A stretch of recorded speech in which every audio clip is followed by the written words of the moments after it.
Good afternoon, ladies and gentlemen. My name is Renaissance Jeffrey, and this is the Workers' Rights platform we are broadcasting live on the Workers' Rights Network. Citizens of the Republic. Yes, some days when we come on this live, many a times, we don't keep up the standard. We open to improve that going forward. But today, citizens of Trinidad and Tobago, several times we come before you on this platform. We made truth in the sea of deception. And many of you does come and refer to our videos after the fact. But what we have seen throughout the past months is the murdering and the extrajudicial killings of several people. And we see a prime minister, a newly elected prime minister,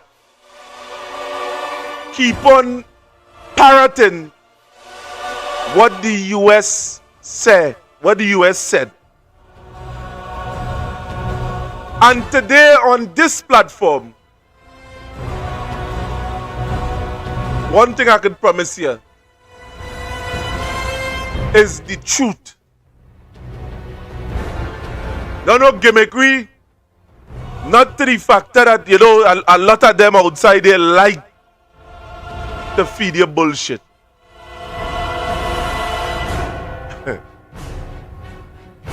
Without further ado, clip number 1. Today are dealing with this thing real brutal. Clip number 1. 5 decades after surviving the 1975 assassination of her family, former Bangladesh Prime Minister Sheikh Hasina has now been sentenced to death. A court in Dhaka has found the leader guilty of crimes against humanity linked to the violent crackdown on protesters during the 2024 July movement.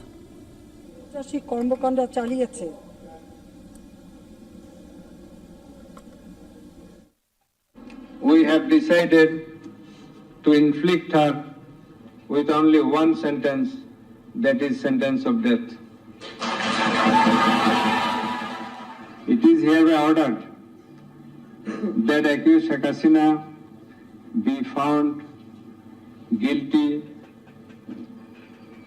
on 3 counts under charge 1. Count number 1, incitement. Count number 2, order to kill. Count number 3, inaction to prevent the atrocities and failing to take punitive actions against the perpetrators.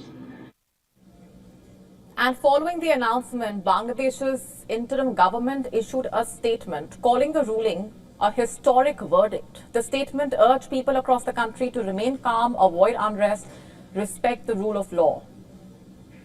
Sheikh Hasina, who fled to India after massive unrest led to her ouster, was convicted of ordering attacks on demonstrators, failing to protect civilians and ignoring repeated summons. The tribunal said her absence from the trial suggested guilt. According to the International Crimes Tribunal there, Hasina incited violence, issued orders that led to the killing of protesters and allowed the use of excessive force on student-led demonstrations. The court held her responsible for the deadly response to the anti-quota protests. The unrest that escalated after her controversial comment questioning whether quota benefits should go to, quote-unquote, the grandchildren of Razakars. In fact, Sheikh Hasina has rejected the verdict outright, calling it politically motivated. An Awami League statement quoted her as saying, The case was driven by personal pursuit of revenge against a democratically elected government. She says she was denied a fair chance to defend herself, claiming that she never received due legal process. She has also questioned the credibility of the tribunal itself, saying that there is nothing international about the International Crimes Tribunal in the country, and that the guilty verdict was, quote unquote, a foregone conclusion. Sheikh Hasina, who is one of the region's most influential political figures, served multiple terms as Prime Minister and played a central role in shaping modern Bangladesh. But her tenure was also marked by accusations of heavy-handed governance, a shrinking democratic space, and intensive crackdowns on opposition forces. Now, her remarks came during the protest there, and the subsequent violent response eventually ignited that movement that led to her removal from office. This was in August 2024. Hasina has been living in self-imposed exile in India since then, after the student protesters forced her and her Awami League political party out of power. Dhaka has formally asked New Delhi to hand over Sheikh Hasina. In fact, the UNIS government sent the request citing the existing extradition agreements between the two countries. Officials in Dhaka said giving shelter to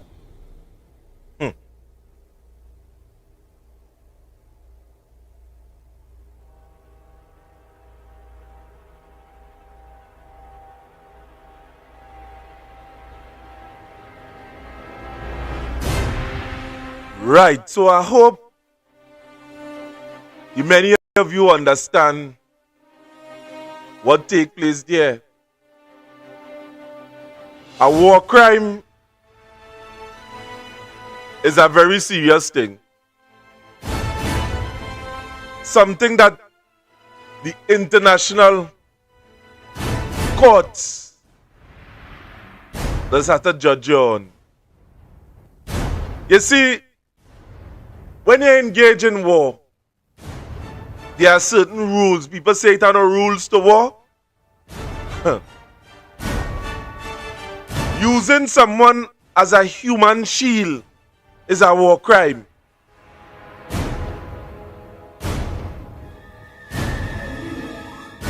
Blowing up innocent citizens is a war crime.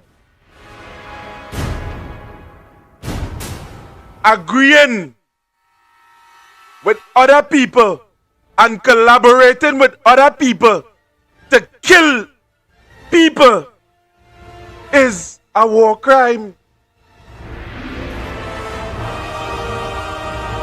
But yet still, Trinidad and Tobago, all these lawyers in Trinidad had nothing to say. The business community have nothing to say. And we know Anil Roberts stands. That drunk. And we know all of them within the UNC party. They have nothing to say neither. Now, Kamla Persad Bissessar might make history for being the first person in Trinidad and Tobago to be in charge in the International Criminal Court, in which she have no defense, but yet still, you the people of Trinidad and Tobago decide to remain blind. And today I am convinced, in the sea of distractions, it have people still speaking on. But it's up to you, the average man, to listen. That is not my role of function. My role of function here is to give advice, to speak the truth, and to speak it clear. But because of the station in life that I come from, truths like this doesn't reach the ears of certain people because they find it too big. They find people like me, people like Slimy, people like Fearless is too out of hand. That is what's going on here, you know, because we are not following with the norm.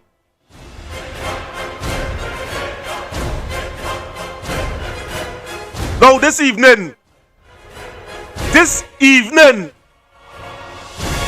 the truth must come. And watch me, I've vexed here this afternoon. So what we are going to do here this evening, let me play a tape from somebody who you feel that you know, somehow you're racist outside here, that saying, oh, you see that man? That man always coming with some kind of bacchanal, because right about now, like, the fox can't get the grapes and the saying, boy, the grapes sour. Take it here from a different perspective. And when we come back again, when we come right back here, I'm going to bring truth to you. Let me see if I can pull up the next. Let me see if I can pull up Fearless here this evening. But before I do that, Trinidad and Tobago, take a listen to this gentleman here. Oh, you feel this thing is a game? Speaking to Dr. Wayne Kublat Singh, and I want to ask him, what do you think is Kamla Persad Bissessar expectation of the United States military aggression against Venezuela? Well, this is a brutal act of imperialism. It entails a huge portion of the American Navy, very sophisticated satellite warfare, naval warfare, drones, tomahawks. It's a very sophisticated imperialistic mission. And we've seen this before. We've seen this since 1492. That's when they used to build palisades and fire cannons from them and so on. This is basically the same thing. And so you would have thought that our people, prime ministers, attorneys, she's a prime minister, she's an attorney, she's well read, would have recognized this as an imperialist act posture. Simple. Imperialism, bad. Anti-imperialism, good. That's a lesson for history if you study Indian history, African history, Latin American history, New World history and the whole, Australian history, Vietnam history, Far East history, Middle East, all histories. That's what it tells us. Imperialism is bad. Anti-imperialism is good. So how come we cannot recognize that? How come they haven't seen that? And why are they so easily abiding by the expectations and the mandates of imperialism? So that's the first question you have to ask. What's wrong with the people? Something is radically wrong with them. If they're able to be so either willingly ignorant or duped by imperialism. The regime change war. We've seen it recently in Latin America, we've seen it in the Middle East, we've seen it in Libya, in Syria. So there's no doubt about it. It's basically America doesn't want to trade on equal terms, she wants to grab, she wants to pillage. That's basically European history. That's how they garner much of the wealth. And the military expenditure is being funded by the American people to the benefit of the American superclasses, what they call 1%. So that's the first thing. I think we have to question America. We know what America's playbook is. We have to question our own people. How could a whole party, a whole confederation of attorneys around the Prime Minister, Attorney General fall for this, or willingly oblige this kind of action? Now the Prime Minister seems to want to escape liability in this, but you cannot escape, in my view. because she is the first person, even before the election, to call the bureau Justin. agent, narcotics terrorist, narcotics trader, without any kind of evidence in the senior counsel. So she has been basically parroting Washington podium rhetoric. So she's part of the whole, she's part of the organized plan for this action. Can't escape it. She's the one who, when the Americans came here initially with the hand, some military hand, she supported it. She said she supports it. She knew what the equipment was. She had advisors. She had advisors. She supported it. She called the Venezuelan revolution a narco-terrorist revolution. So she was basically obeying the American playbook. When the I can't get some people now have been killed through extrajudicial murder and slaughter, she supports that. She said, kill them. Yeah. And now we'll say where helicopters and airplanes are flying was kind of night all over the place. Blanchishes, Diego Martin, Mayaro. And she's saying, well, we're not going to use our land space or land or Trinidad and Tobago to attack Venezuelan people. But she's already in it. Modern warfare is satellite warfare. The Americans need a place to put satellites because they have a gentleman somewhere or a group of people somewhere in Pentagon. And then there's also a triangular kind of warfare. There's somebody in Venezuela, the CIA is giving them information, signal information, and they're the warfare, and they need to put satellites. So once you put satellites in Trinidad and Tobago, once you establish a signals base in Trinidad and Tobago, once you have aircraft flying to get intelligence in Tobago, once you are loading the effort, and once you are, it isn't coincidental, it doesn't happen coincidentally. Is it coincidental that we have American troops at this time, American warships visiting us at this time? It's not. You are already part of it. So the British MI6 are very smart. They pull out of this. They say we're not giving any intelligence anymore to the Americans because they knew this was extrajudicial illegal killing. This was murder, and I participated in that. The president of Colombia also pulled out. In fact, he's taking a case for one of the persons Colombia killed in this operation by the Americans to the international courts. The Dutch have pulled out of it. No longer any sharing intelligence with the United States. So it's very difficult for the Prime Minister to pull out herself, to exculpate herself. She's a part of it. She's deeply ingrained in it. She's colored in ink in it. She's stamped in it. And she's no way of escaping it. She is a co-combatant. She's a co-participant, and she's a co-aggressor in this effort, and she cannot escape the consequences. And I can only trust that when this whole thing is over, but we haven't even talked about the gas, I think that she is basically very unpatriotically, and she is very treasonously smashed and scotched, for her government at least, any kind of gas dealings with the Venezuelans. So she cannot escape, and she's died in the wool of co-combatant and complicit in it. And I only hope that that when this is over, that she is dealt with by the appropriate court, so that appropriate court action is taken against her.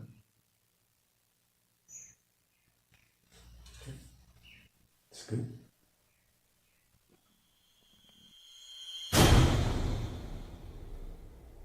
Right, so we are back. And to you, Trinidad and Tobago, what court action you feel going to take place? What Kublal Singh talking about? This thing's so simple, but hold that thought right there.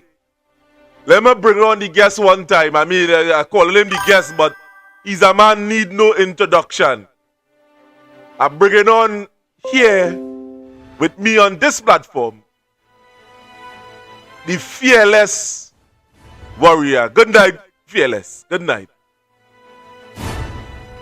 Well, I know you would have listened to the whole scene just now. What is running through your mind at this point in time, fearless?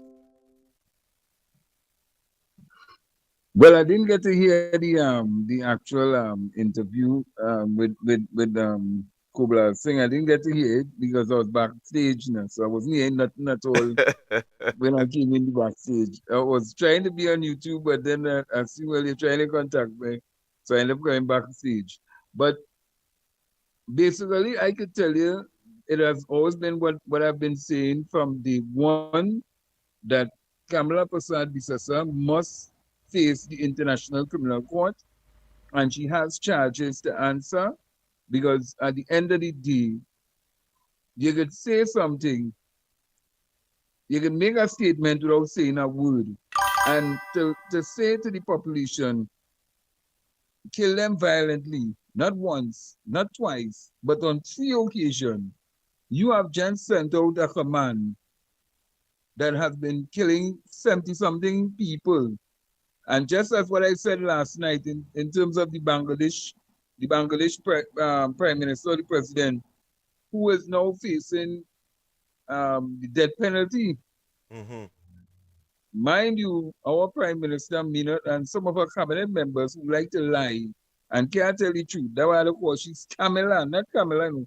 Kamla, because they feel they can on everybody with their foolishness and not realize that they can face international trouble and also face the death penalty, just as though the person from Bangladesh, as well as any other prime minister that or president that has gone before the International Criminal Court, in which Trinidad and Tobago is a signatory to.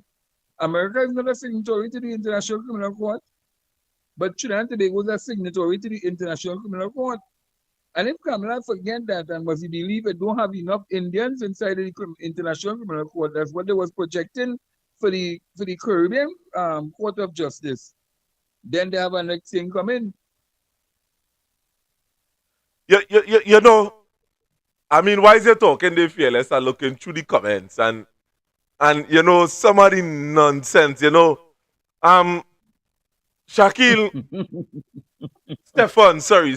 Stefan, brother, yeah, Rowley say who kill, and who dead, but come on now, man, use this thing in context. Kamla Persad Bissessar would have opened her mouth and would have said, kill them violently when Donald Trump and them bombing up people within the Pacific Ocean. That we would have told you that here last night. So tune in to this program all the time that we are doing it so you could get some education. It has no international waters in the Caribbean. That is bullshit. It's either it was in somebody waters. You understand? And we haven't Sean Sobers trying to do some patch up and trying to tell you, the public, that is conjecture and using languages that it is totally not related. Yeah, son. So you come here on this chat here. This is not a misleading program, and it's plenty. You know. If you want to willingly walk into manipulation, I could send you a list of programs to listen to. People that don't talk the entire truth because they're afraid.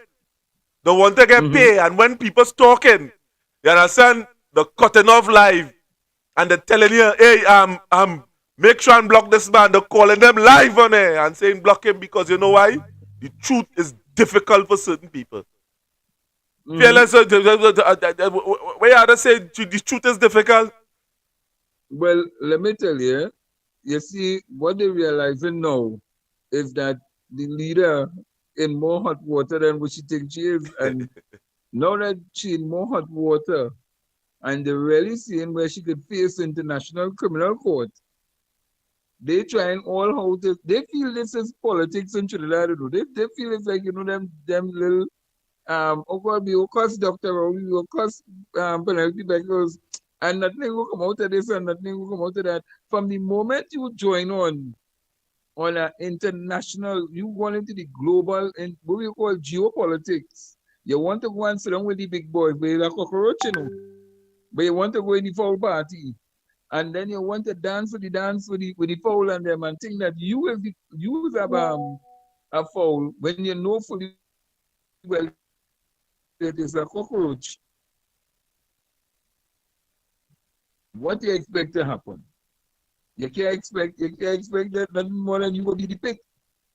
Because at the end of the day, you hear me? Yeah, I hear you. It just did break up a little bit. You hear me? Yes, I hear you now. Oh, yeah. At the end, right. At the end of the day, what some of these supporters and them thinking is that this is a normal run of the mill. You cost this one will cost you back, and well, nothing will come out of this and all them things. But when you're dancing with the big boys in the geopolitics, you have to make up your mind that, hey, once you break in international treaties, once you move away from and isolating yourself away from all the Caribbean nations as well as international nations, then you must face consequences as though you have committed an international crime. And what she has done is partake in in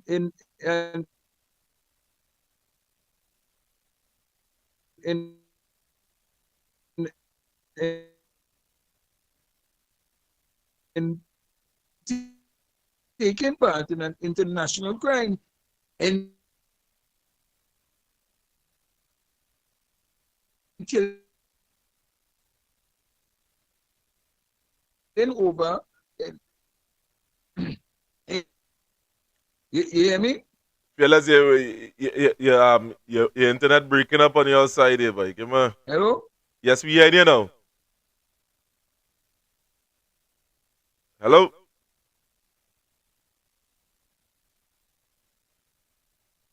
And you know, whilst we work on getting back Fearless on Fearless join back. Let me see what could take place with you. I don't know. I really hear you. You stick it on your side. And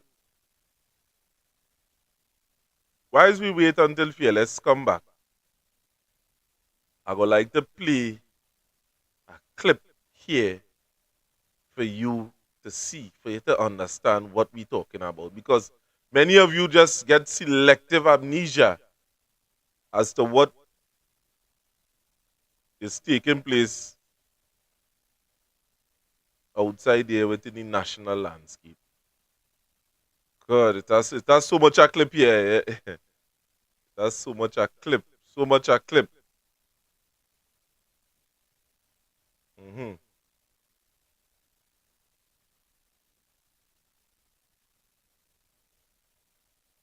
First Peter chapter 3, verses 8 to 12. Finally, all of you, be like-minded, be sympathetic, love one another, be compassionate and humble. Do not repay evil with evil or insult with insult. On the contrary, repay evil with blessing, because to this you were called, so that you may inherit a blessing. For whoever would love life and see good days must keep their tongue from evil and their lips from deceitful speech. They must turn from evil and do good. They must seek peace and pursue it.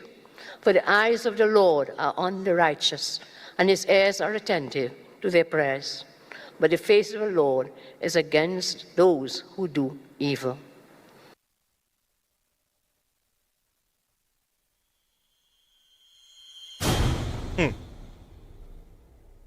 Now, ladies and gentlemen, that is our Prime Minister. You know.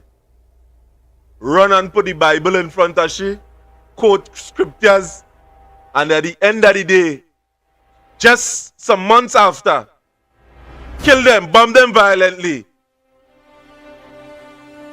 Tens of, I'm not going to say tens of thousands, a number of people have been struck down. Their life have been snuffed out of them with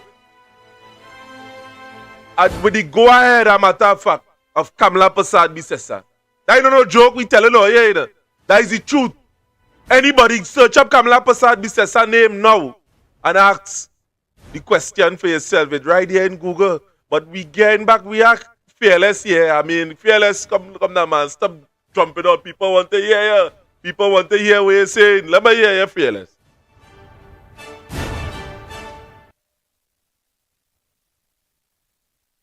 Who Kamla invited into the country to carry out acts of terror on our next sovereign nation, you know. So I just going by based on what I work with right now, technology giving problems these days in Trinidad.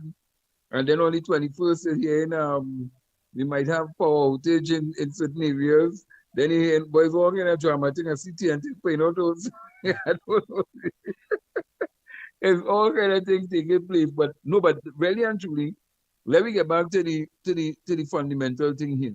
When problems these days in Trinidad, what Kamla Persad Bissessar would have done is send out the signal to she ally or she partner who she backing and supporting, which is Donald Trump, who has not been given the approval from Congress. He has not been given the approval from Congress to carry out these unwanted bombings in the Caribbean. And most of the bombings that took place is basically around the Trinidad and Tobago waters, heading up to Tobago. So most of these things would have taken place in our waters and in the Caribbean waters. And what Kamla Persad Bissessar seems to be shying away from, because she knows that because some of these things would have taken place in our waters, she's now trying to protect herself by saying, well, hey, I don't know anything about this. I never think, but I'm supporting the drug trade. But they're using the drug trade. They're using this narco drug trade behavior to carry out this sinister plot to overthrow a sitting president in Venezuela. And up to him yesterday and even today, Kamla Persad Bissessar has not even stated, when asked on many occasions, does she recognize the president of Venezuela? And she has boldly said, basically, no, she does not recognize the president, Nicolas Maduro, of Venezuela. So that alone should tell you that she is supporting a regime change. So what's your fearless? When she not, what does that signify? Because people must understand the importance of that. When she cannot outrightly say that she recognized Maduro as the prime minister, as the president, sorry. What does that signal, as a matter of fact? What you get from that? You getting that she accept the man? What you get? No, based on that, she's saying that she does not accept him. Because remember, when she was in opposition, she said that she was more dealing with talks with the opposition when she was dealing with Guaido. And she was stating basically that she recognized Guaido as the president of Venezuela. Now it turned wrong now that she's now the prime minister. And they're asking the same question. She is trying to circumnavigate the whole question by not answering it and clearly stating to the public that she doesn't recognize Maduro as the president of Venezuela. And because she doesn't recognize the president of Venezuela, that is why she is joining with the United States of America, but using the so-called SOFA agreement to allow the United States of America to come to Trinidad, because whatever agreement and whatever deal she would have made with the United States of America to invade the people country to do what is known as a regime change in order for probably she to benefit. It is, well, we will have to say, probably for she and the country of Trinidad and Tobago to probably benefit from this so-called dragon gas deal that she once tore up, then said the dragon deal dead, and now when she want to get back in bed to get back that same dragon deal, because she realized that the country without getting this dragon deal this gas deal, it will also cripple the country because we don't have a proven gas reserve for another how many years to come. Hmm. So she basically has set the stage for United States of America, who is the biggest bully in the world, because there is a bully, Mm-hmm. to go into a sovereign nation, do the regime change in order for, I can't say for we in Trinidad to benefit, but for she and probably the UNC people to probably benefit from whatever arrangement and deal that they make on behalf of so-called Trinidad and Tobago. And I would say so-called Trinidad and Tobago because I never make no arrangement with no Kamla to go and invade nobody country. So nobody can come and harass me and tell me you is part and parcel of that. You know, You understand? you see what you're saying there? Now, Slimy, I know you're listening. You know what way to do for me? A way to get the why America was forcing Guaido on the public and how he signed away the rights. Just now, I'm going to send you the link because this is important that the people of Trinidad and Tobago understand this, and by extension, the Caribbean is a serious piece of war take place there. You know. Guaido would have a point, but Slimy organize the thing there. I go down and send you the link just now because I wanted to let the people know because I don't see that they talk about this already. And when they talk about this on this platform, it would have sent shivers down my spine. So what I am going to do now, I'm going to send you the link, Slimy. I want you to join me because the people must understand this here tonight because when they're taking information from a drunkard, from somebody who always falling down, Anil Roberts, the biggest drunkard in Trinidad and Tobago, when you could take advice from a man that is found all over the place, drunk and falling down, the man has no shame. He doing it in front of his wife and all. She too shame. She instead turning she back on the camera. Big man like you, and then you want to go and try to affect an election and go in on mountain platform. People want to know. Everybody want to know. When you was in room 202, 203, was that cocaine that you was sniffing? People want to know. I want to know. That is what people want to know. That is where you have to come up and talk. You say something looking like flour. Before you mount a platform. You also ask him if he wife, if you had to ask him if he form, I don't know that he form a wife or if he die wife, or you had to ask him.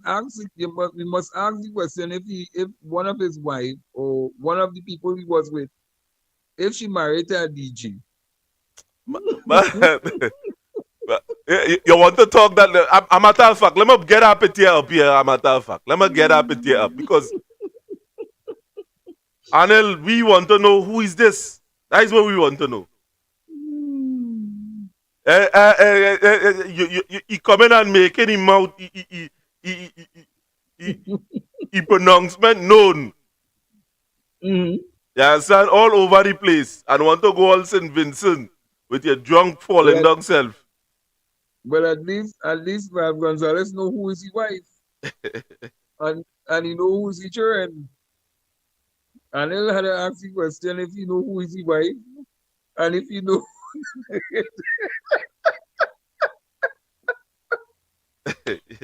you see the fearless. No, I see they only want to find out who married and who ain't married, and I want to know who married. So I want to know if he know who is his wife. And then I also want to know from Philip if it is true that the girl who with the hand that missing, if the child which she was carrying, if that is Philip, and I just asked him the question, you know. You remember when I'm missing a hand? I want to know if that child which she was carrying, if that is Philip. Because I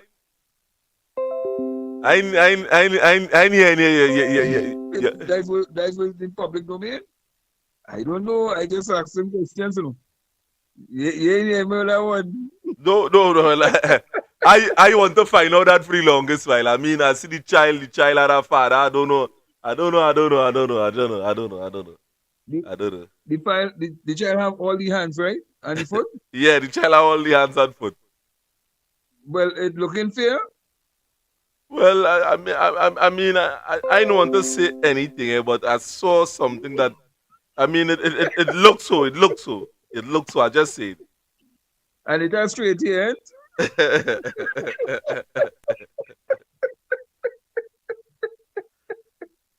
I wonder Brother, if we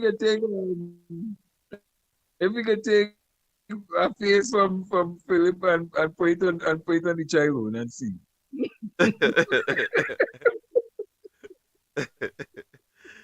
oh God, oh God, watch that.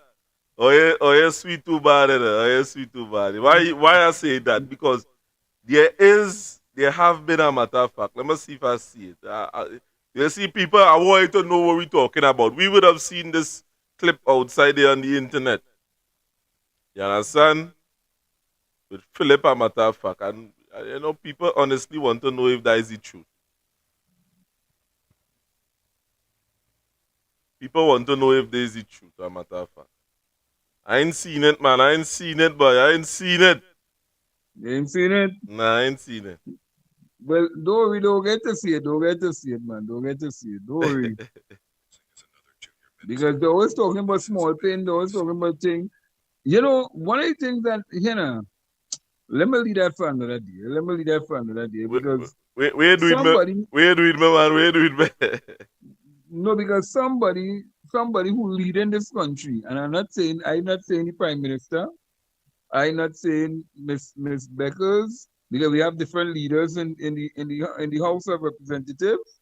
I'm not saying the two Tobago imps who in the thing, but they are also a part of the opposition also. I am just saying a person who is leading this country. I wonder if the husband still killing babies.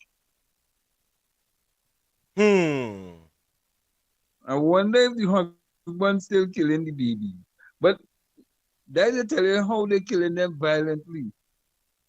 That is to tell you why they can kill people violently. And they must ask the question, did a certain leader have an abortion when they was younger? And was it for a so-called black man? Let me leave that there.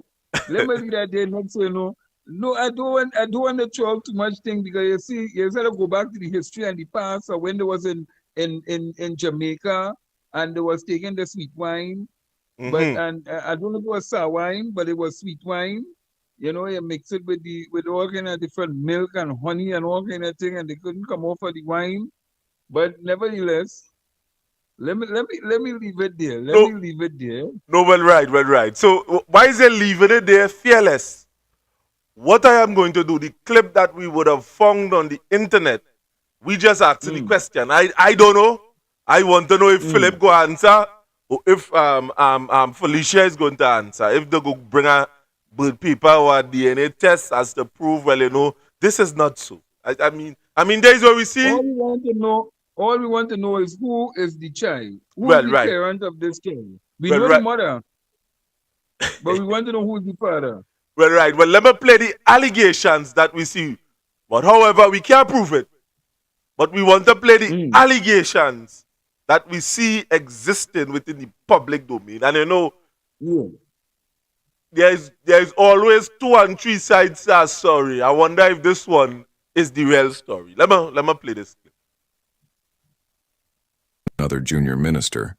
This is a man that has so little morality that he started a political party, then got one of the members pregnant, then tried to force her to not have the baby. She had to leave the country for peace of mind. But he is no stranger to lies. This is the same man who lost case after case in court for slander and libel. He also refused to pay child support, and as payment she was gifted a position on a state board. Is another junior minister. This is a man that has so little morality that he started a political party, then got one of the members pregnant, then tried to force her to not have the baby. She had to leave the country for peace of mind. But he is no stranger to lies. This is the same man who lost case after case in court for slander and libel. He also refused to pay child support, and as payment she was gifted a position on a state board.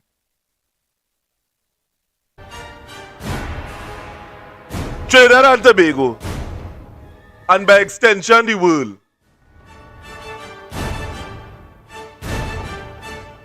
What we would have just played there is a clip that we would have seen from on the internet. Plastered all over social media, people calling me all over the place. They want to know if that is true. Seeing that I was a member of the PEP. And I could tell you today, Trinidad and Tobago, a matter of fact, you feel I should really say, boy? Now, I know nothing about that. I know nothing at all. But if you whistle, I go answer. I don't know nothing about that at all. Yes, I don't know nothing about that at all. Fearless me, no, I don't know nothing about that.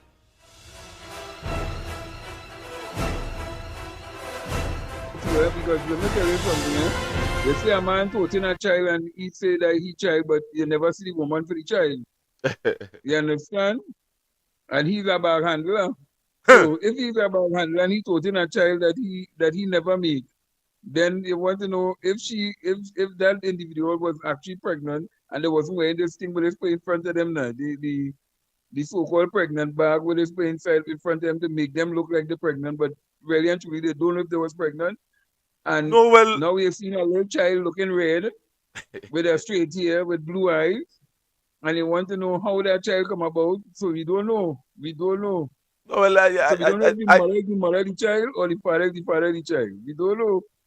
No, well, it's a vital question that must be answered. All children have a father. That is the dynamics of the thing. If it have a mother, it have to have a father. It had to have a father. So what taking place there is that is just a mystery child, brother man. That child ain't no father. Fearless. I would have seen this woman all over. I never thought this woman. I never see she with that man. Never. No way. I never see the woman with that man. I tell you, I'm being real with you. I never see this girl with a man. I never hear she talk about she fiance or she going to married or she. I never hear nothing about that. It's as if this child just come. You understand? I see she with she belly. She was pregnant. I see the belly. No, you see something resembling a pregnancy. Okay. That's way so. Something looking like they was pregnant. Mm-hmm. All right. I will go with that. If she wasn't pregnant, then she fooled me. You understand? Because she gave. No, we don't know. Them Nigerians and they put things in front of them to make them look like they're pregnant, but they're not really pregnant. We don't know. You understand? Next thing you know, it was like a surrogate mother kind of scenario where they make them look like they're pregnant, but really and truly they went quite America, get a child, come back to Trinidad and say, look, my daughter here or my son here. You never know. I tell you, a bag handler do it too, you know. So he I don't know if he was the woman or the man. And don't say a child must have a mother and a father. Because a child can have both fathers or two men or two women in life. Because you see the bag handler, he have a child, but you don't know who is the mother of the child. So I don't know if he is the woman and who the he.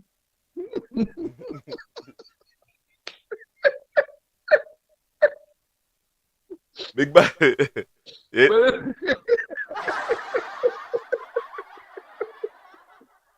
But this is Trinidad.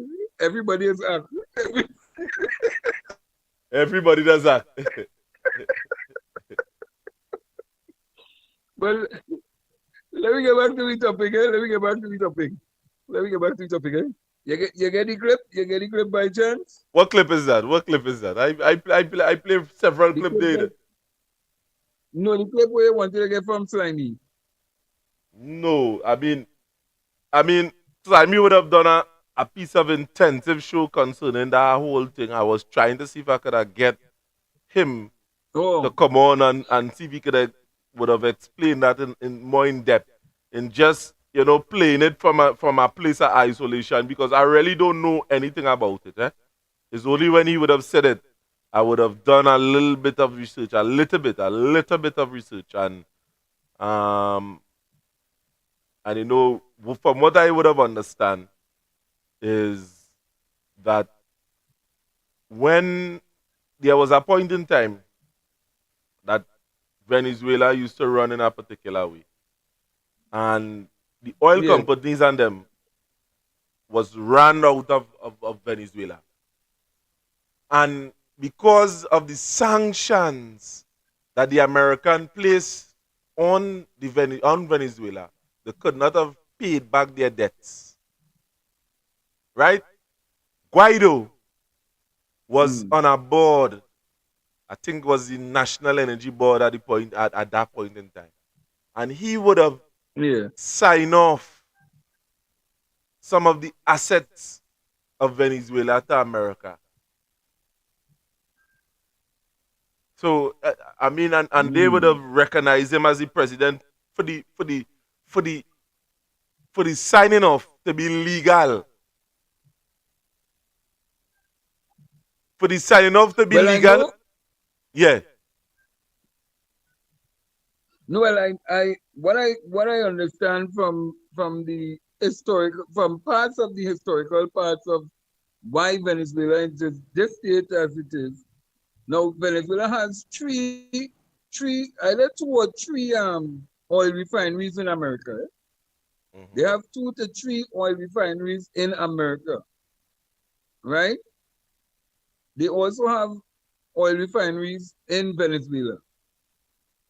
They have the proven largest gas and oil reserve in the world. You have to remember too, the people took their gold and they sent their gold away for people to hold it for them. Now your gold is one of your most precious things that will keep your currency floating at a certain level. When they were tricked and told, bring your gold, and they lose all the gold because when they send back the gold and they couldn't get back the gold, that was one of the aspects. Two, what Venezuela did in the past was nationalize their all the oil producing all the companies that was operating. They said, look, we want to nationalize our thing and make it Venezuela. So all the oil companies that was operating in Venezuela was belonging to Venezuela. They wasn't belonging to no foreign country. And nothing is wrong in nationalizing your product, just like what we did in Trinidad in certain things. We nationalized certain things so that the people of Trinidad and Tobago could own these things. You understand? So what is going on with America is that America is trying, yes, to get access to some of these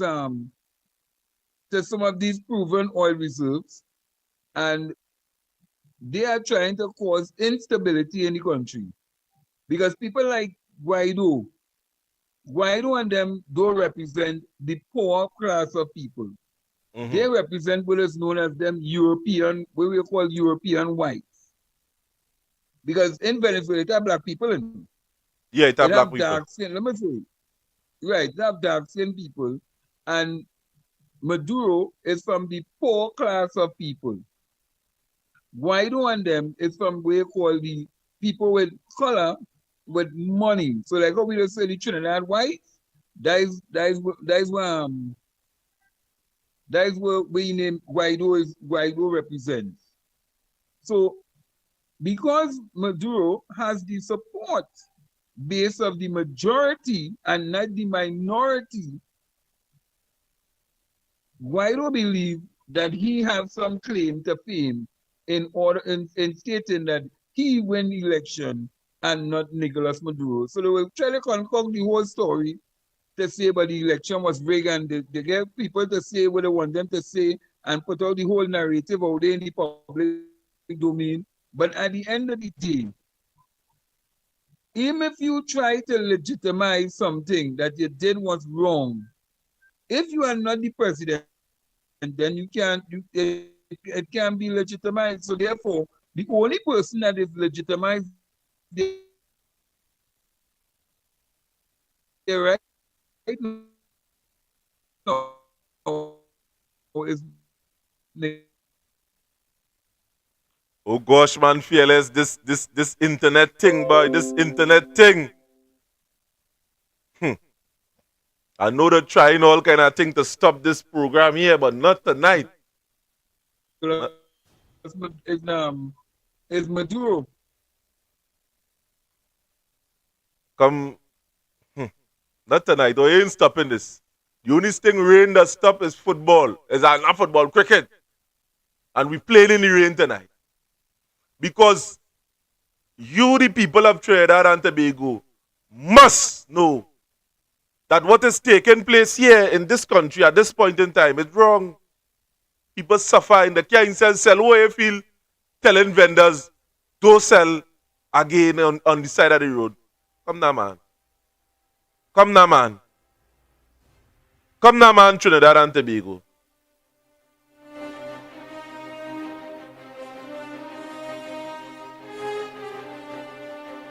Come, we have a little sticky on your side, boy, fearless.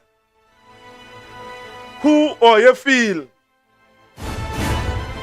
is stopping the vendors from making money this Christmas? Who are you feel doing that? The little the hustler on the road. Them way to see with the clear bag on the back. Who you feel suffering when it is the send up alcohol, the send up cigarette? Who you feel hustling? Who you feel suffering?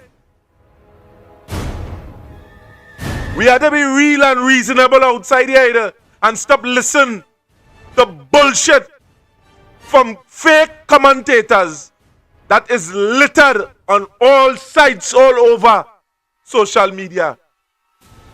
There are many of them outside here that are hungry and don't know where the next dollar coming from, but yet still you support a party that today, no results, none whatsoever, and you're hushing him out.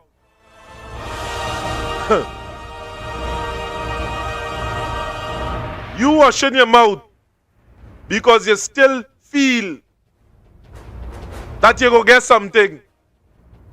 You still feel that they will throw a bone for you. But let me tell you something, Trinidad and Tobago. Help. When somebody help you, real help. When somebody done help you, you just feel empowered. You doesn't feel like a slave. And you have to come wrong and beg and plead. That is the help. That is enslavement, the throwing a rope and the hooking you with it at the same time.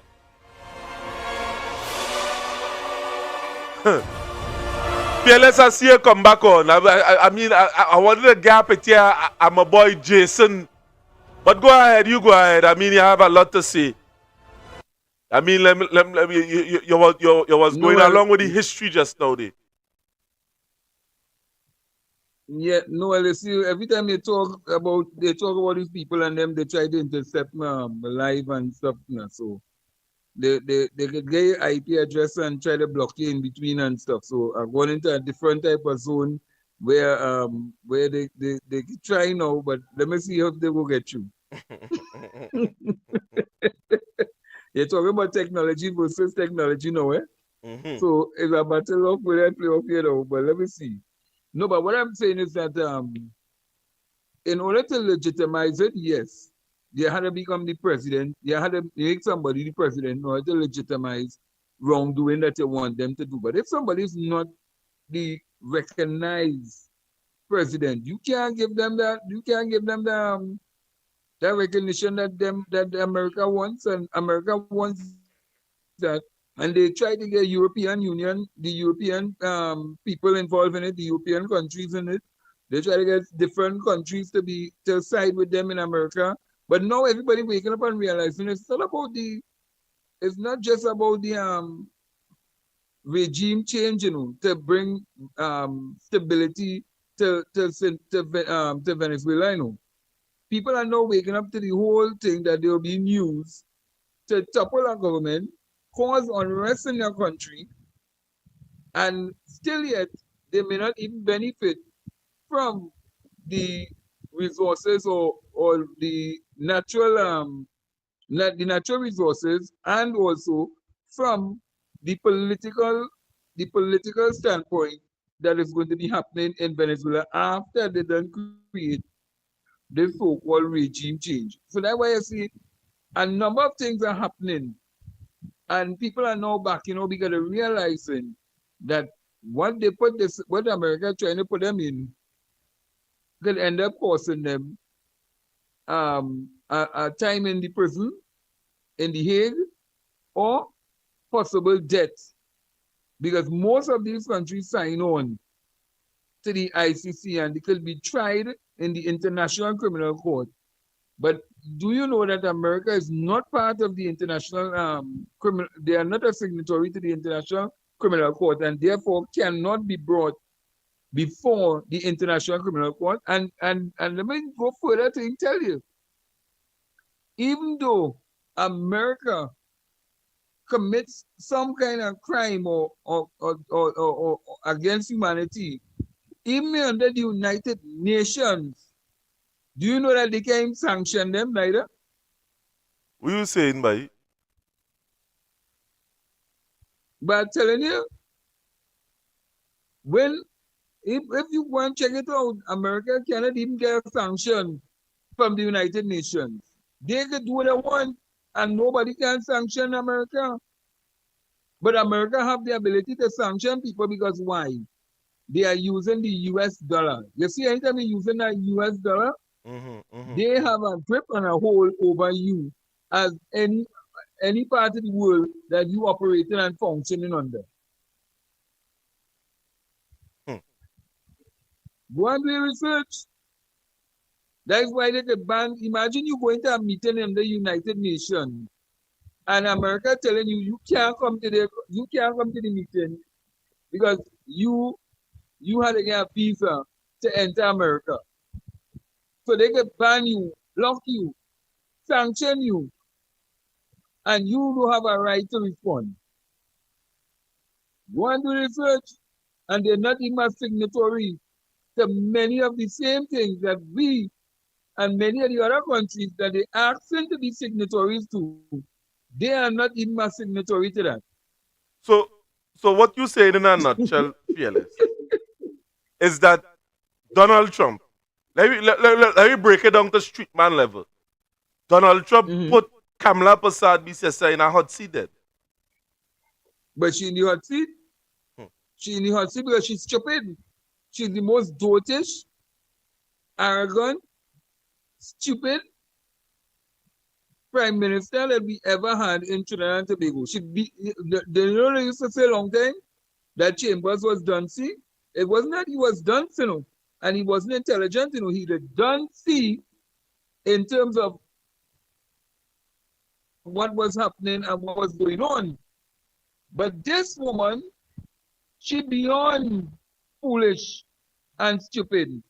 She literally taking us down a road of destruction and not realizing that she's been used as a puppet by the Americans in order to carry out their agenda in the Caribbean.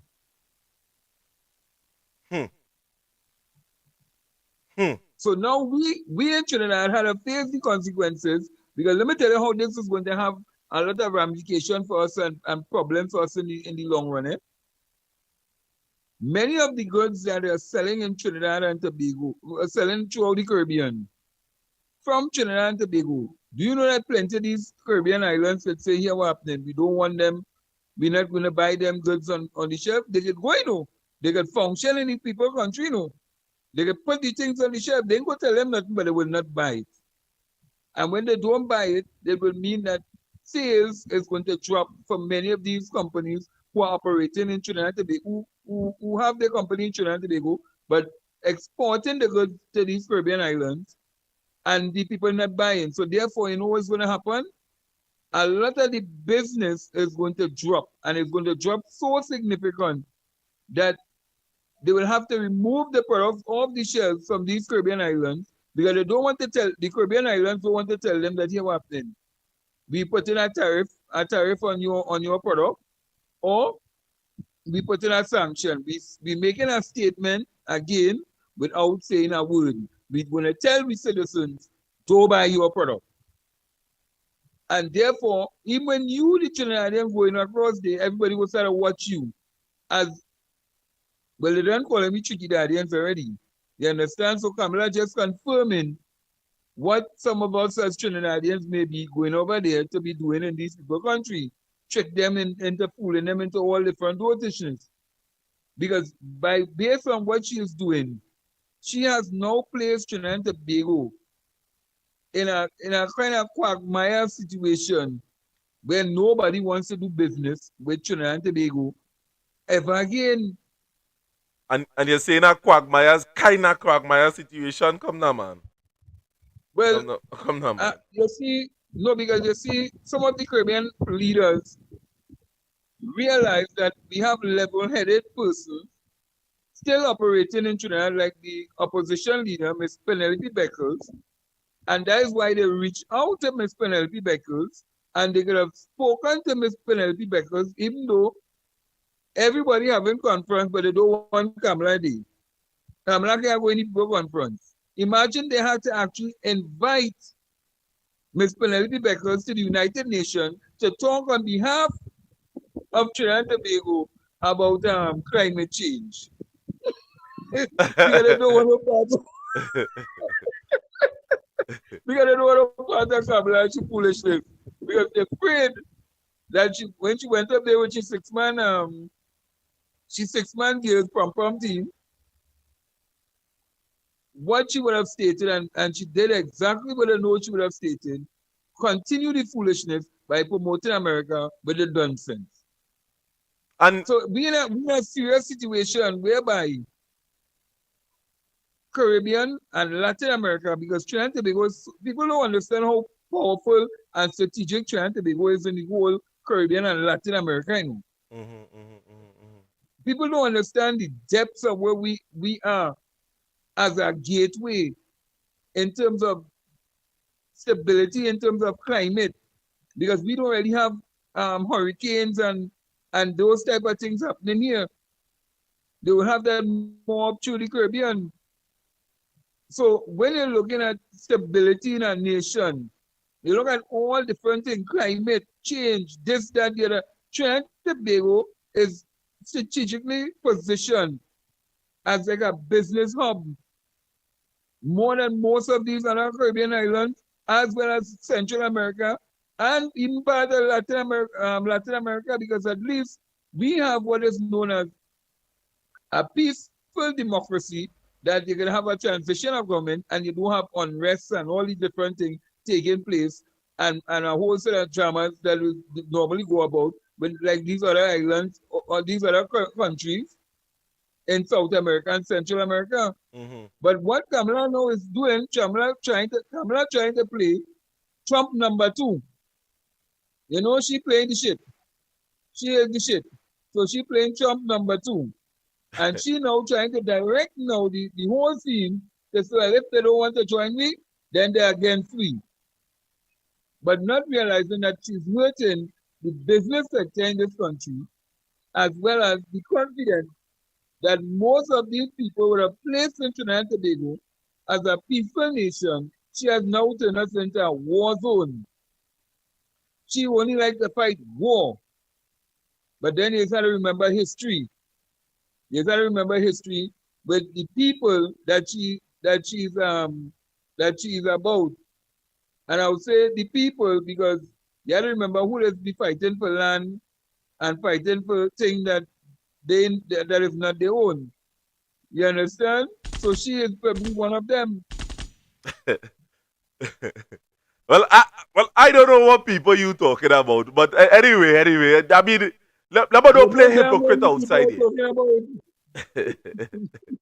Let me don't play hypocrite outside here. We all know who will be fighting for that. But Trinidad and Tobago, and by extension the wider public, before elections in Trinidad, the media, you see, let me tell you the particular reason why I come off that UNC train. And I'm not ashamed to say it. When they keep on asking Kamla Persad Bissessar, where you getting the money from? Where you getting the money? That particularly get me vexed because when we keep on waiting for an answer up till today, we have not get something that is substantial.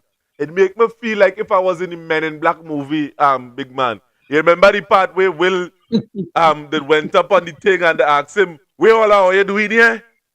You understand? He said, boy, a man jump up and say, you need to be the best, the best, the best, the best of the best. And he said, boy, you still ain't know. You still ain't know why you're here. But Trinidad, let me bring this to remembrance a little bit. There's a clip here from Will Smith. I hope you remember this part. Sit down.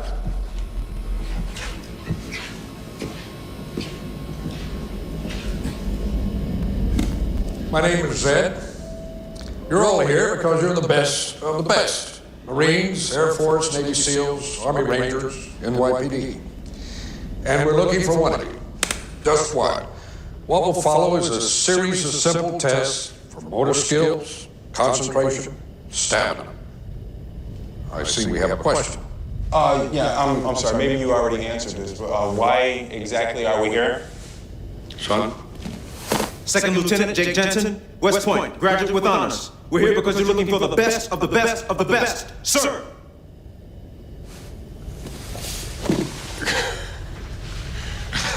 What's so funny, Edwards? Your boy Captain America over here. The best of the best of the best, sir! Yeah, with honors. Yeah, he's just really excited and he has no clue why we... Kamla Persad Bissessar, before election.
Just now, let me.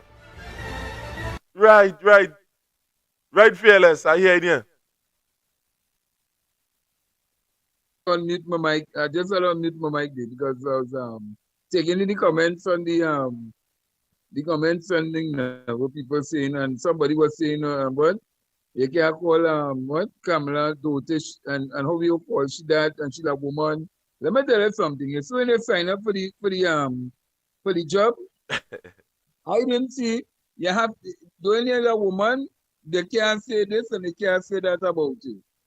Because she's saying you can't say that about you, about the woman.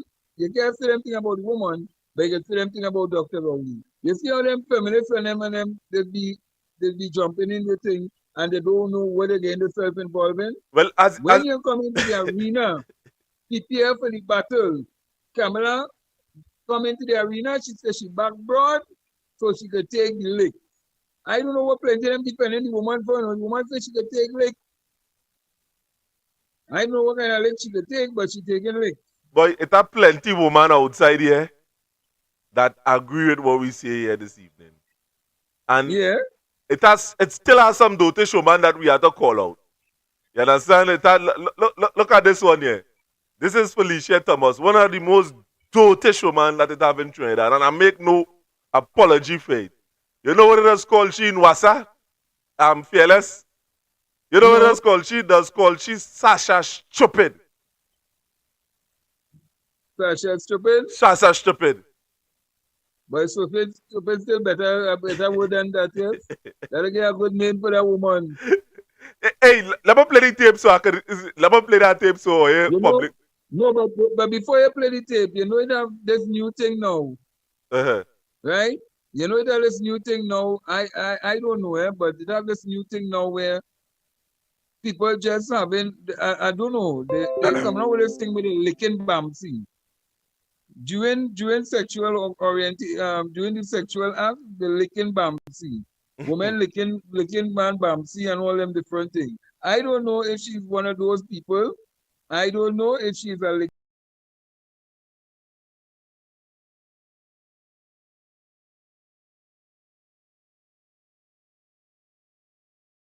bamsey, but it can't be that you're stupid. You had to be licking a bamsey. And who bamsey she might be licking, I don't know. I don't know if it's the leader bamsey, or who bamsey, but I don't know. Oh, yes. Oh. The leader who, boy? The leader who? The leader what? The leader of Forget Country Study Party. Oh, right. That leader. That leader. Like the code Bible. But that old Bamsi should be licking there, boy. If she licking it. In fact, it might not know Bamsi there, no, it's just flat.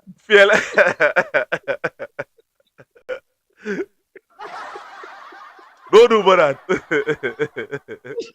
Don't do that. Let me play. You know it is for she to be looking at a Bamsi and trying to lick the Bamsi, but she only said too hard. And watch well. Let me show you how stupid this girl that I call Felicia is, that boy. Totish. Take her, she gets sell her dream. She gets sell her dream. And she sell the members her dream, and they believe in the same dream. That I see. Threatened over 500 jobs in HGC. That is how they take care of you. Brothers and sisters, there is sun on the horizon.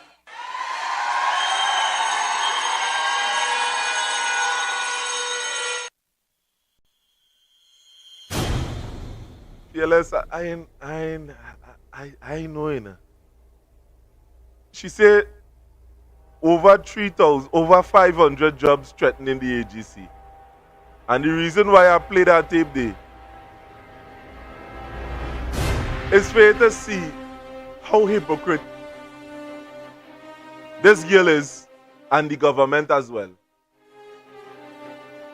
Watch how much people go home from CPEP, URP, forestry.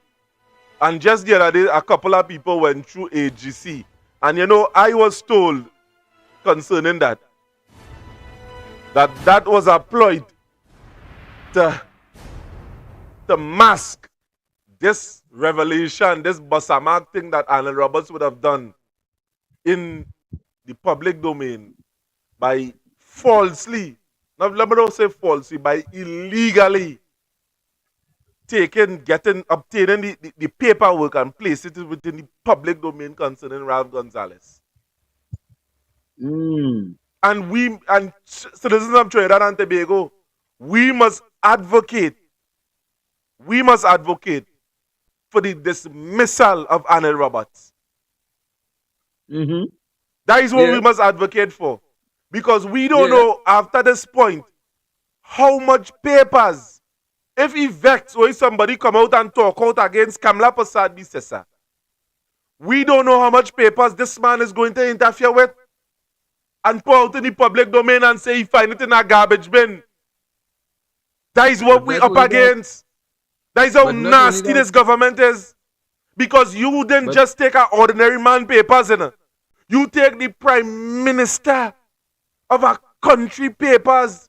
Like to show you how bold-faced this man is and how wicked the UNC is. Because at the end of the day, Kamla Persad Bissessar endorses action like that by coming within the public domain and saying, if they want us to take us to court, let her go ahead. So she implicates herself too in the action of Anil Roberts by saying if the Prime Minister want to take us to court, yeah, she didn't say yeah, Anil Roberts, she said us. And if that is the case, Trinidad and Tobago, we must reach that point that if legal action, because we know it coming in for Anil, that revelation would have taken place on the Douglas Doubles and Coffee platform, Douglas Politics. It didn't take place on no government platform. no, Anil Roberts must foot the bill of that entire legal argument when it comes. and I'm glad, and let me tell you what's the most dangerous part about this thing also. Suppose Anil Roberts, who works in the Ministry of AGC, who works in the Ministry of Housing, decides to get up a morning and make your file disappear, Renaissance. And you see people come by your door to put you out of your house. Because let me tell you something, people don't know how dangerous this thing is. Because if you don't keep your receipts, you know something, I done paid. I know you put on the receipt now. What everything gone missing, and the sweeping out and the sweep and the sweep out and they clean out the house every year for Christmas. Suppose you might be the unlucky person that he vexed with you, Renaissance, and decide, you know what? Renaissance don't have. Let me see if you bring any documents to show that he legitimately get a house from the AGC. And you see people coming and putting up notice on your door and all these different things to embarrass you. To embarrass you, in the public domain, because why? You talking out against Kamla and this government. Suppose now he does that and you can't bring your documentation. Because why? You might have children, they might rip up the document, they might rip up the receipt. You might have the document and don't have the receipt. How you proving that you is actually a legitimate HDC owner? You see, by fearless people don't understand how serious that is, isn't it? This man could get up in the morning and say, I don't like this one. I don't like that one. I don't like this one. And he come in after each Tom, Dick, and Harry. He will go after anybody. And if he feel that, okay, I will do it and I'll get away with it once. I get away with it twice. He will do it again. And he will continue to do it again and again because why? They tell themselves they have all the lawyers on them. So let's say, they tell themselves they have all the lawyers and we will go to court. And by tying you up in the court very soon, by tying you up in the court, you are to keep defending what you know is your right. So you know in a court defending your right when you know you're right, But they know that they commit an illegal act. And you have to defend your rights against somebody who actually committed a crime against you. And now you tell me if that could ever be right. That could never be right. And what you are saying to it, the people in Trinidad and Tobago is so gullible. Hear what they're saying, boy, let Ralph answer this and Anil Roberts is being left to do what he wants in our ministry. So at the end of the day, if according to what you said, just to pong it in a little more, if this man get up in the morning, Trinidad and Tobago and say, hey, let's have a house from AGC. He done pay off his house long time. He might not have them papers. Let me make it disappear and they send bailiff like we do raw talk. They send bailiff and put you out of the place and say you take that illegally. So when a man is abusing his office, why is he in government? That is how serious it is. And I bet you, I'm fearless that a lot of papers in plenty other ministry go missing just now. Now just go missing. They might come out in the public domain because somebody will say, yeah, put us out there, put us out there. And they will send it out to the people who are paying the money to so-called bust a mark.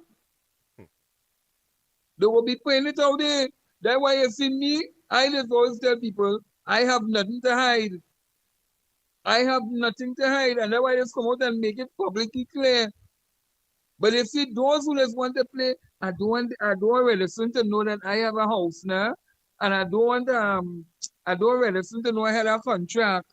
And I don't want this one. And when they play them kind of games, and they come after you, and they start to jam you. You know what you're starting to say? But what a political victimization. Come out and let the people know that, hey, this is what you have, this is the situation, regardless of what, and defend yourself. Because at the end of the day, by not talking out for your rights, you are allowing Anna Roberts and many of them in the ministry and in this government to do what they want, say what they want, and get away with it because they tell themselves, we are lawyers, we are the court, and we go tie them up for the next 5, 10 years. So imagine, let me say, you would have called Renison to prove that you actually is the owner and you have full rights to this house. So for 5 years, you're going to court under this UNC oppressive government. And then now, in 2030 or 2031, you win a case. The UNC not in office. Who then have to pay that money? Who will pay the money? The PNM. Because the PNM coming back into office. So when the PNM had to pay back that money now. Because of what UNC did. Your whole name, your whole reputation, everything about you going down the drain because why? A delinquent. And I have to call Annie Roberts a delinquent. No, look him there. He's a drunkard too. Watch him. He's not just a delinquent, he's a drunkard. Yes, I say it. And our evidence to show this man is a drunkard. But you lie. and he trying to put his foot in Ralph Gonzalez's shoes. Boy, boy, miss me with that nonsense, eh? Go ahead, hold on a bit, eh? Just give me a minute. Let me come back. Hold on a bit.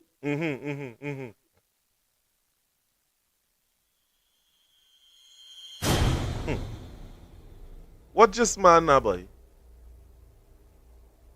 Watch this drunkard they call Arnold Roberts. Watch him. Look at him. And when you're done, Arnold Roberts, yeah, tell him that I know that. Yeah.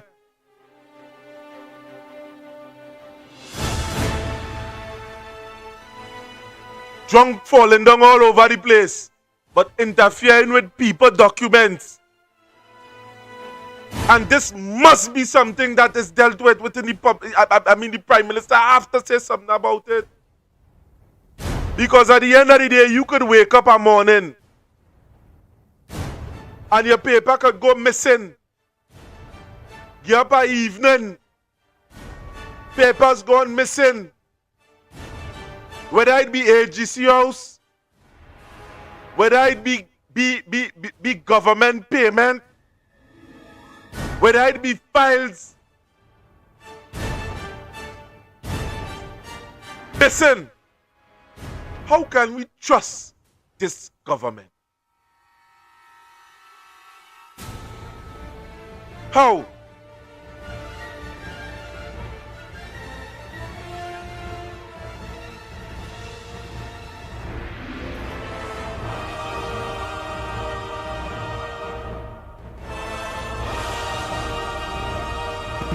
Territory is off limits to them. If Mr. Cabello's comments are a veiled threat to enter TNT territory, they should reconsider any such intention. The fact is that as a responsible government, we have to take all threats against any incursion into our territory seriously. I will speak to Minister of Defense and Attorney General to seek advice on protections for our Coast Guard, to use deadly force on any unidentified vessel entering TT waters from Venezuela. Smuggling military able-bodied men and women, TNT is off limits to them. Following comments from Maduro and Cabellos, we now have to take seriously the threat by that government sending their agents into our country to commit acts that can be adverse to our own welfare. We will also have to take a look at how we go forward with Venezuelan migrants here who are military-aged and able-bodied men and women. We have to take this threat seriously now. They have done this before. They made similar propaganda comments about Guyana and Colombia whenever they had interior political problems or elections, and then they engaged in border skirmishes with violence.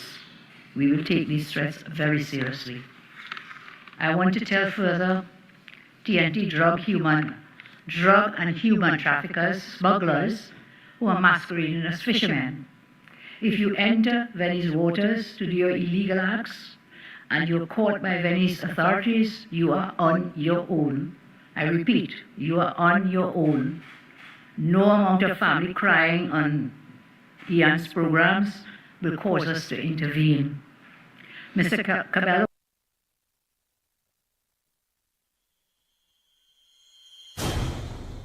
That is our Prime Minister, Kamla Persad Bissessar. The biggest fake that it have in this country. Somebody that delivers speeches that gaslight the entire population of Trinidad and Tobago to the point of no return.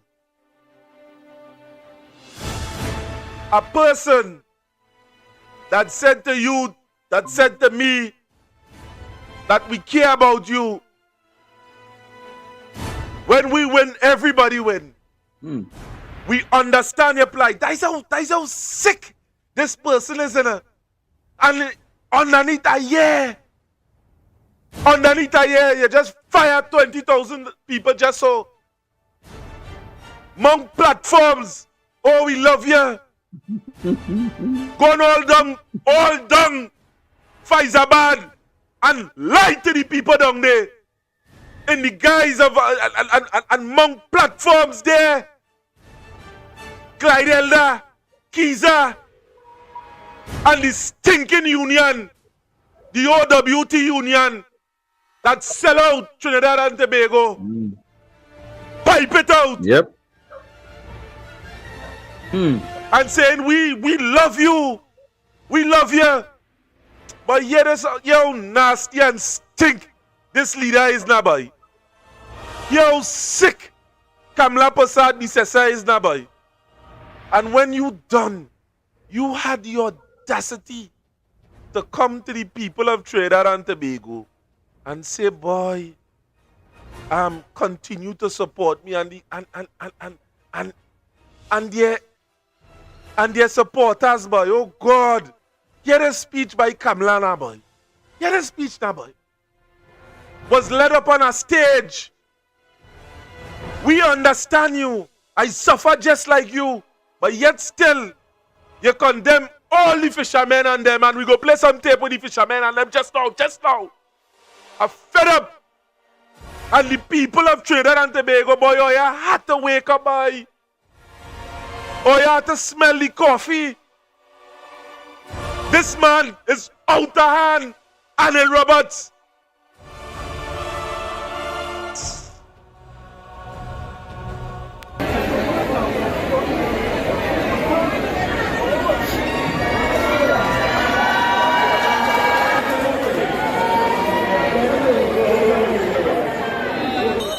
Member of Parliament for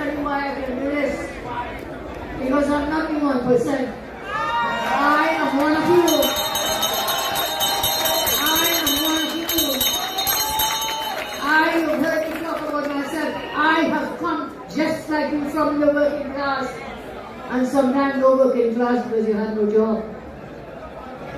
I understand what it is, because I've been there, done that. I've been there with my family, with my parents, like yours who work really hard. I give you that commitment. If you work with me, if you take my hand and we walk together, I will keep my commitment to the workers out there. I will do it. But one hand doesn't clap. We cannot say we will take you forward when you do not want to go forward and you want to operate to stay backward. What do we always say in the labor movement? Forward ever! Forward ever! Forward ever! Backward never! Never, never! So take my hand together. Let us rebuild this country.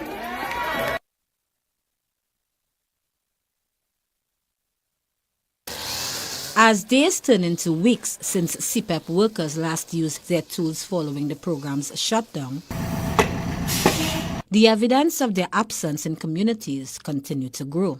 It would be resting, CPEP used to clean it. In Barataria, San Juan, coconut vendor Silal Ramcharan expressed concern about the overgrown grass along the main road.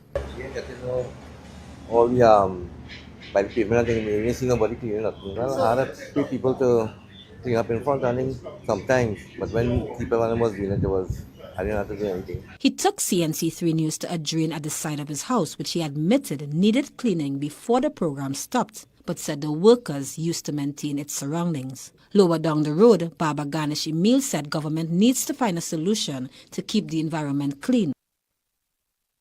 Well-known union leader, Mr. Clyde Elder, comes publicly as a minister in a government and says that the workers are collateral damage. Hard luck. At this point in time, unfortunately, because of what we had, you have become no collateral damage, but we are going to speak about that. Mr. Clyde Elder comes publicly as a minister in a government and says that the workers are collateral damage. Hard luck. Former CPAP workers say they remain in limbo following the termination of over 300 contracts. Landlord coming by the door. Landlord knocking on your door. You can't afford to pay rent. They put in all your stuff at the side of the road. That is embarrassment. They say that will be rehab, but when? If they could tell me again 1 month salary, after that 1 month salary, what you'll be telling me again? I want to know when will we be getting back the CPAP work and how soon and how sure this is for us, because this blame of parents for the scourge of crime. I could have never thought, not for a moment, that when you elect a government and you pay your taxes, that somehow it would become unreasonable to expect them to secure your life and your property. I would have thought that your security was the primary reason for the need of a government. Here, what is also true, that there is a correlation between poverty and crime. Therefore, if the government wants to impact crime, it must treat with working class issues, comrade. It must ensure that working class parents have good paying jobs. Do you agree? It must ensure that working class parents could afford a home in order to provide a shelter for their families. Do you agree, comrade? It must ensure working class parents can put food on the table. Do you agree, comrades? It must ensure that working class parents' salaries are kept in step with inflation so that they can maintain their standard of living. Do you agree, comrades? It must ensure that parents have permanent jobs to enable them to plan and organize their lives. Do you agree, comrades? It must ensure that working class parents could provide a nurturing environment with support structures such as school supervision, after school supervision, babysitters, lessons, to create an enabling environment for their children to benefit from schooling. Do you agree, comrades? In short, comrades, government's policies can impact the ability of parents to adequately take care of their family, where government government fails, family fails. Let me repeat. Former CPAP workers say they remain in limbo following the termination of over 300 contracts.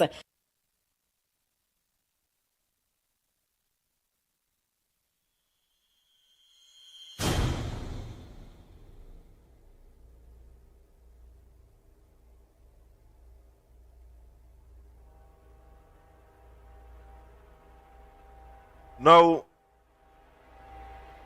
or you could say what you want at the end of the day. Or you could try to mask and use euphemisms on every state platforms.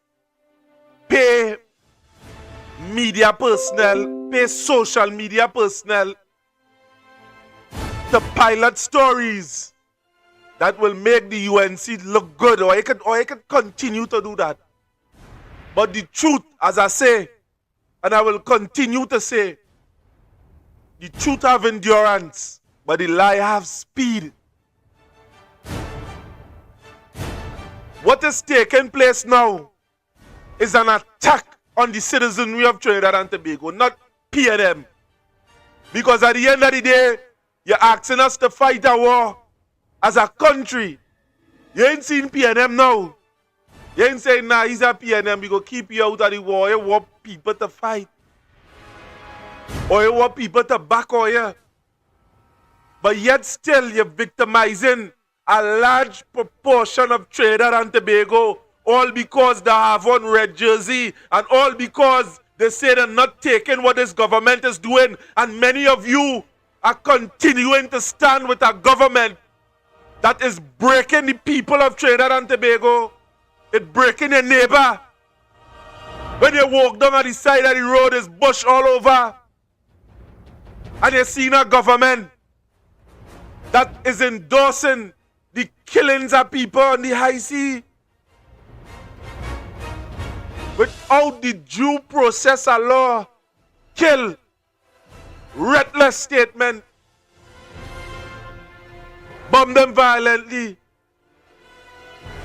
And when you're done, you're having a minister that is interfering with things that do not concern him. Yes, send the file. If you find something wrong there, send it to the police. You can't, at the end of the day, want to do what you put people in danger. All because of fame. You drunkard, Anil Roberts.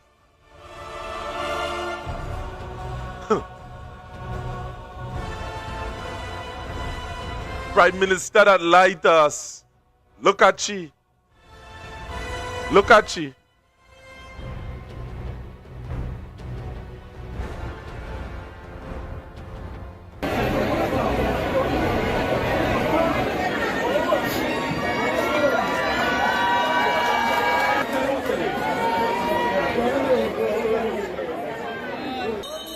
Member of Parliament for Transporting. And I'll tell you why I can do this. Because I'm not the 1%.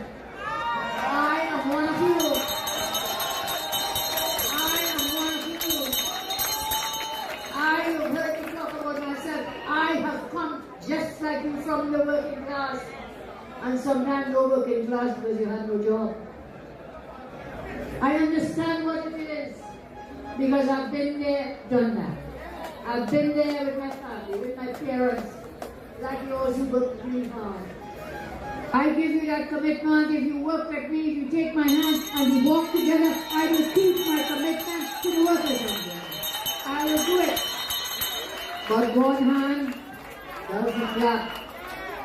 We cannot say we will take you forward when you do not want to go forward and you want to operate to stay backward. What do we always say in the labor movement? Forward ever! Forward ever! Forward ever! Backward never! Never, never! So take my hand together. Let us rebuild this country. And you see Trinidad and Tobago. You see that this woman understands people. This woman really gone off over. The people of Trinidad and Tobago have been crying out. While you saying, bomb them violently in the high seas, body washing up on shores. People suffering within your own country. You saying that you understand people.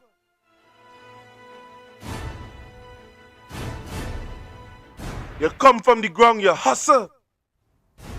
But you never hear this. Hear the cries. Hear the cries now.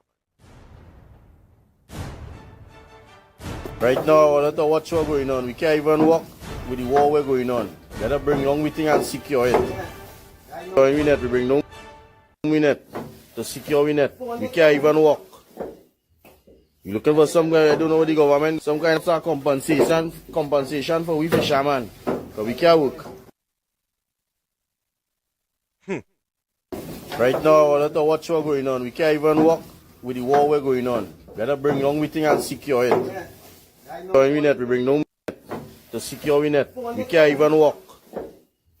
You looking for some guy, I don't know the government, some kind of some sorts of compensation for we fishermen. Because we can't work.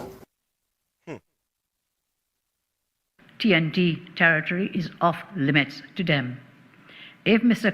Cabello's comments are a veiled threat to enter TNT territory, they should reconsider any such intention. The fact is that as a responsible government, we have to take all threats against any incursion into our territory seriously. I will speak to Minister of Defense and Attorney General to seek advice on protections for our Coast Guard, to use deadly force on any unidentified vessel entering TT waters from Venezuela, smuggling military able-bodied men and women. TNT is off limits to them. Following comments from Maduro and Cabellos, we now have to take seriously the threat by that government sending their agents into our country to commit acts that can be adverse to our own welfare. We will also have to take a look at how we go forward with Venezuelan migrants here who are military-aged and able-bodied men and women. We have to take this threat seriously now. They have done this before. They made similar propaganda comments about Guyana and Colombia whenever they had interior political problems or elections, and then they engaged in border skirmishes with violence. We will take these threats very seriously. I want to tell further TNT drug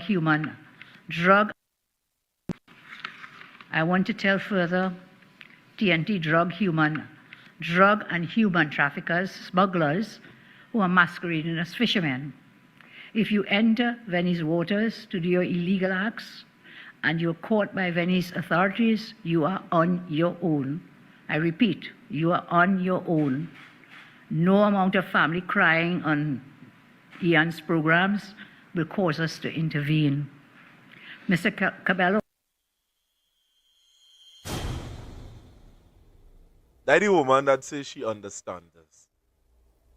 That is the lady that would have labeled the entire fishing population of Trinidad and Tobago as human traffickers, drug smugglers. What about the people that brave the high seas?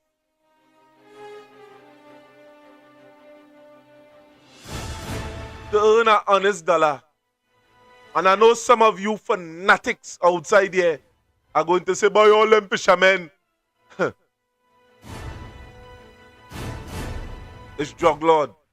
I know that all I want to say. And what you saying it? The people that ought to know better. Imagine fishermen. They don't have a certain fishermen at this point in time because this administration in power don't mind saying that all fishermen is drug lords, human traffickers, and smugglers. Some of you don't mind saying that. because all your government is in power.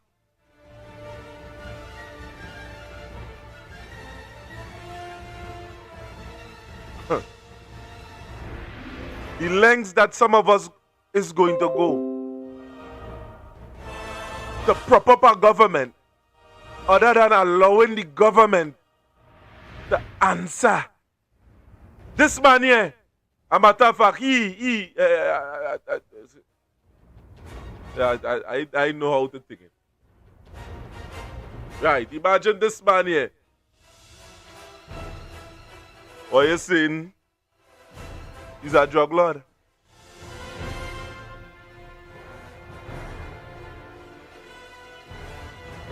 Trinidad and Tobago, it's time to wake up. And again, to the many of you, just that the phone lines, I can't open the phone lines. And Alvin Campbell would have said something. What did Elder promise to do for the people of Labre? He turned around and stabbed them in the back. All what he do in Erin is bring a backhoe and start to clear a drain in a jacket and tie for 1 hour. Yes, people, the program live now is what, 10:13 p.m. and you know, Fearless just, again, we are going to have him here from time to time. To those that haven't subscribed, please subscribe to the network. Like, share, subscribe. Like, share, subscribe. The platform is monetized. Like, share, subscribe. Because it's the only way we could go forward here. Like, share, subscribe. That we will always bring you commentary like this. Slimy is going to come again. Then we will have different segments. I ain't ready to bust the mark yet, but there are a lot of people is going to join us here on this platform where we will be emulating only truth. That is all. And with that, the people of Trinidad and Tobago, thanks for joining me here tonight. And at this point in time, I have to take my leave.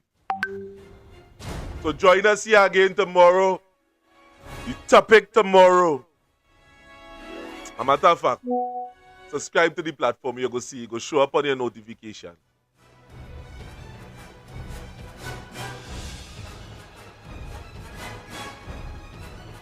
This woman, everybody, what a liar.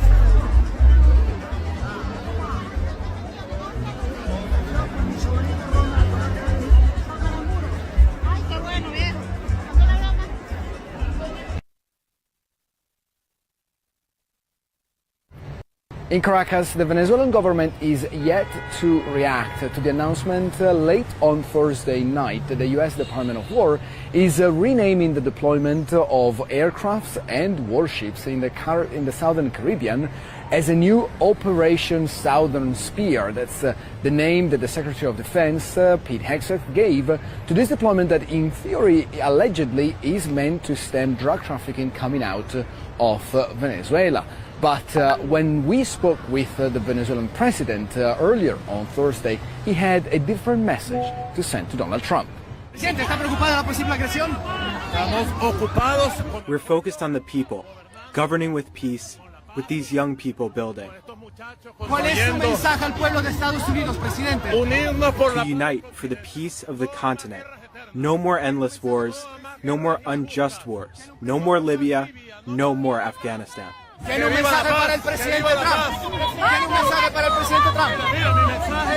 My message is yes, peace. Yes, peace. Now those words are consistent with previous message that Maduro had given to the press and especially here on Venezuelan television, trying to mediate and trying to reach a negotiation. I'm speaking to Dr. Wayne Kublat Singh, and I want to ask him, what do you think is Kamla Persad Bissessar expectation of the United States military aggression against Venezuela? Well, this is a brutal act of imperialism. It entails a huge portion of the American Navy, very sophisticated satellite warfare, naval warfare. You have drones, you have tomahawks. It's a very sophisticated imperialistic mission. And we've seen this before. We've seen this since 1492. That's when they used to build palisades and fire cannons from them and so on. This is basically the same thing. And so you would have thought that our people, prime ministers, attorneys, she's a prime minister, she's an attorney, she's well read, would have recognized this as an imperialist act, posture. It's simple. Imperialism, bad. Anti-imperialism, good. That's a lesson of our history if you study Indian history, African history, Latin American history, New World history on the whole, Australian history, Vietnam history, Far East history, Middle East, all the histories. That's what it tells us. Imperialism is bad. Anti-imperialism is good. So how come they cannot recognize that? How come they haven't seen that? And why are they so easily abiding by the expectations and the mandates of imperialism? So that's the first question you have to ask. What's wrong with the people? Something is radically wrong with them if they're able to be so either willingly ignorant or duped by imperialism. The regime change wars. We've seen it. We've seen it recently in Latin America. We've seen it in the Middle East. We've seen it in Libya, in Syria. So there's no doubt about it. It's basically America doesn't want to trade on equal terms. She wants to grab. She wants to pillage. That is basically European history. That's how they garner much of their wealth. And the military expenditure is being funded by the American people to the benefit of the American superclasses, what they call the 1%. So that's the first thing. I think we have to question, not America. We know what America's playbook is. We have to question our own people. How could a whole party, a whole confederation of attorneys surrounding the Prime Minister, Attorney General, fall for this or willingly oblige this kind of action? Now, the Prime Minister seems to want to escape liability in this, but she cannot escape, in my view, because she is the first person, even before the elections, to call Maduro a narcotics agent, narcotics terrorist, a narcotics trader, without any kind of evidence. She's a senior counsel. So she has been basically parroting Washington podium rhetoric. So she's part of the organized plan for this action. She can't escape it. She's the one who, when the Americans came here initially with their hardware and some military hardware, she supported it. She said she supports it. She knew what the equipment was. She has advisors. And she supported it. She called the Venezuelan revolution a narco-terrorist revolution. So she was basically obeying the American playbook. When about 90 or 70 something people now were being killed through extrajudicial murder and slaughter, she supports that. She said, kill them. Yeah. And now we're seeing where helicopters and airplanes are flying over the sky by night, all over the place. Blanchisseuse, Diego Martin, Mayaro. And she's saying, well, we're not going to use our land space or land or Trinidad and Tobago to attack the Venezuelan people. But she's already in it. Modern warfare is satellite warfare. The Americans need a place to put satellites because they have a gentleman somewhere or a group of people somewhere in the Pentagon. And then there's also, it's a triangular kind of warfare. There's somebody in Venezuela, the CIA, who's giving them information, signal information, and they're the warships, and they need to put satellites. So once you put satellites in Trinidad and Tobago, once you establish a signals base in Trinidad and Tobago, once you have aircraft flying to get intelligence in Tobago, once you are loading the effort, this is not coincidental, this is not happening coincidentally. Is it coincidental that we have American troops at this time, American warships visiting us at this time? It's not. You're already part of it. So the British and MI6 are very smart. They pull out of this. They say, we're not giving any intelligence anymore to the Americans because they knew this was an extraditional illegal killing. This was murder. They're not going to participate in that. The president of Colombia also pulled out. In fact, he's taking a case of one of the persons Colombian killed in this operation by the Americans to the international courts. The Dutch have pulled out of it. No longer any sharing intelligence with the United States. So it's very difficult for the Prime Minister to pull out herself, to exculpate herself. She's a part of it. She's deeply ingrained in it. She's colored in ink in it. She's stamped in it, and she's no way of escaping it. She is a co-combatant.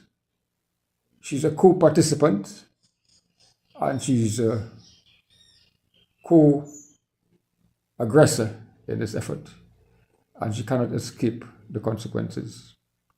And I can only trust that when this whole thing is over, but we haven't even talked about the gas, I think that she has basically very unpatriotically, and she has very treasonously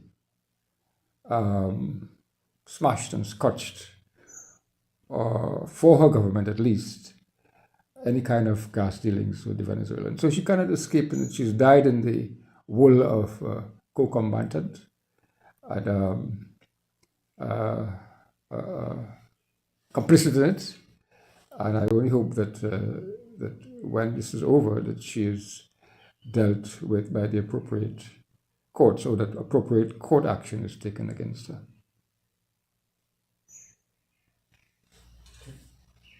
That's good. Of her family, former Bangladesh Prime Minister Sheikh Hasina has now been sentenced to death. A court in Dhaka has found the leader guilty of crimes against humanity linked to the violent crackdown on protesters during the 2024 July movement.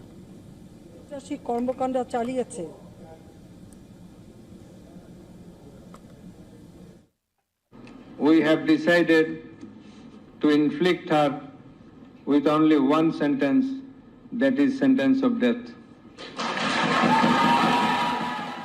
It is hereby ordered that accused Sheikh Hasina be found guilty on 3 counts under charge 1. Count number 1, incitement. Count number 2, order to kill. Count number 3, inaction to prevent the atrocities and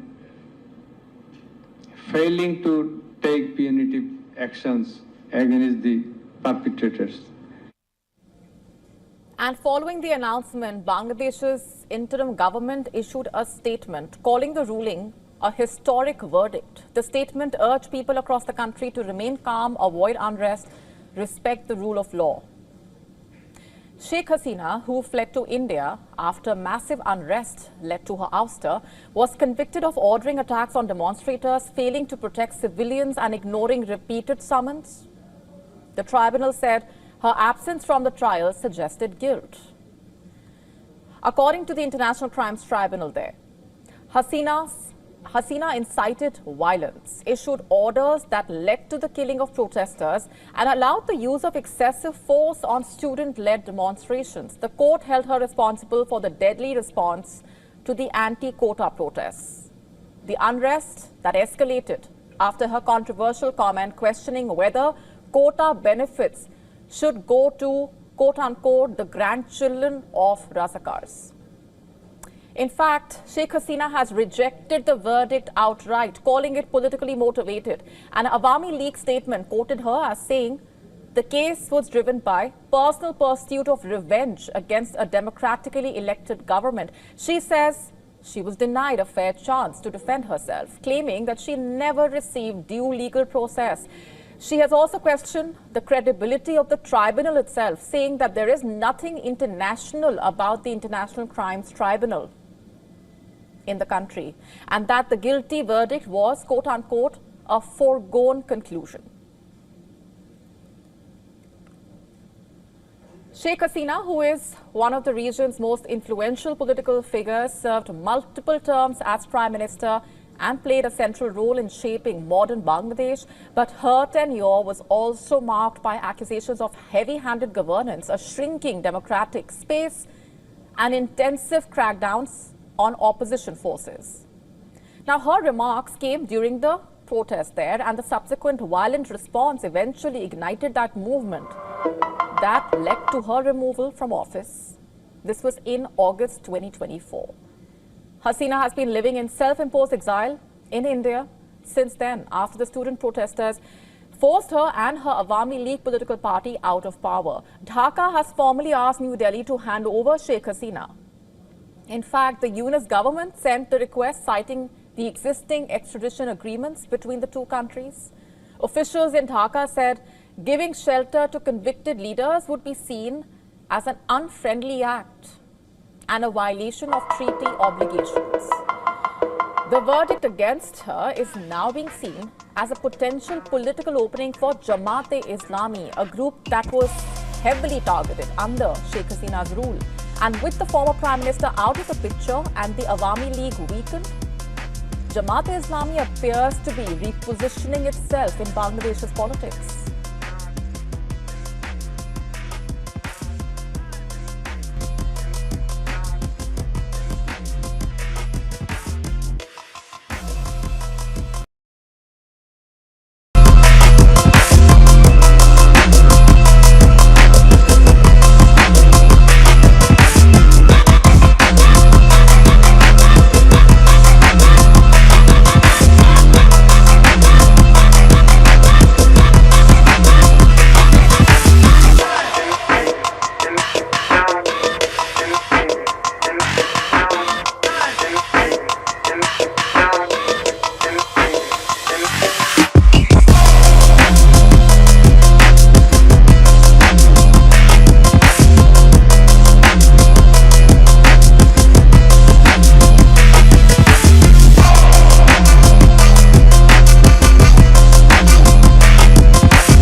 Hey you guys, welcome to the Workers' Right Morning Show.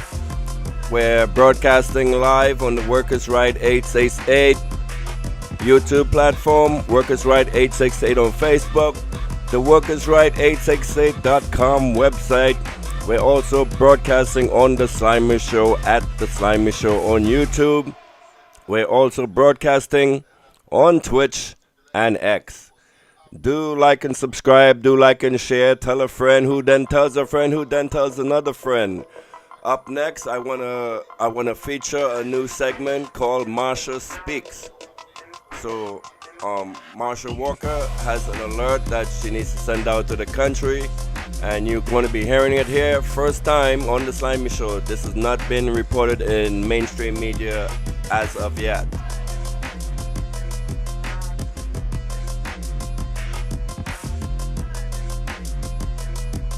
Saying that the former Minister of Finance alleges.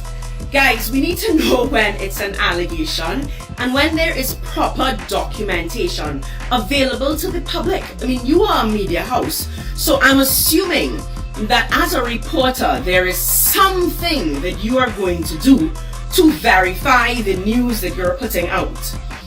To say that the former Minister of Finance is alleging that this government has withdrawn $1 billion in the short time that they are in office.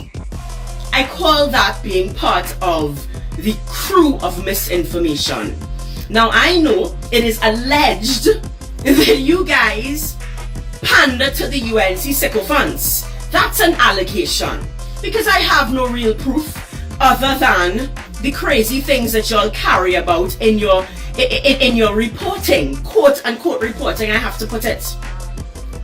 In 5 months, you can go to the 2025 September Central Bank Economic Data Pack, and you will see where they say it. They talk about the figure going from 5 billion to 4 billion. It's there for the nation to see. That equals $600 billion that was withdrawn in 3 months. This is not Marsha saying it. This is not PNM saying it. This is the central bank putting out a report showing that there was a sharp decline, that there is a withdrawal of $600 million in 3 months. And then you can go to the draft estimates that's produced by the UNC government, again, another public document, and you can see that there has been a withdrawal from the Heritage and Stabilization Fund of $400 million. 600 plus 400 equal $1 billion. In the short time that UNC has been in office, they have withdrawn $1 billion. Now, if this media house were doing their job, this is where you can speak about an allegation, because the former Minister of Finance said that he would have contacted 2 major banks, and those 2 major banks said that they have not enjoyed an increase in foreign exchange availability. So that is where I'm calling on the media to pick up the phone and do your investigation, because if the banks have not had foreign exchange, extra foreign exchange made available to them, then this government needs to explain to us what, why, where has $1 billion gone. I certainly not feeling any, no crisis averted with foreign exchange. I'm sure nobody in writing saying, hey, look, the government give us $1 billion, so credit increase, credit card limit increase. Nobody is celebrating anything that is making us feel that this $1 billion withdrawal somehow had to do with the foreign exchange crisis and was somehow going to ease the stress that citizens are facing. But once again,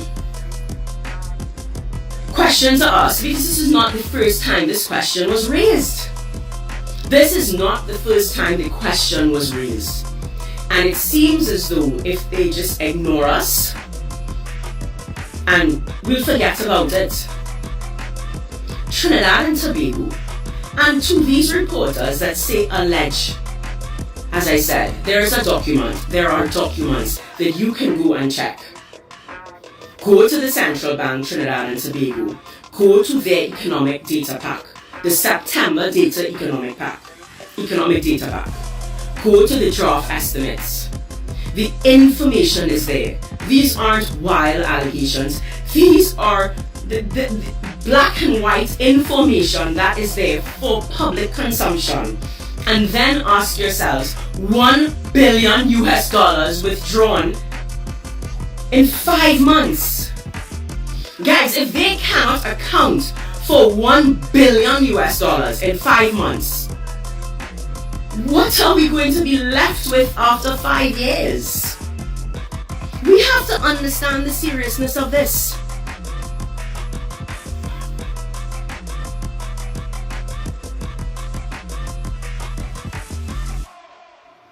I noticed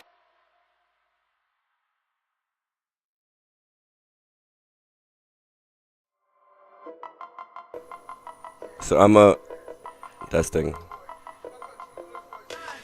Testing.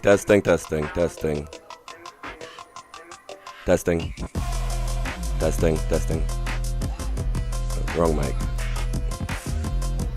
So breaking here on the Workers' Rights platform, not yet reported in mainstream media, money is missing from the central bank, totaling up to $1 billion. Where the money gone? This media house saying that the former Minister of Finance alleges. Guys, we need to know when it's an allegation and when there is proper documentation available to the public. I mean, you are a media house, so I'm assuming that as a reporter, there is something that you are going to do to verify the news that you're putting out.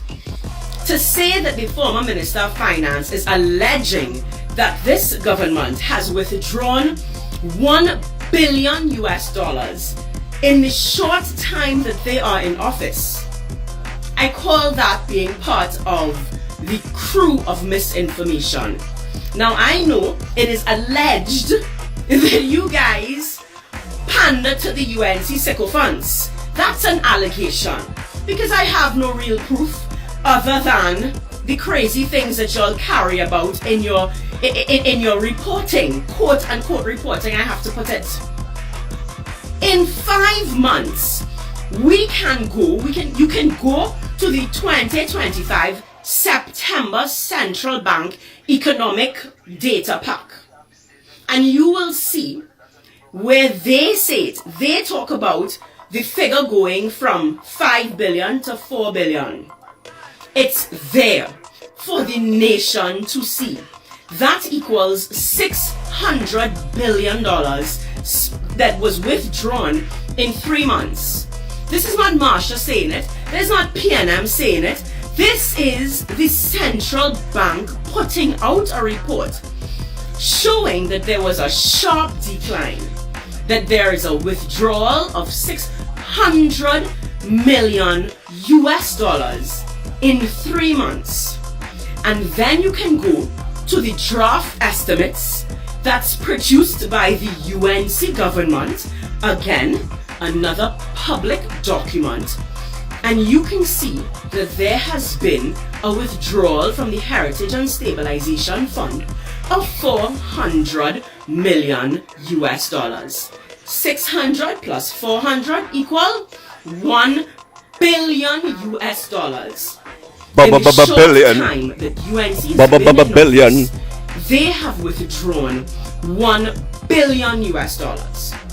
Now, if this media house were doing their job, this is where you can speak about an allegation, because the former Minister of Finance said that he would have contacted 2 major banks, and those 2 major banks said that they have not enjoyed an increase in foreign exchange availability.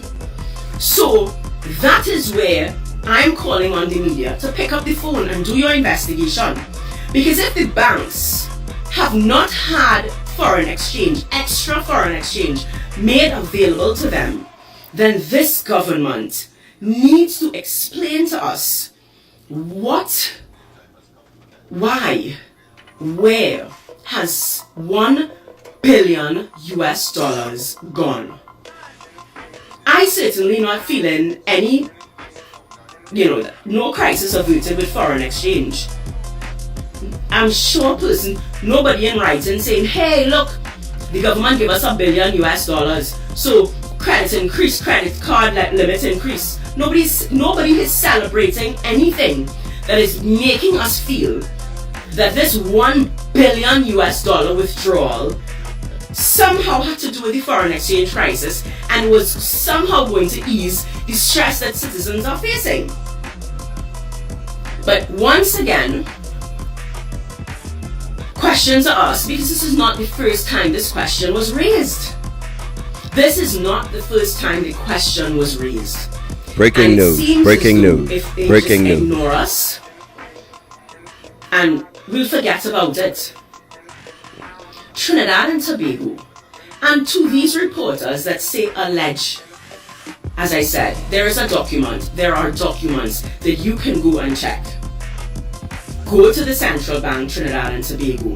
Go to their economic data pack, the September data economic data pack. Go to the draft estimates. The information is there. These aren't wild allegations. These are the black and white information that is there for public consumption. And then ask yourselves, $1 billion withdrawn in 5 months. Guys, if they cannot account for $1 billion in 5 months, what are we going to be left with after 5 years? We have to understand the seriousness of this.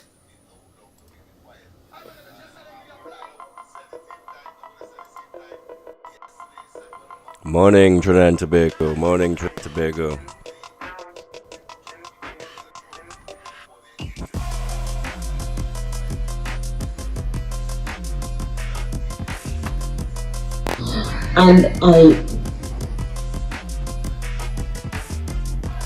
Good morning, Trinidad and Tobago. Good morning, Trinidad and Tobago. Good morning, Trinidad and Tobago. Welcome to the Slimy Show Morning Edition. This is our first edition. This is the first time we're actually trying to kick off something like this. So please, we're going to be streaming until 10 a.m. So we have 3 more hours left. So what are we going to be doing is I'm going to be live on the mic in the background, and we're going to be playing breaking news. So you just heard right now breaking news that more money is missing from your treasury, but everything is going along as, you know, nothing's happening. All right. Anyway, so let me set up the next slide for you. I'm gonna replay the stuff with Juan Guaido, how he ended up stealing money from the Venezuelan government. That this was actually a continuation of the first stream. So give me 1 second.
story came up to me, and after I saw it, I decided to do a presentation on it for you. Here we go. It's in Spanish. Revés judicial para Juan Guaidó, tribunales de niegan la venta de la refinería Citgo, dictaminando que la directiva designada por Guaidó no tiene la legitimidad para representar a la empresa. Un nuevo golpe que pone en tela de juicio el control de activos venezolanos en el exterior. Okay, so basically what's happening Revés judicial is this post is saying Juan Guaido has legitimacy for the sale of Citgo, and there are some court proceedings that are happening right now where the United States is actually trying to steal Citgo from Venezuela. Citgo valued at $11 billion.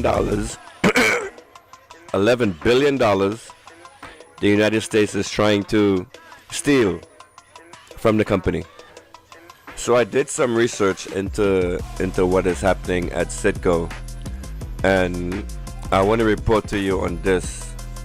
So I went over to Grok and asked why was Citgo sold. So here's where it stands. Citgo Petroleum Corp, Venezuela crown jewel, valued at 11 to 13 billion, with 800,000 BPD refining capacity, has not yet been sold, but it's actually in the process. It's the subject of a multi-year U.S. court-ordered auction of its parent company, PDV Holding in PDVSA, I guess, to pay creditors. The process is in limbo due to ongoing disputes with no final buyer approved. Below I'll break down why this is happening, the root causes, and how the legal mechanism based on the 8-year saga. Why Venezuela defaults, expropriations, and U.S. geopolitics. The auction stems from Venezuela's economic collapse under President Hugo Chavez and Nicolas Maduro, exacerbated by U.S. sanctions and the recognition of opposition leader Juan Guaido.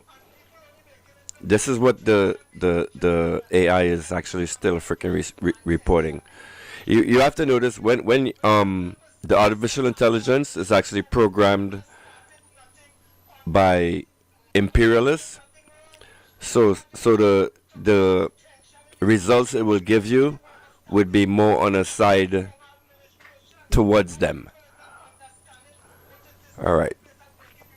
So here we go with debt defaults and expropriation. So because of U.S. sanctions, Venezuela defaulted on $150 billion in foreign debt. So creditors, people who loaned Venezuela money, actually started making claims against Venezuela. Their total claims from 18 creditors totaled to $21.3 billion from 18 creditors, which was far exceeding Citgo's value. Right? So after sanctions, after the United States put sanctions on Venezuela, now Venezuela cannot pay its debts because of that said sanction. Right? Look at the robbery here that's taking place. So now Venezuela can't pay its bills. Venezuela defaults on its debts, and now it has to go to court. And in the court proceedings, this is where Mr. Juan Guaido comes in. Mr. Juan Guaido, and look at the fucking robbery. Look at this robbery that is taking place. Juan Guaido signed. They remember they made him the fake president of Venezuela for a little while. The president that your leader supported, Kamla. It seems like whenever you mention Kamla and Venezuela, she's always on the side of overthrowing Maduro, isn't it? Oh my God.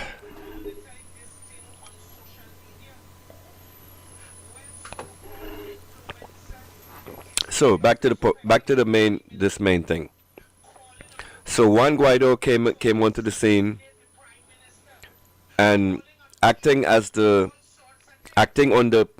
behalf of the people of Venezuela, because he's a so-called president, he signed away Citgo He basically sold the Citgo to cover these outstanding debts that the Venezuelan government now owes to these creditors. Look at the robbery that is taking place. So the United States did some highway robbery on Venezuela. And so this is another thing that happened here also.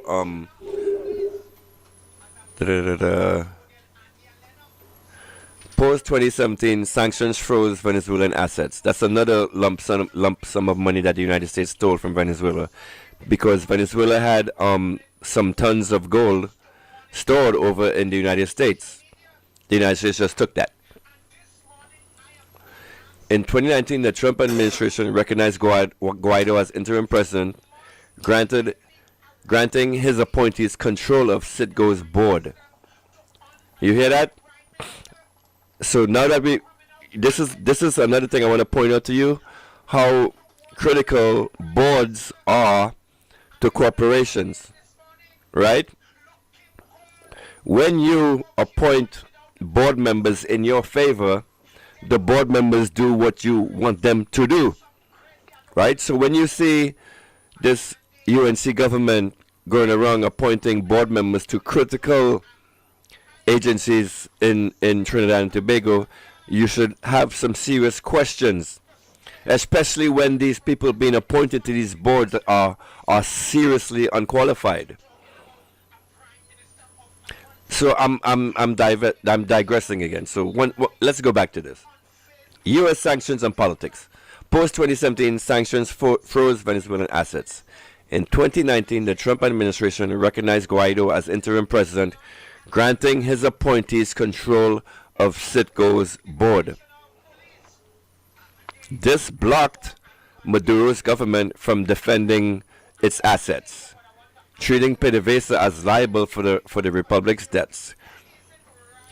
Critics, including Venezuela, call it theft. But United States courts view it as enforcing valid claims. What do you guys think? What do you guys think about this? The United States froze Venezuela's ability to pay bills. Then, because Venezuela couldn't pay bills, it took its assets that it had in the United States to pay those said bills. Highway robbery. And this is what the United States did to Venezuela. And another thing Venezuela did,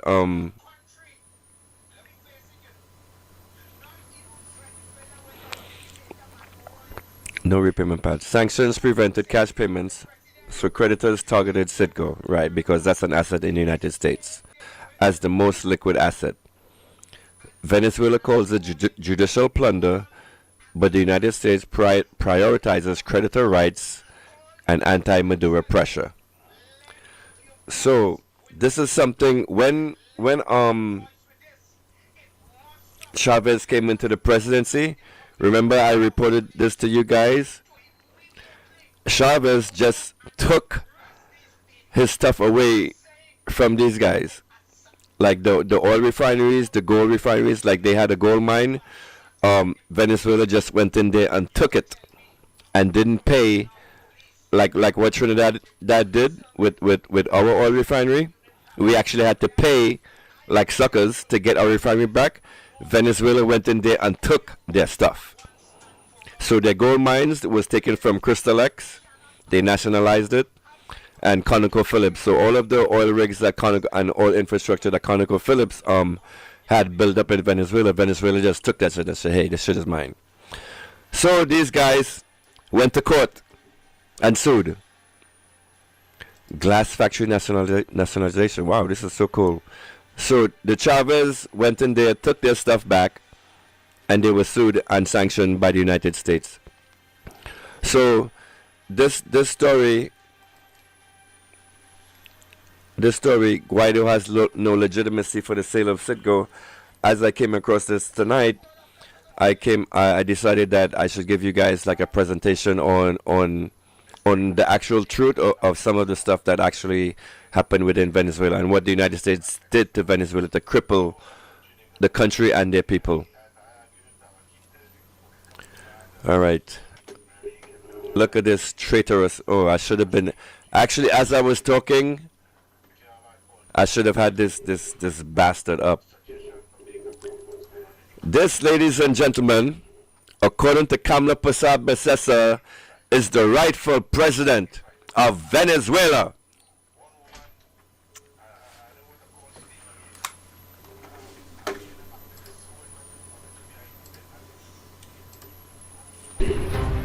Mr. Juan Guaido, president of Venezuela. He is now a professor at a Miami university. He still walks around in public, but for some reason he's now no longer the president. After he sold away Venezuela assets and got paid a handsome fee, this man is now running free.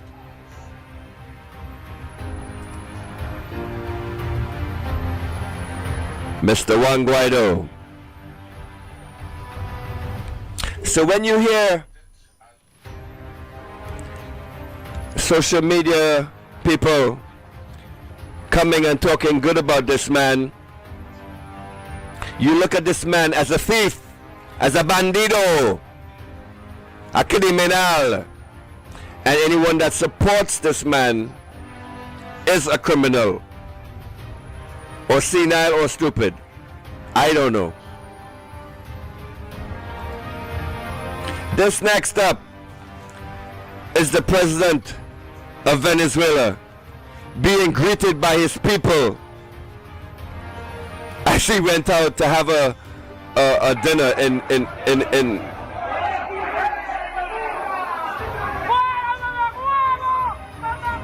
Juan Guaido, ladies and gentlemen.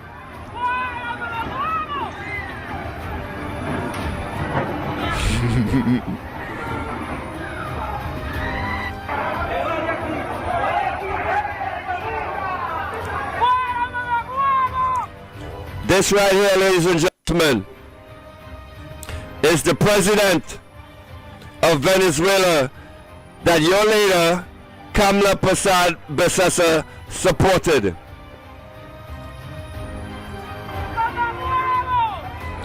Anybody in the chat, to anybody in the chat, I don't speak Spanish. Anybody knows what Mama Guebo means? What does Mama Guebo means? Anybody in the chat listening and listen to the chat, what is this guy shouting? He keeps saying Mama Guebo, Mama Guebo, Mama Guebo. What is that? Is that a song? I don't know. Hablo español. No comprendo. What are you saying? Mr. Rima, this is what I need. I need your Spanish speaking ability. I don't know if you're in the chat or not, but I want you to put this on your to-do list, Trinidad and Tobago. I want you to Google for me, what does Mama Guebo mean? And why are the people of Venezuela saying Mama Guebo to their president?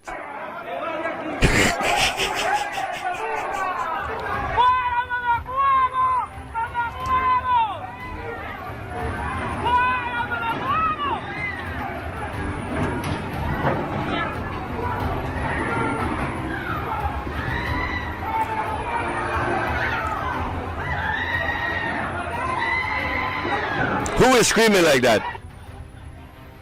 Mama Guebo! Mama Guebo!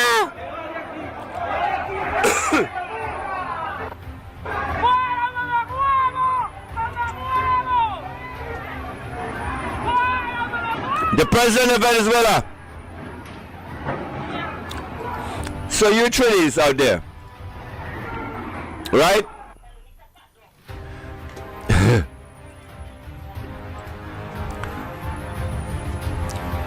This man went and sold off the assets of Venezuela to the United States for pennies on the frickin' dollar. So now, wake up, Trinidad and Tobago. Pay attention to all of these new board members that are being assigned to positions throughout Trinidad and Tobago. And now that you know what board members can do, I want you to question, why is this UNC government changing board members that are subservient to them instead of actually being qualified for the positions? Like, let's say, I don't know, let's say you want to appoint a board member for someone in the in TTT. That board member should have qualifications, right? Like, I don't know, maybe they built a studio, they have a media personality, they contributed in some way, form or fashion to the media industry of Trinidad. That's why you would want someone that experienced in that position, right?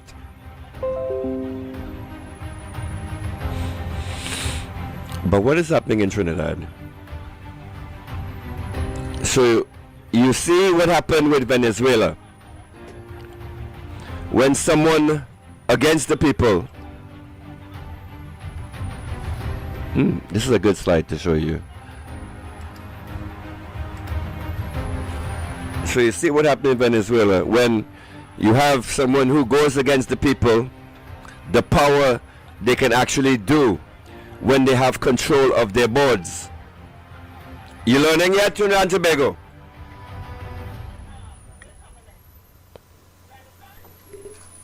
Here's a post that I want to highlight off of X. Mama Guimo does not mean mother cunt. No, it means suck my dick. Anyway, Nicolas Maduro is the representative of the people of America. Listen to this. This is a post on X that I wanted to highlight for you guys.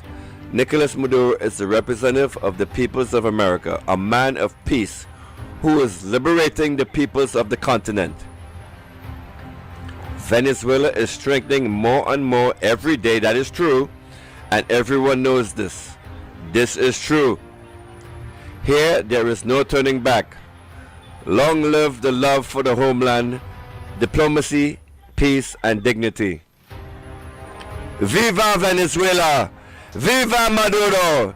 Viva Venezuela! Viva Maduro! Anyone who comes to you that is against Nicolas Maduro, you look at them as a traitor. Speaking of traitors to the people of Trinidad and Tobago, that is my most... Alright, I'm being told to stop yelling. I have alcohol in my system, I have Henny in my system, I want to fight. You want to fight me, baby? Alright, I'm being told to stop yelling. It's 3 o'clock in the morning and she's trying to go to sleep. So I need to hush my mouth. Now I forgot what I was saying.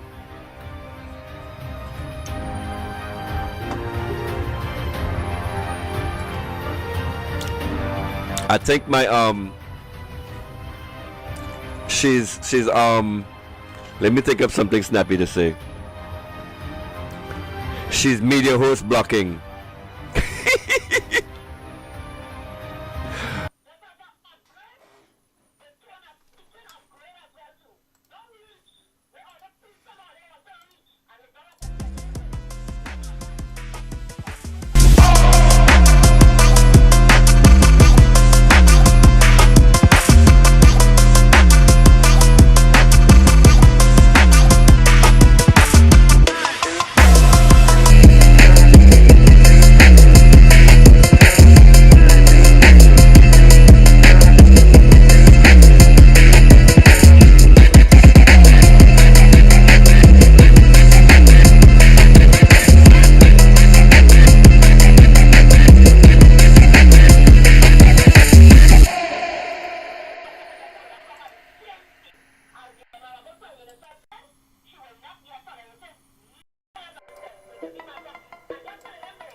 that the former Minister of Finance alleges. Guys, we need to know when it's an allegation and when there is proper documentation available to the public. I mean, you are a media house, so I'm assuming that as a reporter, there is something that you are going to do to verify the news that you're putting out. To say that the former Minister of Finance is alleging that this government has withdrawn $1 billion in the short time that they are in office, I call that being part of the crew of misinformation. Now, I know it is alleged that you guys pander to the UNC sycophants. That's an allegation, because I have no real proof other than the crazy things that y'all carry about in your reporting, quote unquote reporting, I have to put it. In 5 months, you can go to the 2025 September Central Bank Economic Data Pack, and you will see where they say it. They talk about the figure going from 5 billion to 4 billion. It's there for the nation to see. That equals $600 billion that was withdrawn in 3 months. This is not Marsha saying it. This is not PNM saying it. This is the central bank putting out a report showing that there was a sharp decline, that there is a withdrawal of $600 million in 3 months. And then you can go to the draft estimates that's produced by the UNC government, again, another public document, and you can see that there has been a withdrawal from the Heritage and Stabilization Fund of $400 million. 600 plus 400 equal $1 billion.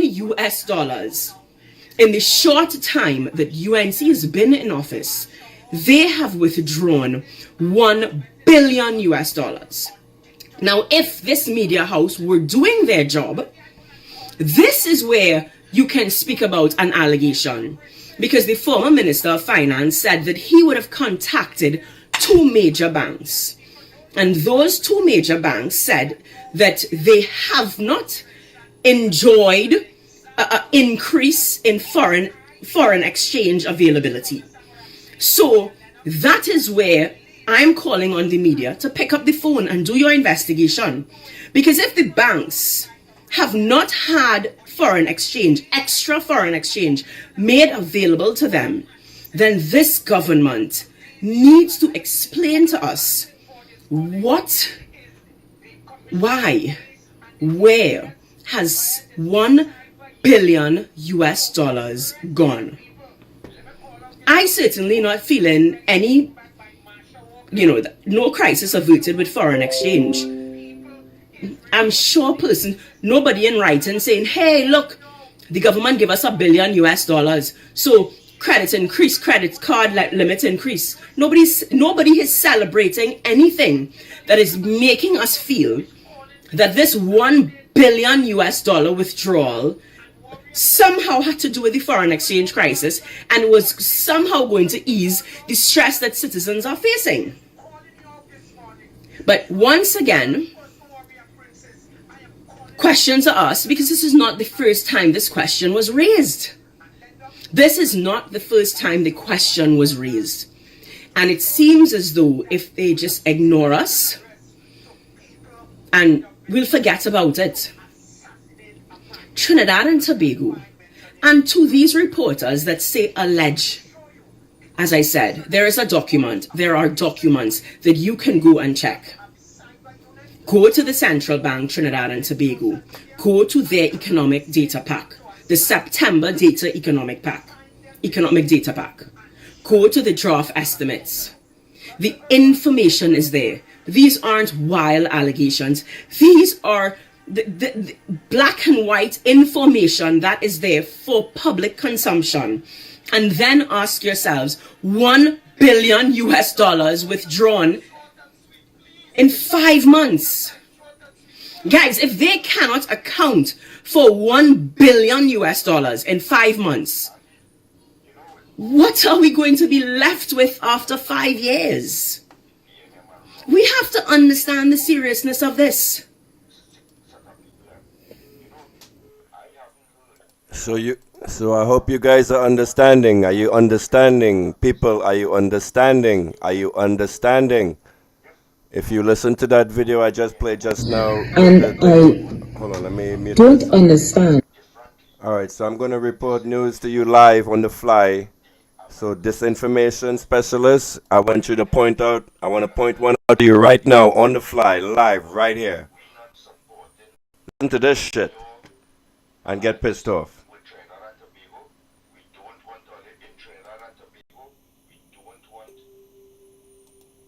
Listen to this and get pissed off, alright? Hang on. And as I was playing the video with Marsha Walker, something came on that had me like, huh? 1 second. You're gonna love this.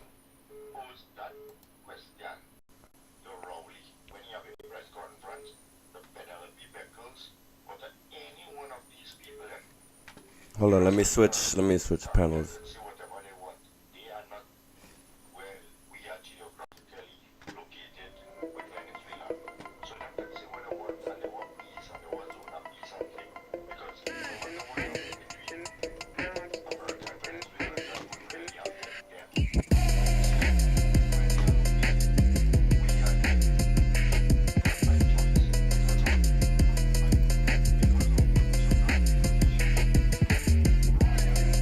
Call them, name them, and shame them. Back to. Go ahead, make it short and sweet. Listen to this. Okay, thank you, Andy. Now, why I did that, I said, on a backdrop, regardless to what would have been his way, that could have not happened under him like how it is happening. And I'm glad you would have gone there. For instance, what we have to do now is call them, name them, and shame them. Marsha Walker is aiding and abetting a lot of people on TikTok and Facebook. Let me call them out. Andy, I'm going to call them out now, you know. Marsha Walker, warrior princess. You're listening to the shit. We have to call them out. We have to After name you them. just listened to the video with Marsha Walker, now you listen to this. The disinformation specialists are out there. An illustration. I just use an example that how I believe, if you understand what I'm saying, Andy and Lennox, that I believe it should happen immediately. You shouldn't wait. Even though he might have rather and prefer, but you would have seen where a commissioner would have gone and sent his men to these people. And I am saying all I am asking for this morning is the commissioner of police and the TTPS via the cyber unit to arrest these people. Let me call out this person because I am really taken back by Marsha Walker. Marsha Walker, of all people, is reporting, and if she's listening, yes, Tabakit is calling you out. Marsha Walker, you is chief cook and bottle washer. You is aiding and abetting technically some of these people who is calling to assassinate the Prime Minister. And warrior princess, you are no badger in this country. People afraid to call you out. Well, Tabakit is calling you out this morning. You is the first person, warrior princess. I am calling on the commissioner to arrest you immediately. And Lennox and Andy, in regards to why I call Gary, is to show you that he would have still make an arrest to people who would have been saying to assassinate a prime minister. And that is why I mention him, not to give him any airplay, but to show you the commissioner must operate the same way. These people, you have the cyber unit, you have people who is monitoring social media. As long as they say to assassinate the prime minister, find them the same day and charge them. Tabakit out and off. Thank you very much. Oh boy, oh boy. Ladies and gentlemen, these are the traitors that I am alerting you, that I have been alerting you about since I started doing this. Are you waking up yet? Are you waking up yet? Are you waking up yet? All right, next slide. Let me get ready for the next show. Hold on 1 second. Let me set this up. Doing this live on the fly, one-man show. I hope you're enjoying it. If you're enjoying this, hit a...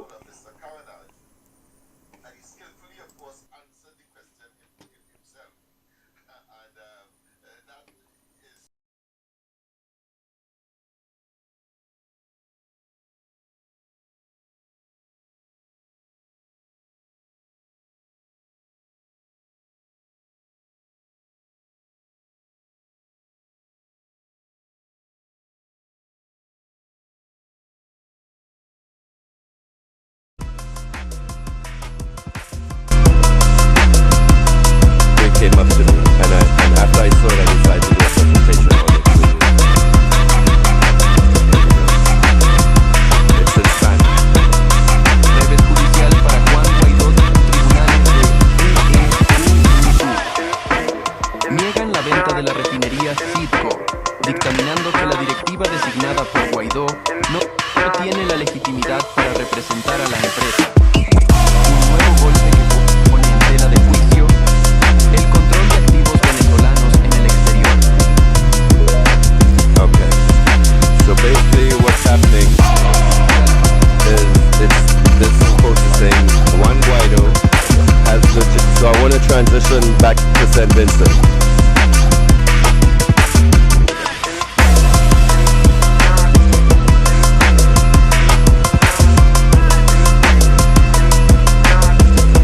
I have allergies, please forgive me.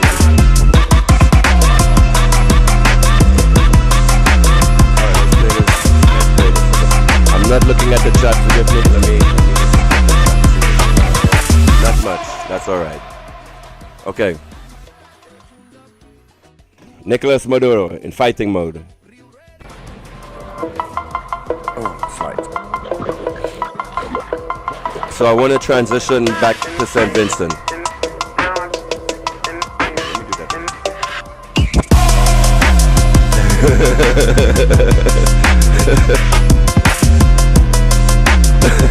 I have allergies, please forgive me. Alright, let's play this. What I love this guy. I'm not looking at the chat, forgive me. Let me just open up this chat, see what's going on here. Alright, not much, that's alright. So now we're gonna transition into the St. Vincent side of our story. Nicolas Maduro. So St. Vincent's, you know, if you're in the stream.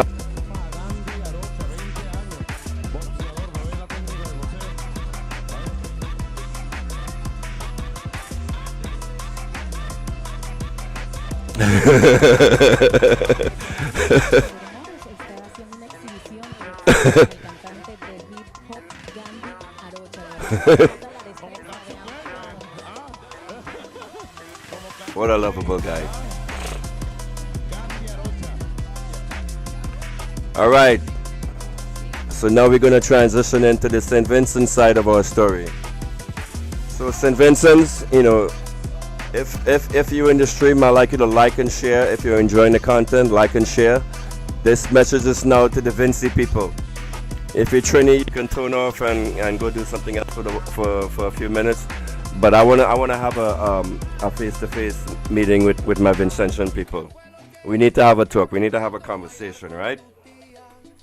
But before I do that, let me go refill my drink. I'll be right back.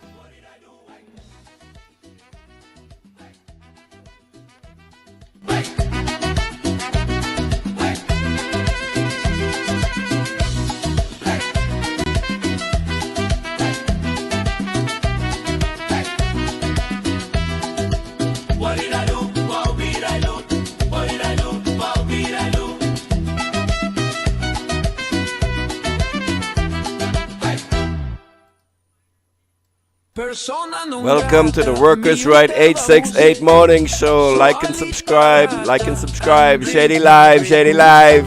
I did plan to parang in Caracas this year, but your cuss and your fuss and your people declare Persona non grata. Why you call me that name? Persona non grata. Lord, you make me feel shame. Persona non grata. Why you call me that name? Persona non grata. Lord, you make me feel shame.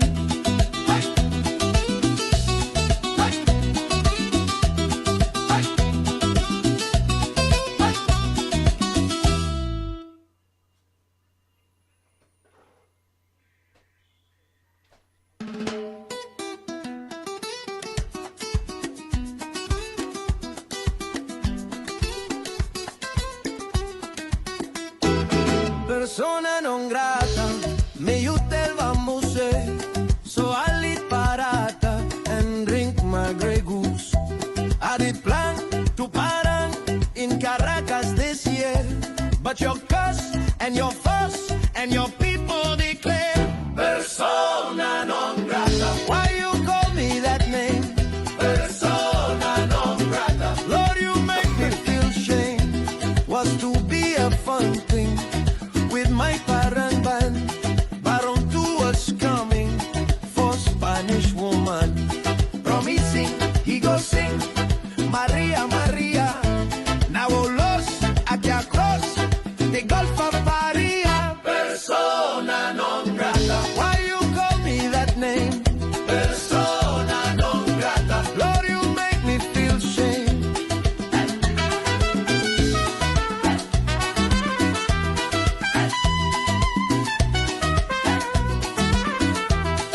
My cuatro tuned up, new maracas too, real ready to cantar and bailar with you.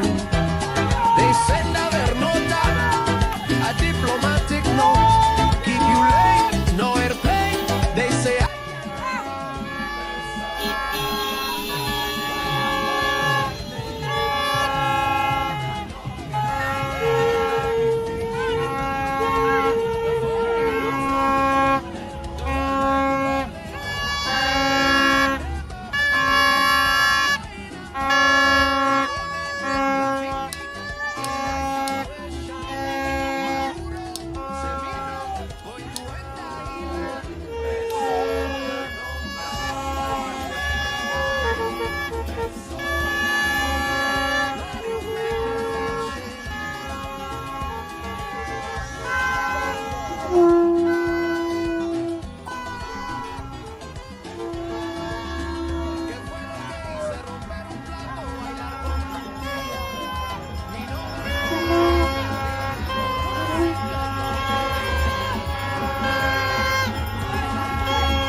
election time in St. Vincent is here.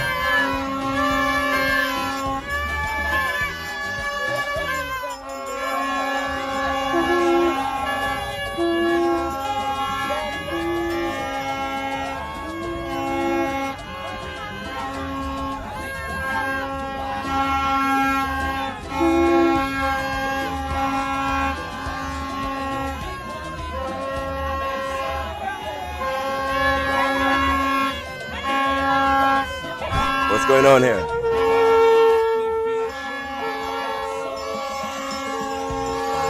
This look like more than an election thing going on here.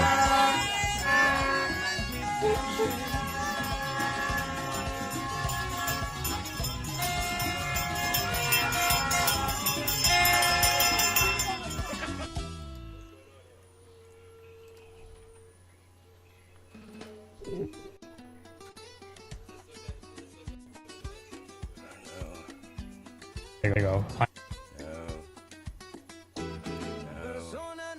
What you wanna see? Did no. No. No. There we go.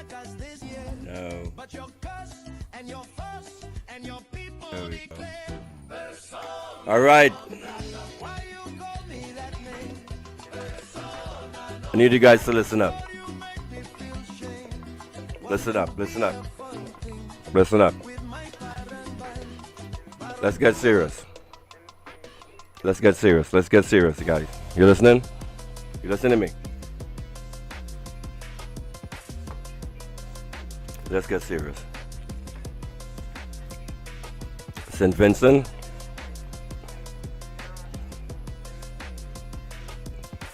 You know what? Like and share the stream. If you know someone from St. Vincent, tag them on this. Share this to one of your Vinci friends, because I have a message for the people of St. Vincent specifically. You know, because evil is coming to your land, St. Vincent, and I want to spread some sunshine, some sunlight, some education on what you are about to face within the next 2 weeks. You guys have elections on the 27th.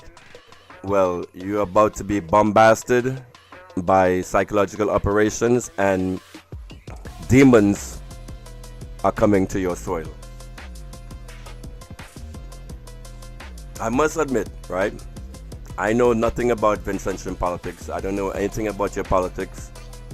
I'm not here to tell you who to vote for, who not to vote for. But what I am coming here to tell you is whoever this crew that I'm about to tell you about supports, that is the crew you are not to support.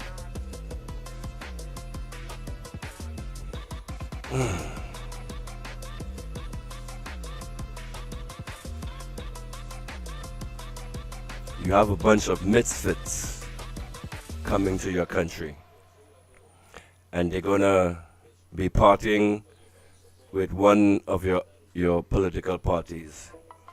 And these guys, I would say, are responsible. This team, this crew, this bunch of assassins. Let's call them assassins because they assassinated the economy of Trinidad and Tobago. Let's call them that.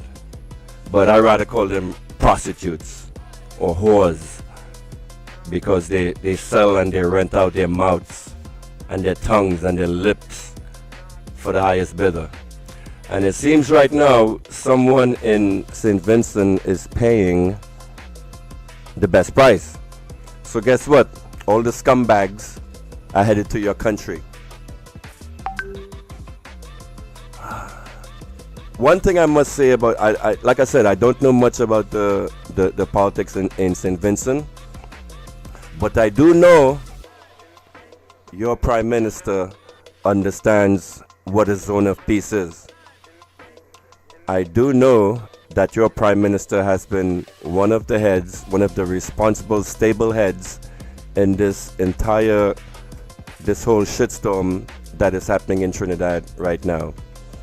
And if you have a party coming from Trinidad and Tobago, the leading party, the party that has our country in shit right now, that now we have military bases almost in Trinidad, like makeshift military bases. We could be a military target. Do you want this in your country in St. Vincent? So whatever party that these demons are coming over to try to tell you to vote for, don't vote for it. Because if that happens, Kamla Persad Bissessar would have a teammate. She would have an ally. Because right now she's all alone in CARICOM. And you should understand, if you're a Vincentian, I know you Vincentians are not as stupid as Trinidadians, because I know you guys come into the E and Alien chat, and I see you all, and I know you read the chat, and I know you guys know how stupid the people of Trinidad and Tobago are, and I know you guys are not that dumb, right? So this psychological operation that's coming to you, you're gonna hear a lot of good things. You might even hear yellow is the code over in St. Vincent. I don't know. Some wait a minute, hold on. Wasn't that video the video I just played just now? The people were wearing yellow and red outfits. Oh my fucking god. You're gonna start hearing yellow is the code in St. Vincent. Don't fall for that psychological operation like the people of Trinidad and Tobago did. Otherwise, you're gonna end up like us. You're gonna have a leader that would now be embarrassing your country on the international scale. Then all of a sudden, let's just pretend. Let's fast forward 2 months. If you elected a leader that Kamla Persad Bissessar can get along with, because she's all alone right now, right? Because that's good, that's right. You know, everyone is supposed to stand united against Trinidad and Tobago right now for the shit that they're doing. But they're trying to come destabilize your country right now. You, St. Vincent and the Grenadines, their eyes are on you. So now they will be sending their demons, their hellhounds. I could only call it hellhounds, men of questionable sexuality. And if you look at them, you look at all of them. They all have this tinge, this sweetness about them. This, you don't know if they like men or if they don't like women. All of them, they all have this fancy, this flair about them. And there's this Bible verse that I want to read to you, people of St. Vincent. I had it at the start of the show. Let me see if I can put it on right now. Here it is right here. Jeremiah 2:7. I brought you into a plentiful land to eat its fruit and its goodness. But when you entered, you defiled my land. You made my heritage an abomination. Jeremiah 2:17. So, my people of St. Vincent,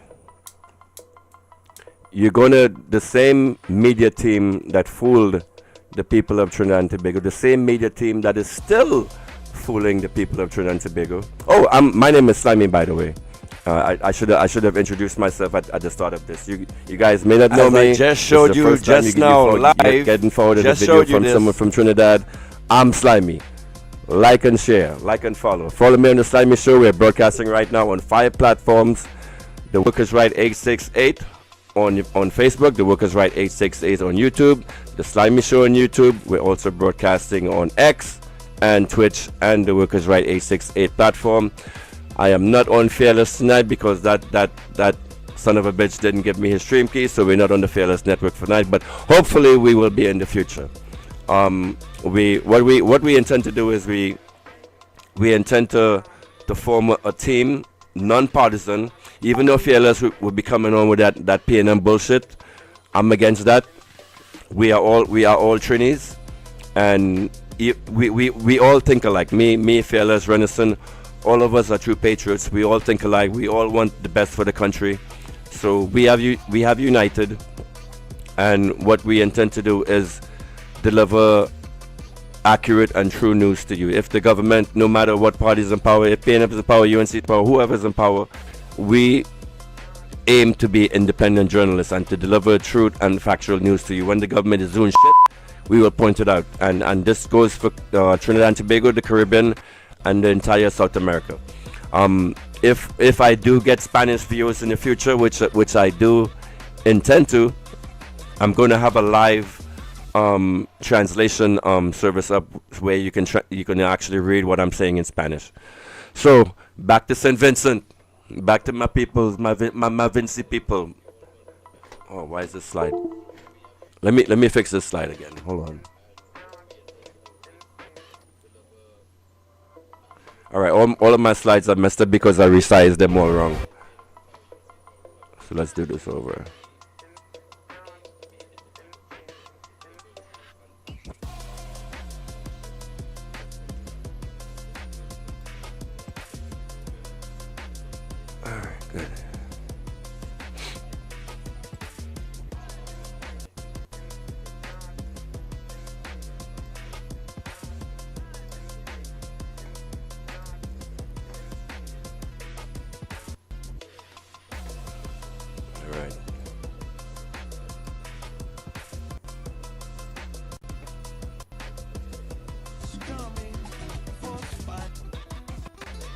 How you guys liking the show so far? All right, so let's get back onto demons. Let's focus on demons. So a few of the demons that I'm telling you about are right here. Listen to this demon right here.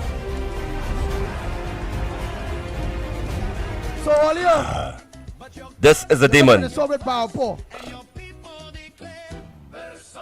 at how long I take. Begging for the right thing. I'm begging to go and smoke. I'm begging for all the commitment to go and drink no alcohol. I'm begging for all the commitment So to check go this, right? and party, lime, gamble, run woman. I'm begging all for all the commitment for nothing negative. So check this out. This man already has his plane ticket booked. Let me tell you this right now. He already has his plane ticket and his lodging and everything booked. Right? It's all an operation that is planned. The whole team, the whole fuck your head up team that worked in Trinidad is now transporting their wares over to you. So I'm trying to make you guys, trying to wake you up. Wake up, St. Vincent. This is what's coming to you. I'm not telling you who to vote for, but I'm telling you, whoever these people support, those are not the people you want to support. Okay? So back to this shit. So he's begging for money from people when he already knows he has his plane ticket booked. So I guess what he wants now is pocket money or whatever to beef up. Like when he goes to St. Vincent, he have extra money to spend. So now he went out to his people last week, begging them for money.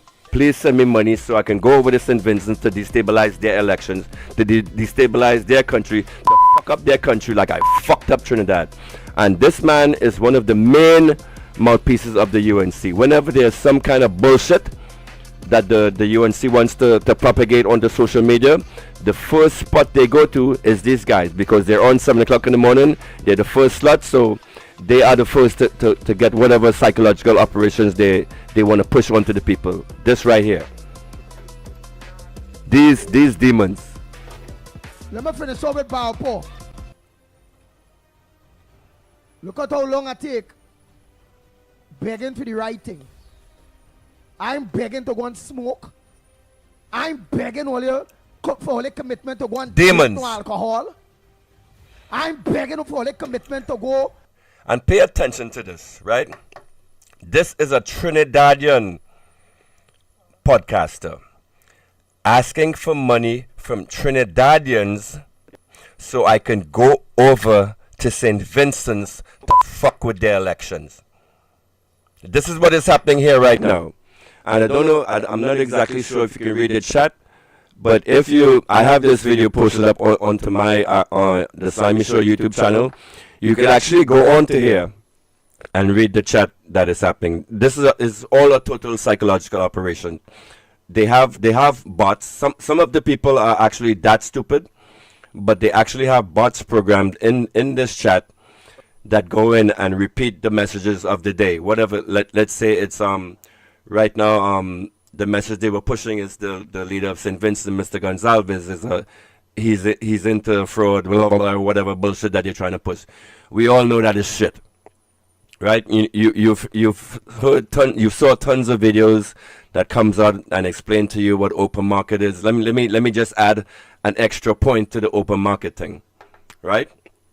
When a property is put onto open market, the property owner, when he sells the building, he is selling to recoup whatever cost that was spent in building this building, in constructing this building, and also to make a profit.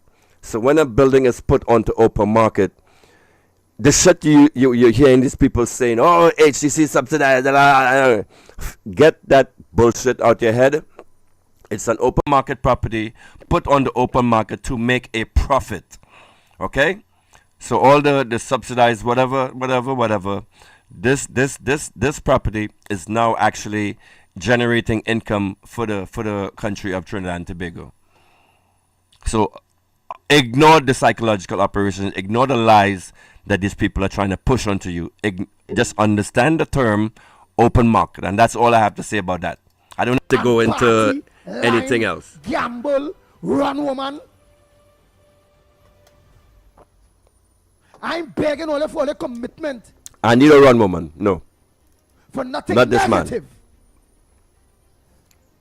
It's for something positive. Destabilizing another country's election is positive. Getting rid of a man that is supporting the zone of peace, according to this man, is positive. So, like I told you before, Kamla needs a partner with her to go along with her bullshit of the Caribbean is not a zone of peace and da da da da. If Trinidad, I'll tell you the reason why Trinidad and Tobago voted this party in is because we wanted something better. We wanted a better future. We were hoping that this party would come in and provide jobs for the people.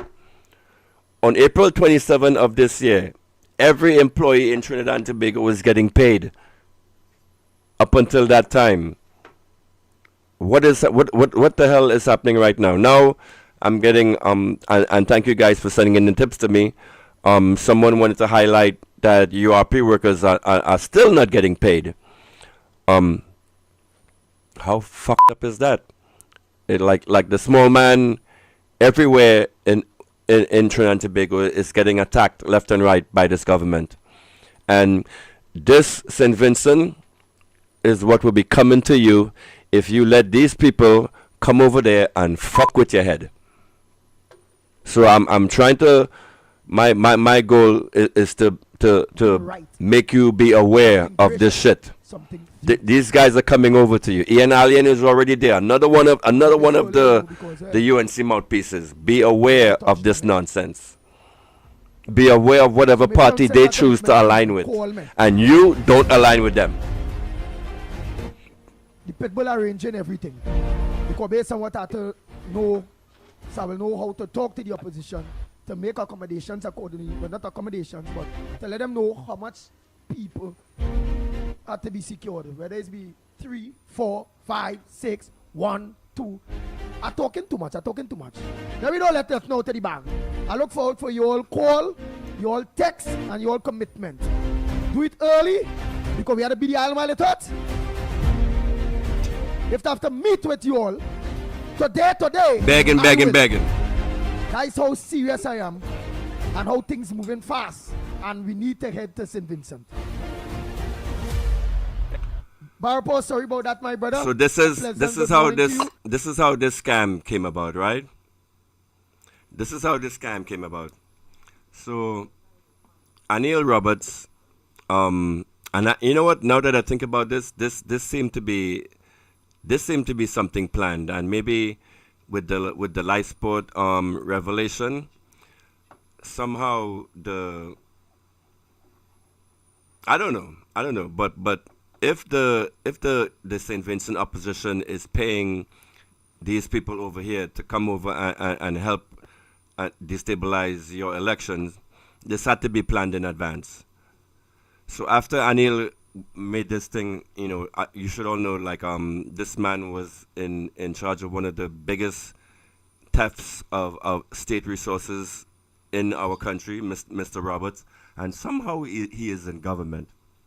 I wrote an article on why governments like not governments, why corrupt governments like to deal with compromised people. And there's nothing but compromised individuals in this UNC government. And one of the most compromised individuals is Mr. Roberts. Tell me about that accident he had a couple months ago when it's alleged that he ran a light and got into an accident and a citizen was killed. Whatever happened to that? Whatever happened to that? Is this politician, is this man here untouchable? Why do they keep using this man as their pit bull, their mouthpiece? So now these demons are focused on your country, and this is how the whole thing went about. So he went on his podcast, the Douglas Politics, made these atrocious claims, and when it was said that night, everybody like hearing it would believe it, because this is a so-called politician. He's supposed to be a man of authority who we are supposed to trust, right?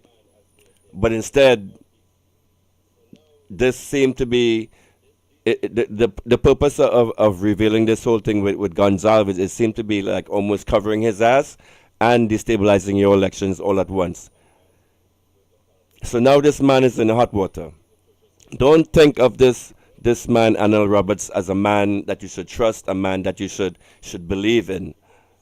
People of St. Vincent, he's a demon, and this is how the psychological operation continued the day after. So like I told you, he uses this program, the Ground Report, to spread his poison, to spread this message, whatever nonsense, whatever agenda that the UNC wants to put out for the day. They go on to this show right here. So here he is, bright and early, 6 o'clock in the morning, 7 o'clock in the morning, spreading this shit. And the crime rate in Trinidad and Tobago is taking a dip downwards. Which is a goddamn lie. If the crime statistics in Trinidad and Tobago was taking a dip downwards, the crime statistic would be posted bright and big and bold on the TTPS website, right? But for some reason, the statistics are removed. And we're still seeing crime proceed as normally as it did in Trinidad. No crime is abating, no crime is stopping, nothing is getting better, but yet still the government is coming out to you. These demons, these psychological operators are coming out to you to mess with your head. Like what citizen in his right mind would believe that warships are out in our ocean would actually help make anything safer in the country? Further, Kamla Persad Bissessar wants it to go down nearly to zero. She wants to keep us safe. And while she is doing this, up jumps this big belly 6-star general, the man who feels he's a topper from St. Vincent, and attacks my prime minister, our prime minister, Kamla Persad Bissessar, in the most vile, undiplomatic, inappropriate manner, calling her misguided and saying that the CARICOM needs statesmen and stateswomen. It does. Like who, Rowley? Yeah. Like who? The starboy of stupidity from Dominica Skerritt? Yeah. Like who? Mia More Motley, who yes! can't even answer a simple question. Who asked her? All better leaders, all better leaders than this man right here. All leaders of CARICOM that stood together. The only clown government that broke this whole zone of peace thing was this country right here. And now they want to bring this over to St. Vincent to maybe have the United States have another spot where they can land troops. Don't allow this shit into your country. Do what, if you can expel these people from your country as fast as you can, by whatever means necessary. If you have to pelt stick at them, pelt stone at them, do it. Get these demons out of your country, because they're coming over there to mess with you. Be kidnapped on her soil. This Ralph Gonsalves jump in and start to attack the Prime Minister. Well, let me tell you, all you better leave my Prime Minister alone. Because as soon as that happens, I say, there is something, there must be something making this man cling. This is going to be a long stream. Something motivating. All right, this is going to be a long stream. This is going to be fucking long. So get your popcorn, gather around, because we're going to be doing live sports after this, live sports too. Maybe I should have done that first. But we're doing live sports after this. So get your popcorn. Gather around, get yourself comfortable, share the stream with your friends. Live sport is next, because it came out in the Express today, and I'm gonna read the article for you guys, and you're gonna fucking love this. You're gonna love this, and I'm going to present it to you live on the Slimy Show. So, in the Express article that came out with live sports, and I want that to be my main focus. In the Express article that came out, if you read it, you wouldn't understand a goddamn thing, because no one was named. They didn't name anyone. They just kept giving references to places and people and events. But I used artificial intelligence, Grok, to decipher I told Grok, hey, go on this article, decipher this, understand, get all the data, and tell me who the missing people are. And you'll be surprised what Grok had to tell me, because Grok named names, and I'm going to name names next, because one of these people were and I'm going to name names. Of the $8 million payout, we have proof. We have definitive proof. We can actually name a name of who received two people actually, because they're basically named. But we're going to reveal that when we get into the live sports section of this show. If this is something that interests you, and it should interest you if you're at Trinity, because you should want to know who stole $430 million from your country. And why is this man not in jail? Why he wasn't treated like Brent Thomas? Huh? I heard Brent Thomas, he went over to this hotel in Barbados, and the TTPS went and retrieved him, and they had him sitting on the hot tarmac sun for hours and hours. Wow! I wish they could do something like this to this man for the crimes that he committed against our country. But yet still, he's allowed to roam free, and now another citizen is dead because of him. We go talk about the accident he had. I'm going to get myself in trouble. I'm going to get myself in trouble. I'm going to get myself in so much trouble. Persona non grata tonight is Mr. Anil Roberts. So I lead parata and drink my Grey Goose. I did plan to parang in Caracas this year, but your cuss and your fuss and your people declare persona non grata. Why you call me that name? Persona non grata. Lord, you make me feel shame. Was to be a fun thing with my parang band. Baron 2 was coming for Spanish woman, promising he go sing Maria Maria. Now los aquí across the Gulf of Paria. Persona non grata. Why you call me that name? Persona non grata. Lord, you make me feel shame.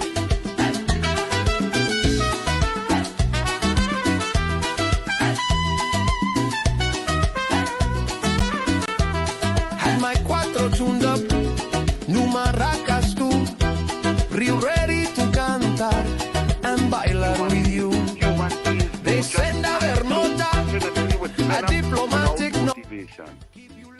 And lo and behold, this man, Ralph Gonzalez, married to Eloise Gonzalez, a citizen of St. Vincent and Trinidad and Tobago. Her father was Dominican, and her mother was Trinbagonian. And they have 2 children, Storm and Soleil, who have dual citizenship. But this small, tiny family of 4, this family of prestige and elitism that has lived off the largesse of the people of St. Vincent and the Grenadines for decades, gets the opportunity under the PNM to get 3 houses, not 1 house, not 2 houses, but 3 houses at Victoria Keys. And Keith Christopher Rowley did yesterday jump out to defend his friend, Big Belly 6-star General Ralph Gonzalez. And Keith Rowley made it worse for Ralph Gonzalez, because Keith Rowley said the UNC did Victoria Keys and they raised the prices and the values of those apartments and condominiums to 2.5 to 3.5 million. Yes, but Rowley sold it.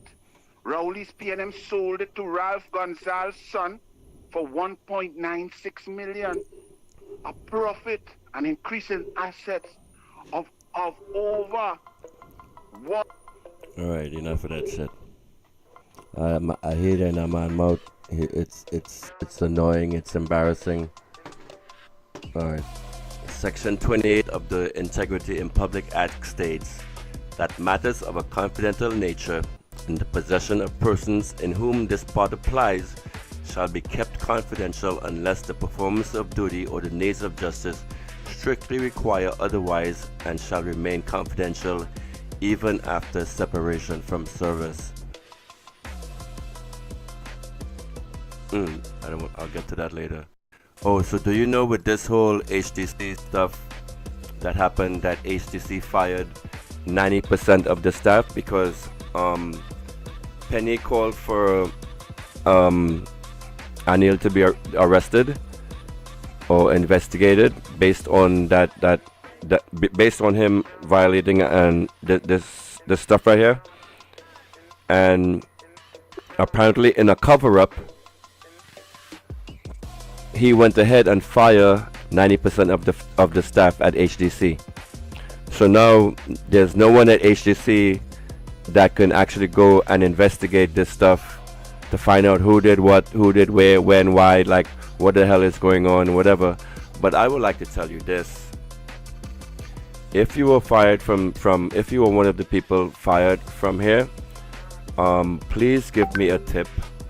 Go to workersright868.com/tips and leave me any information pertinent that you would like to hear me report on this show, because what is happening here, what this government is doing, you know, especially this most recent act of firing the HDC staff.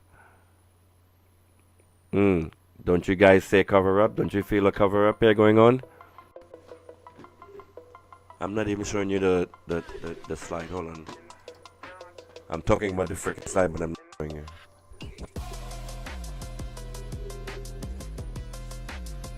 But one good explanation that actually summed this up very nicely is this guy right here. And I have the same questions he does.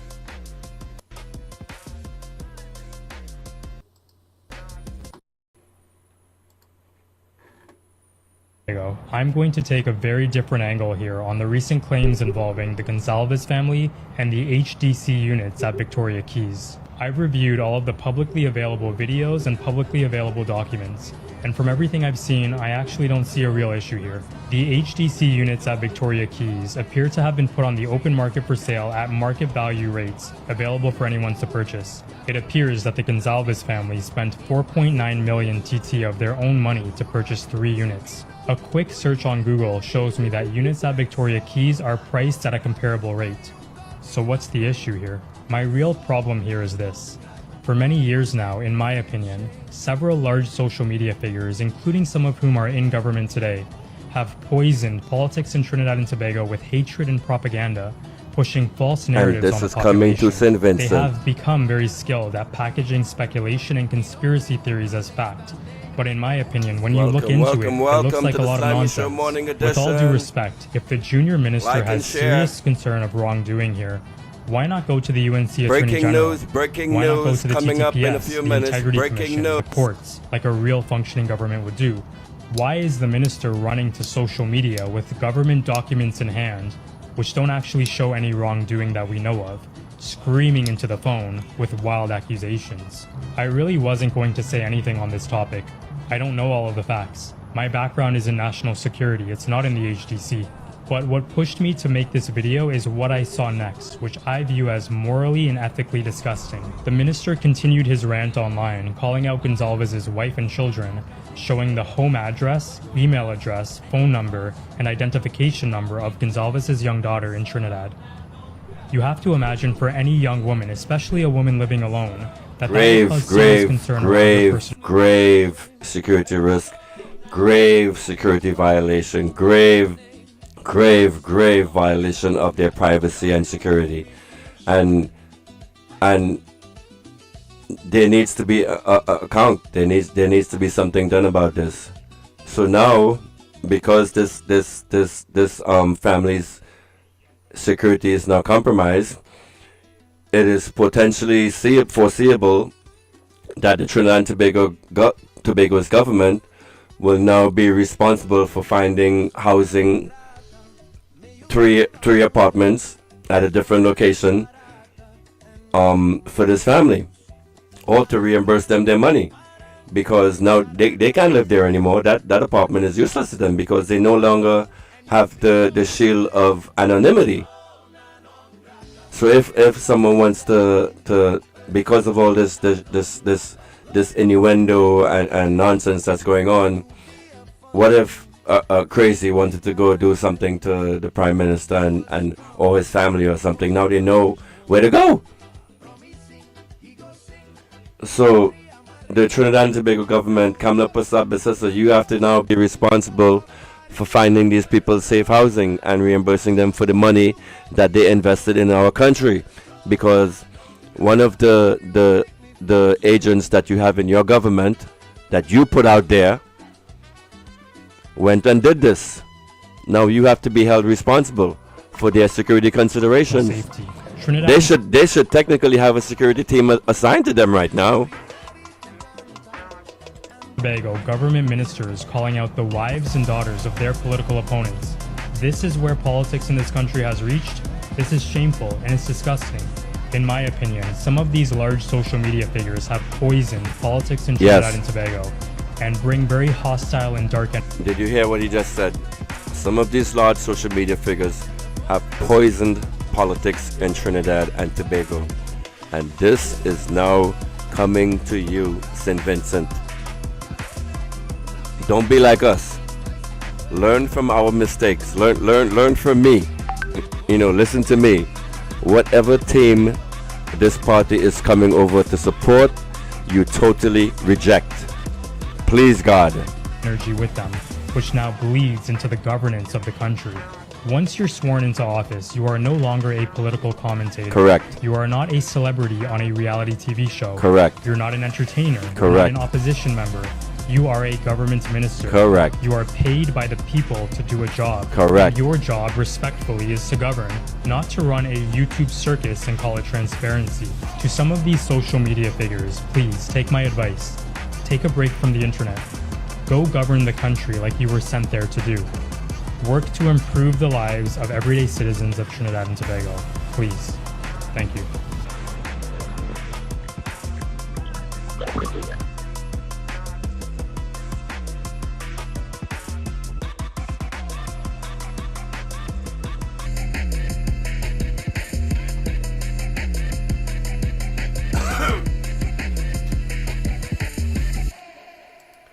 Welcome to the Slimy Show Morning Edition.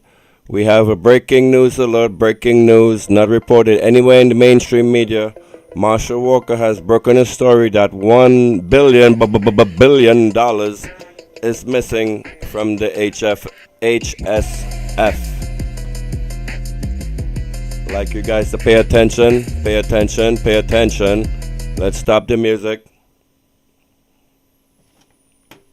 Okay, so Marshall Walker looked at some documents from I'm not quite exactly sure how she did it. I'm actually trying to obtain copies of these documents herself. But she made a revelation that since the UNC government came into power, $1 billion has vanished from the Treasury.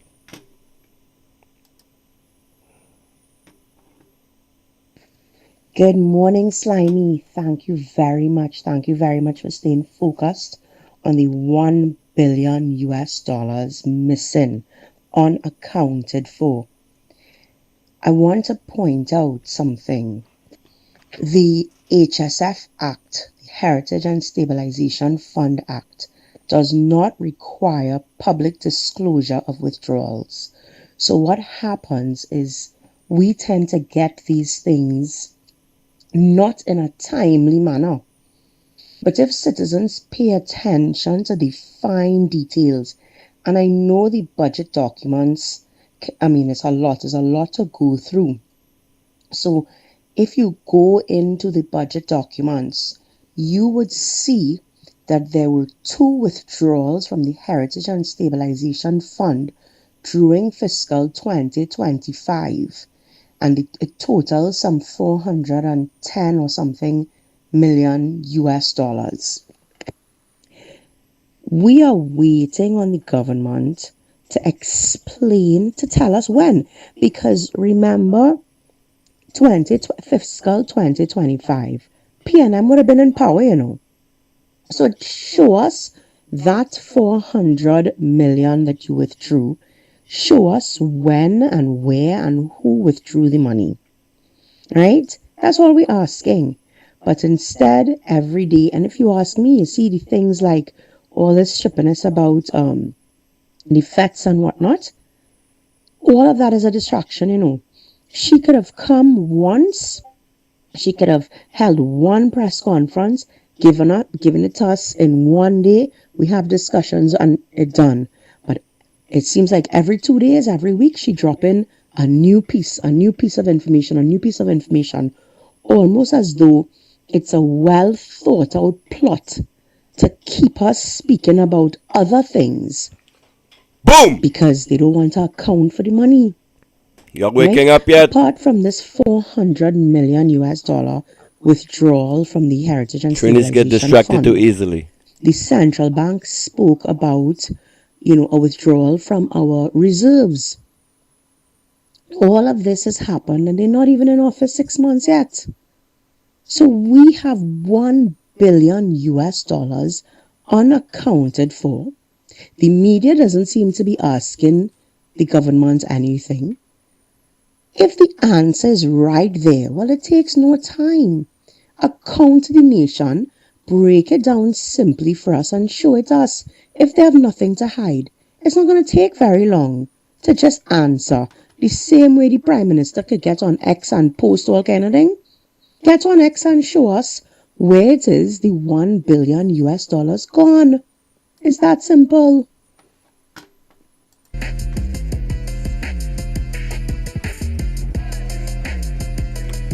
Good morning, Trinidad and Tobago. Good morning, Trinidad and Tobago. More bad news. Sorry to be the one to piss in your early morning coffee. But I'm just a reporter. I'm just the one delivering the news, and Marsha's the one who's saying now $1 billion is missing from the Trinidad Treasury. This has not been reported in the Trinidad media, but you're hearing it here live on the Slimy Show. Something else to give you indigestion in the morning. Have a nice day, guys.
Come on, react.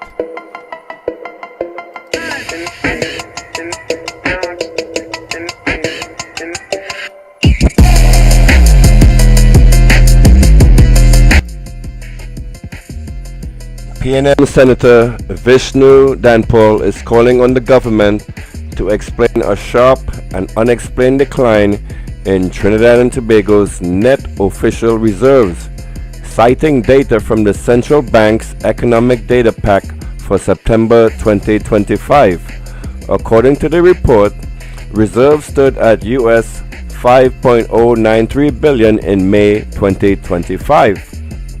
However, by August that figure had fallen to US $4.6 billion, a decline of nearly US $600 million in just 3 months.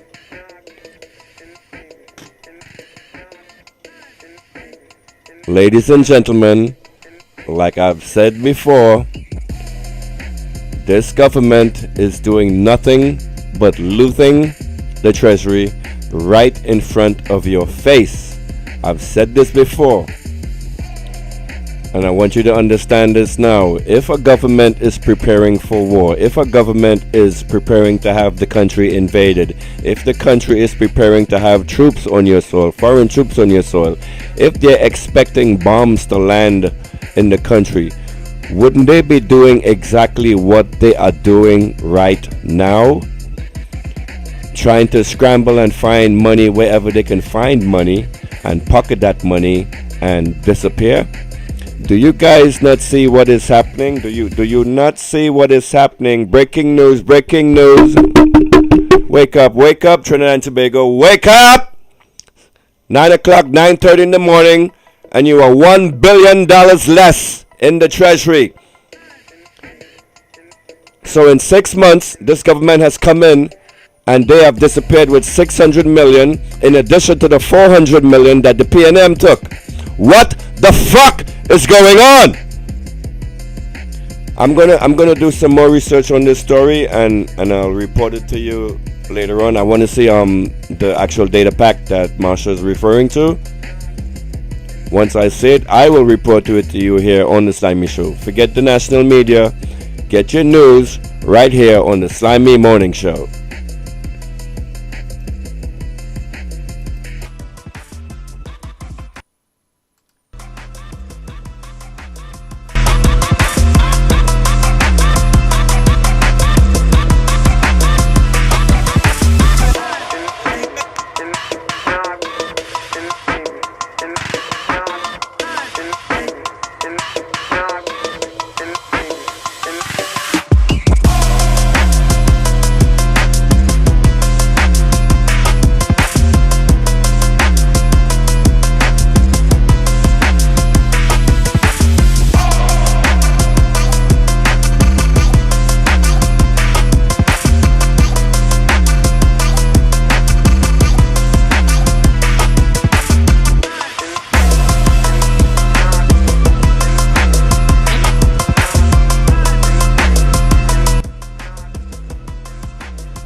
Finance alleges.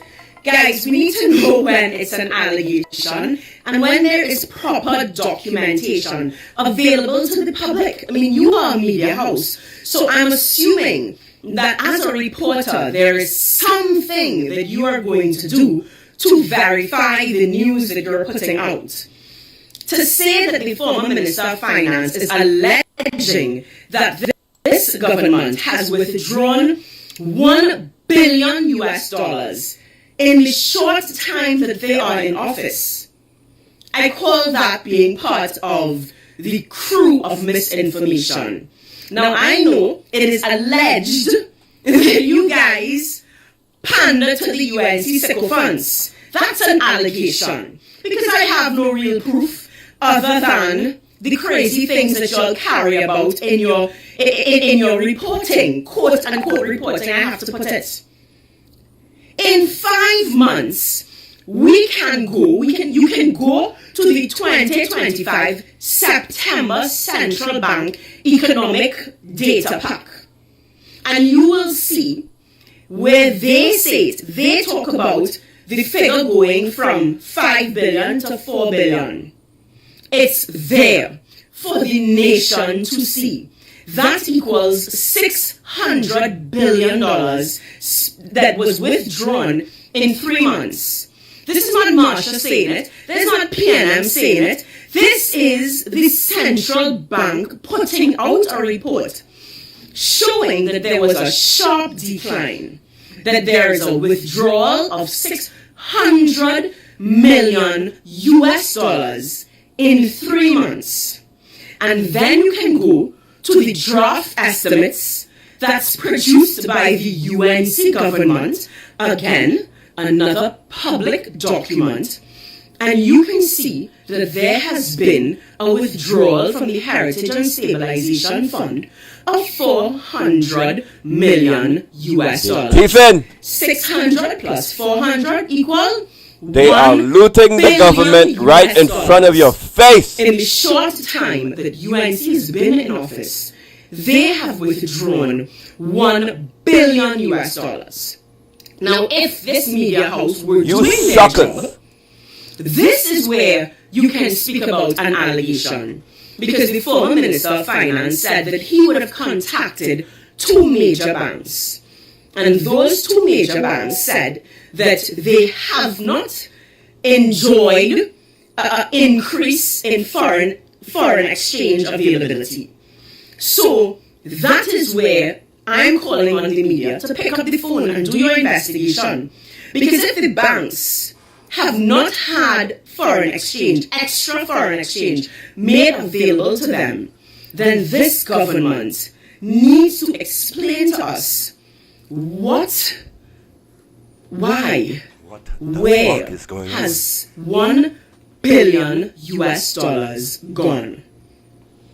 I certainly not feeling any, no crisis averted with foreign exchange. I'm sure nobody in writing saying, hey, look, the government give us $1 billion US dollars, so credit increase, credit card limit increase. Nobody is celebrating anything that is making us feel that this $1 billion US dollar withdrawal somehow had to do with the foreign exchange crisis and was somehow going to ease the stress that citizens are facing. But once again, question to us, because this is not the first time this question was raised. This is not the first time the question was raised. And it seems as though if they just ignore us and we'll forget about it. Trinidad and Tobago, and to these reporters that say allege, as I said, there is a document, there are documents that you can go and check. Go to the Central Bank, Trinidad and Tobago. Go to their economic data pack, the September data economic data pack. Go to the draft estimates. The information is there. These aren't wild allegations. These are the black and white information that is there for public consumption. And then ask yourselves, $1 billion US dollars withdrawn in 5 months. Guys, if they cannot account for $1 billion US dollars in 5 months, what are we going to be left with after 5 years? We have to understand the seriousness of this.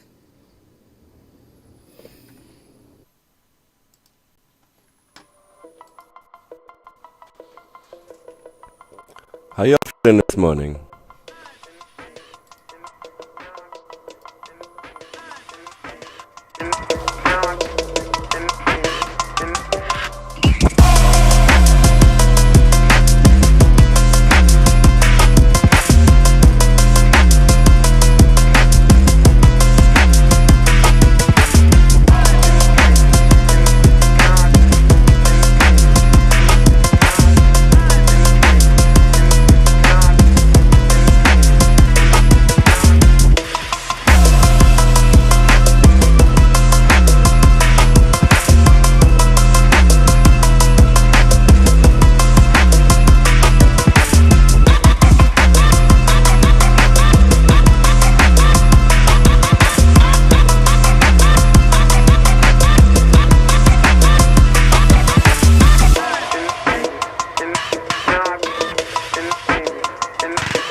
morning, good morning, good morning, Trinidad and Tobago, good morning.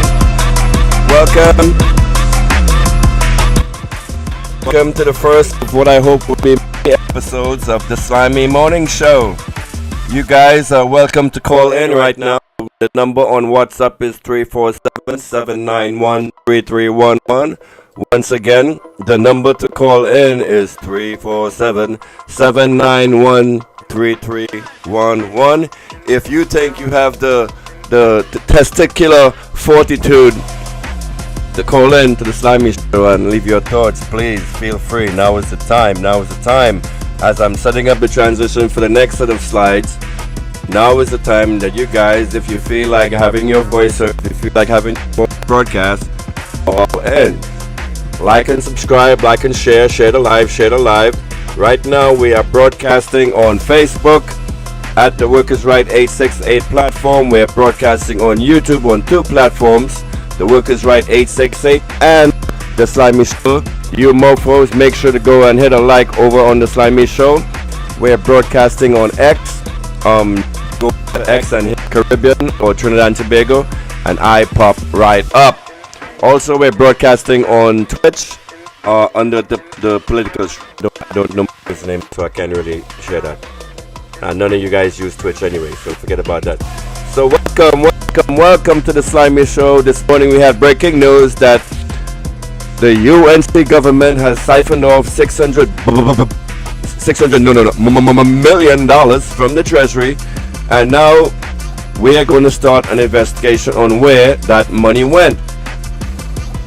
Mr. Renison, if you're listening, I need a song, Where the Money Gone. So the PNM at the beginning of the year, they got rid of, they siphoned off 400 million. Now the UNC is coming and they're going away with 600 million. So $1 billion total has been missing, reported by Marshall Walker, and now you're hearing it here live on the Slimy Show. This is not a story you've heard in the national media as yet. Why is that? Why is that? Anyway, let me set up for the next slide. It's nothing but bad news over here today. You know what we did? You know what? Let's bring the tone down a little bit. Actually, no. I have something else to show you.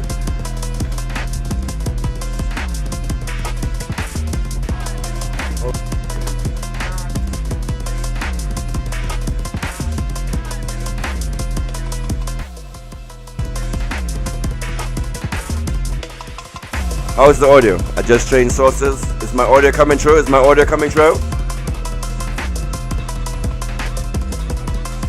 We're studying it now.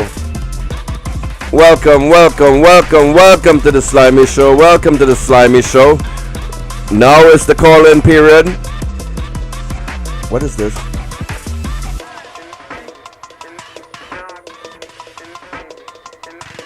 I'm getting some, like, instead of my telephone number displaying, it says WhatsApp followed from Anton Pope. What the hell is that? But the number is supposed to be actually up displayed. So welcome, Anan. How you doing, Anan? How you feeling this morning, Anan?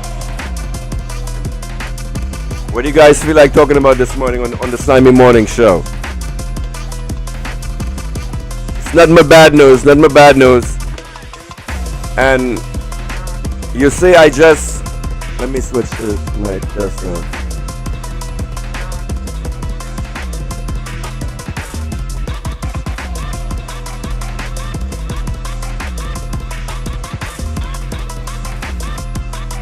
This is a perfect time to highlight traders. You see the story that I just broke with Marshall Walker making us think about this money missing. I want everybody now to be eyes on, alert, keep a tab on what is going on here. And so the government has already started out with their distraction, their disinformation orders. And right, and this is so weird. As I'm reporting this story with Marshall Walker, I have this nonsense program playing in the background, and one of the callers called in and started bad talking Marshall Walker as I'm actually doing the presentation. Let me see if I can find it and play it for you right now.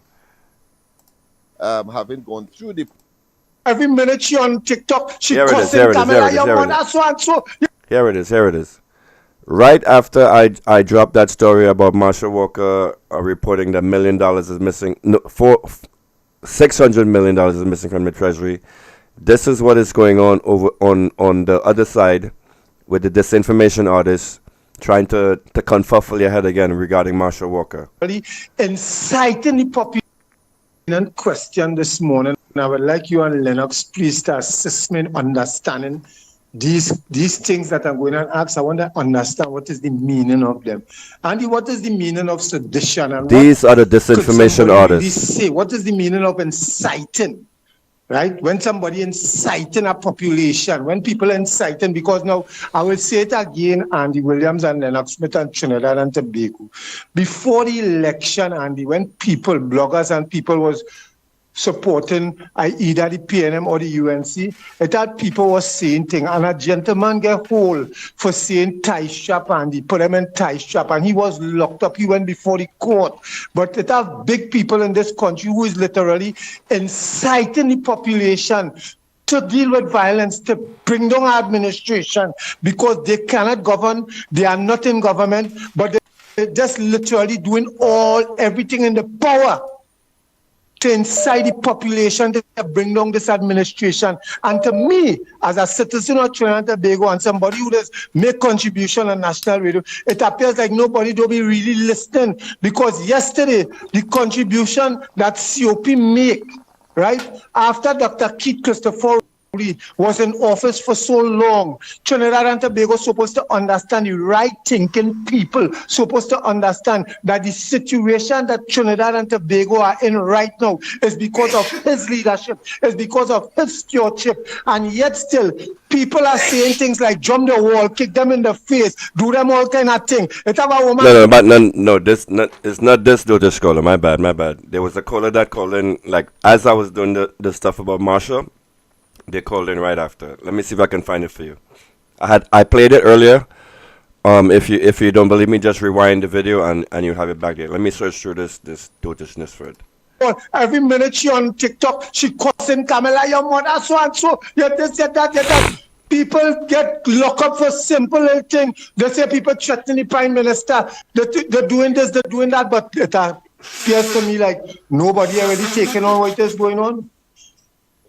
So if Kana decide to let go somewhere, so and so and so, the other day I called in the radio station and I was defending a woman who had a boot and it was wrong and my phone was on and I literally cursed, and in two Jeep load police was there looking for me, Andy.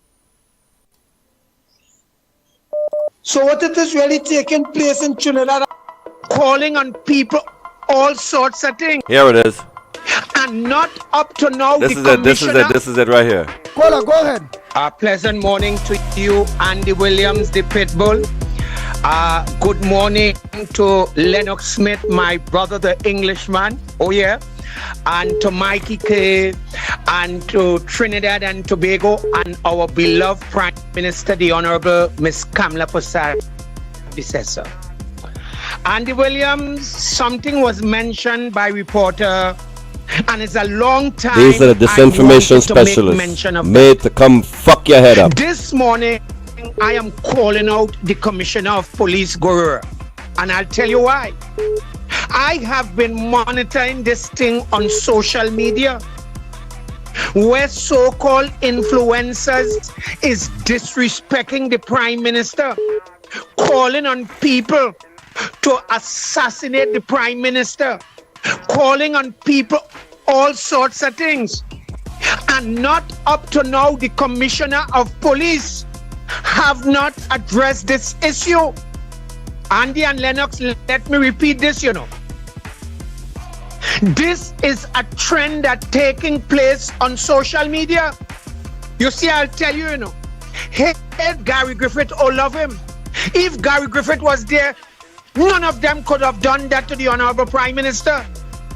And I'm saying the time has come where the commissioner of police, as a matter of fact, let's go there, Andy and Lennox, there is something they call the cyber unit. Let me repeat this, There is something they call the cyber unit, which And he's talking about Marshall Walker the here. internet and social media. Marshall Walker is a And terrorist, this morning, according to these guys. asking Marshall the is so commissioner bad, she's a terrorist. of police. Lies and You disinformation. must immediately arrest these people who is threatening the prime minister to unalive the prime minister. They're coming out blatantly, Andy, and telling you what they will do with the prime minister. And I'm going to call name this morning. Look, Kim Cole. Look how she pointed out the prime minister resident. Then you have some crazy, I don't want to give them name. And Andy, I am saying, if the commissioner of police don't act, I am going with a single placard to stage a one-man protest in front of the commissioner of police office. And you talking about a prime minister of a country. You talking where people making live on Facebook and on TikTok to assassinate the prime minister. And I'm saying, but wait, this is not acting on that immediately. Where is the commissioner of police? Andy, before I continue, I want to stay here, but I want to ask you and Lennox a question before I continue. Is it right for citizens to go on the live to say assassinate the prime minister? Please answer me before I move on. Nah, that trouble if I say that, oh God. They're going with me for sure. Let me hear my English part. I concur. No. I concur as well. Yes. Go ahead. Go ahead, Mr. Thank you. This thing have been going on for too long. And this morning, Andy, let's call out the commissioner of police.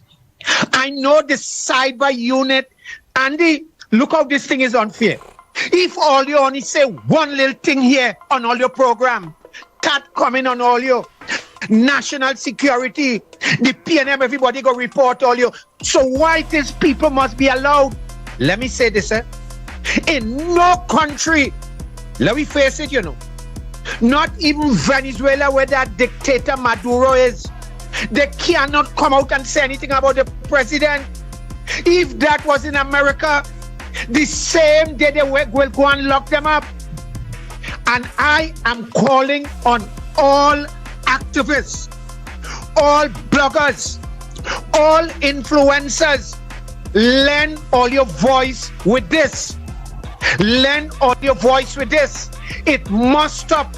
Let us call out the commissioner of police to immediately to go and arrest these people who is saying to Andy, they coming out clearly and tell you to assassinate the prime minister, and you go tell me our commissioner of police, the police service and the cyber unit have not dealt with that.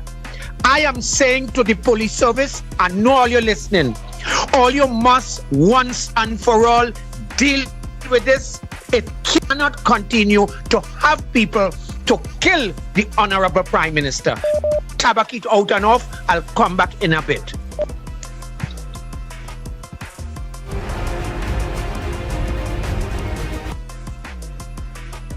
All right, y'all hearing the bullshit?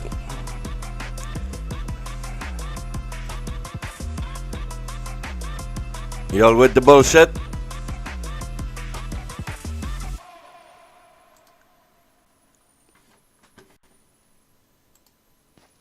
Good morning, Slimy.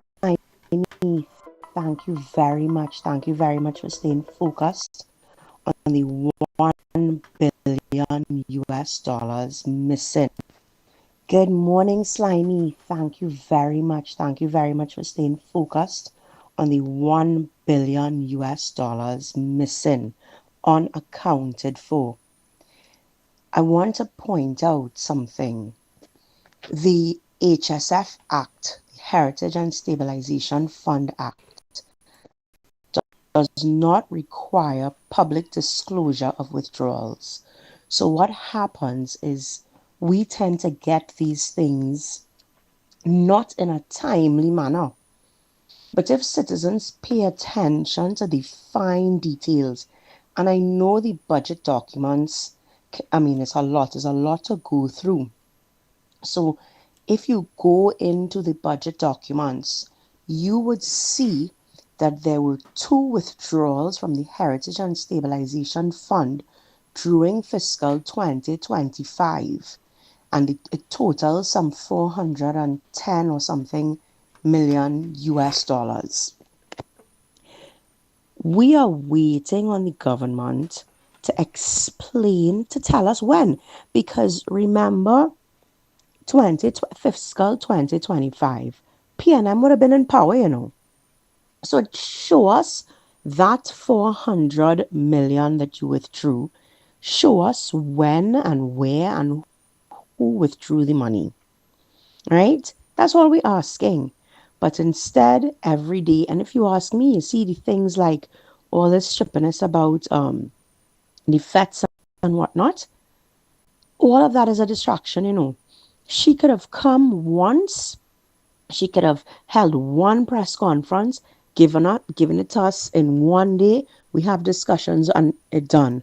But it seems like every 2 days, every week, she drop in a new piece of information, almost as though it's a well thought out plot to keep us speaking about other things.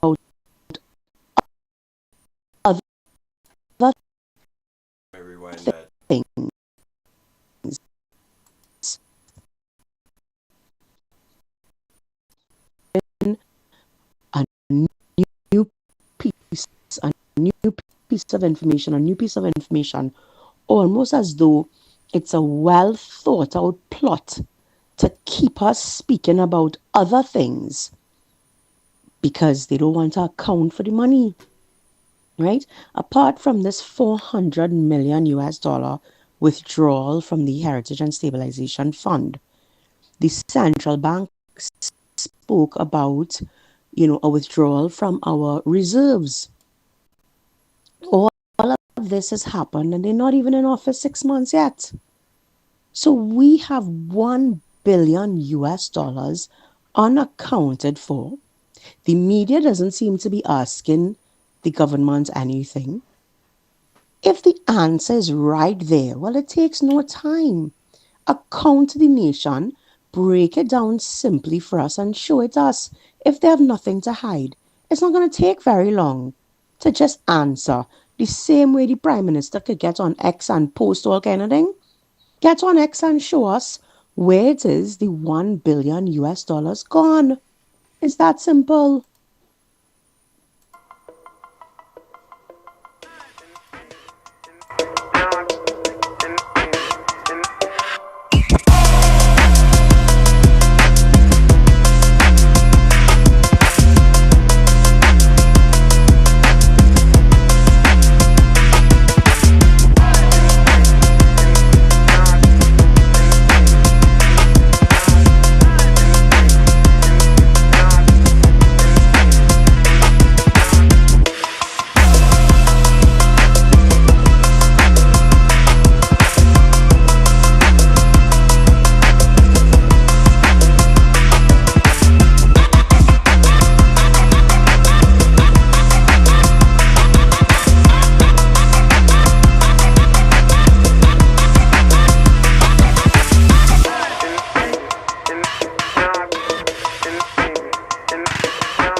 right, next up we have an interview with Wendell Eversley on the Workers' Right platform that was broadcast 3 nights ago.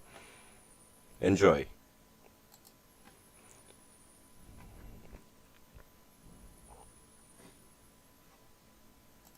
A great leader had once said in 1990, and he made this statement while he visited the United States of America.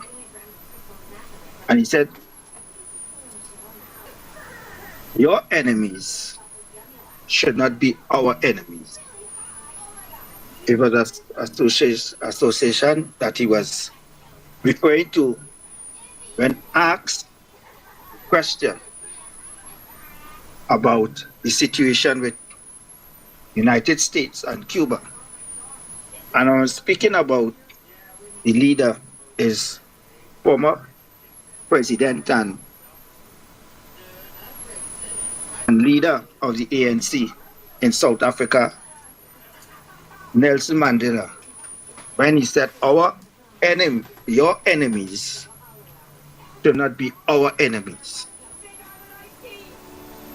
And the principal stance in the Caribbean should always be a zone of peace.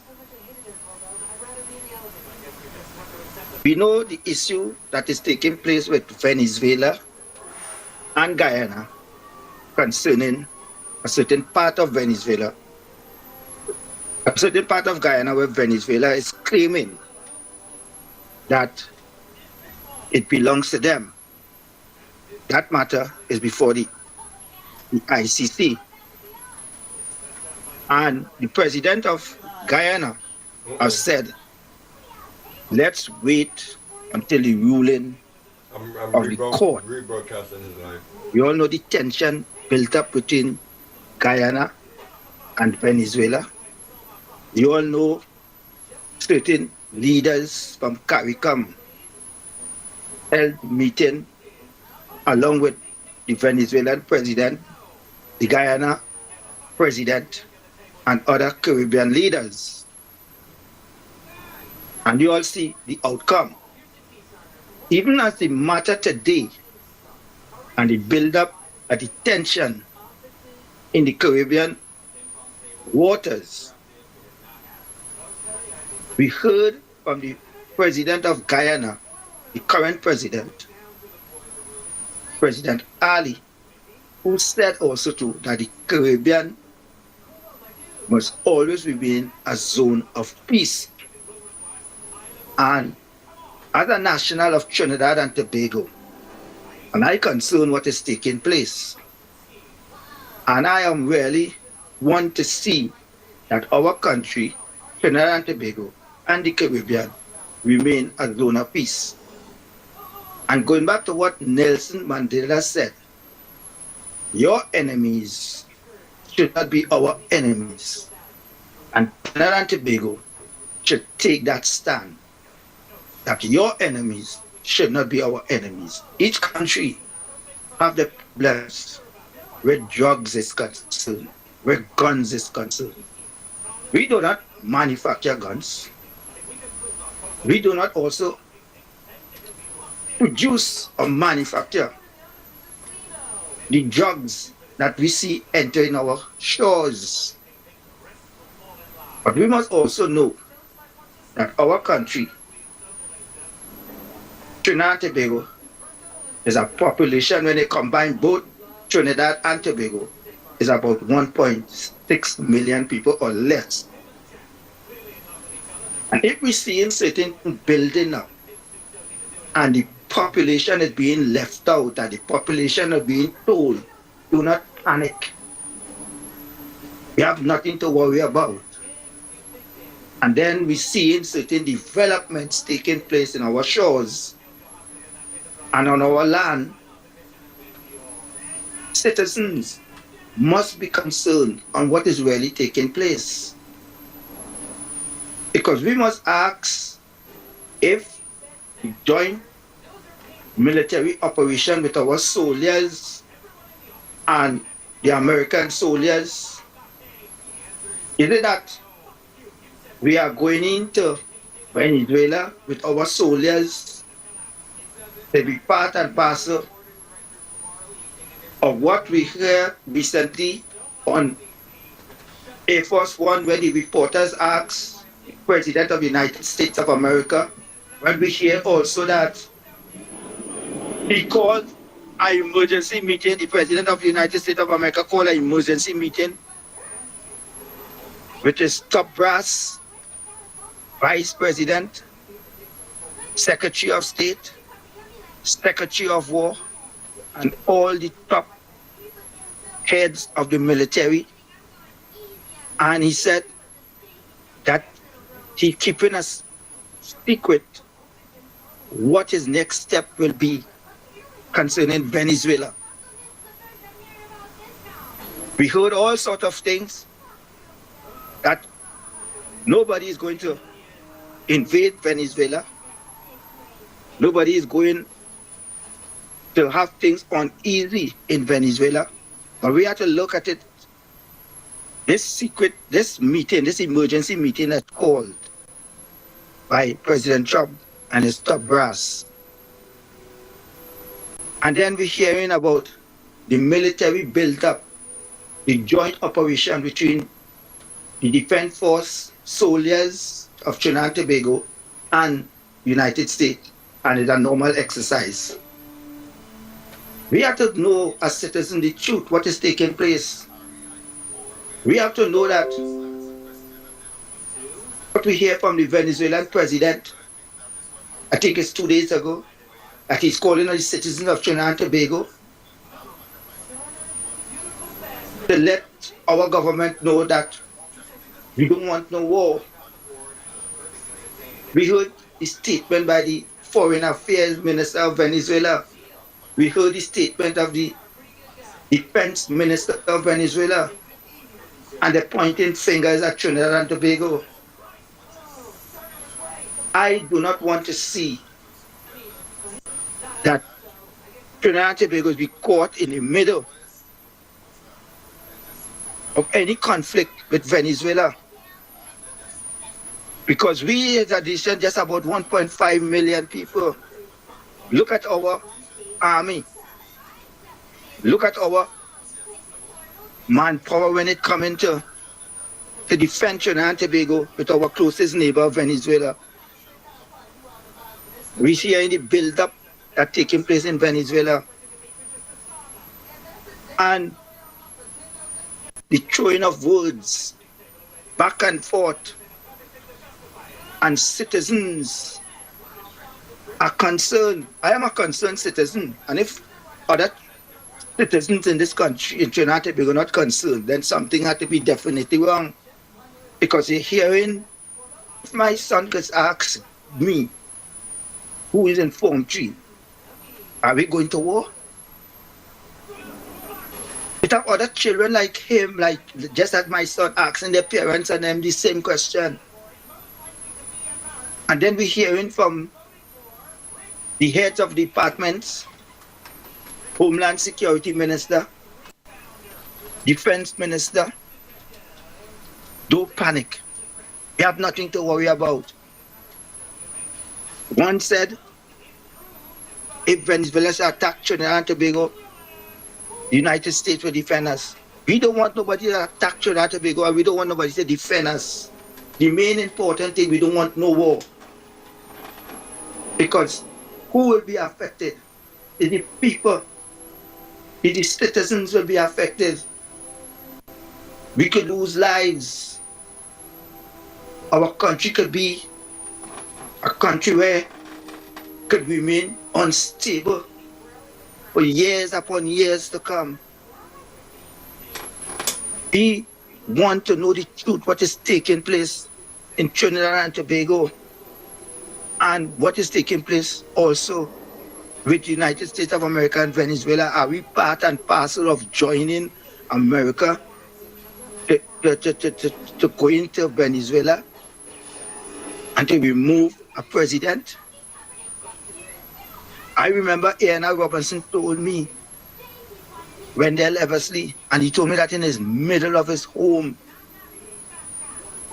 in Marvel. The reason why I didn't want outside interference when we had our internal affairs with the attempted coup of 1990 is that we should solve our own problem. When other nations wanted to come in, is that if they allowed that, it would have been worse for us. I might not even be alive because the first president attack when we was hostage with the parliament. We have to be careful. We have to look at the principal stand of the Caribbean where we keep saying we must always remain a zone of peace. And is this what I want?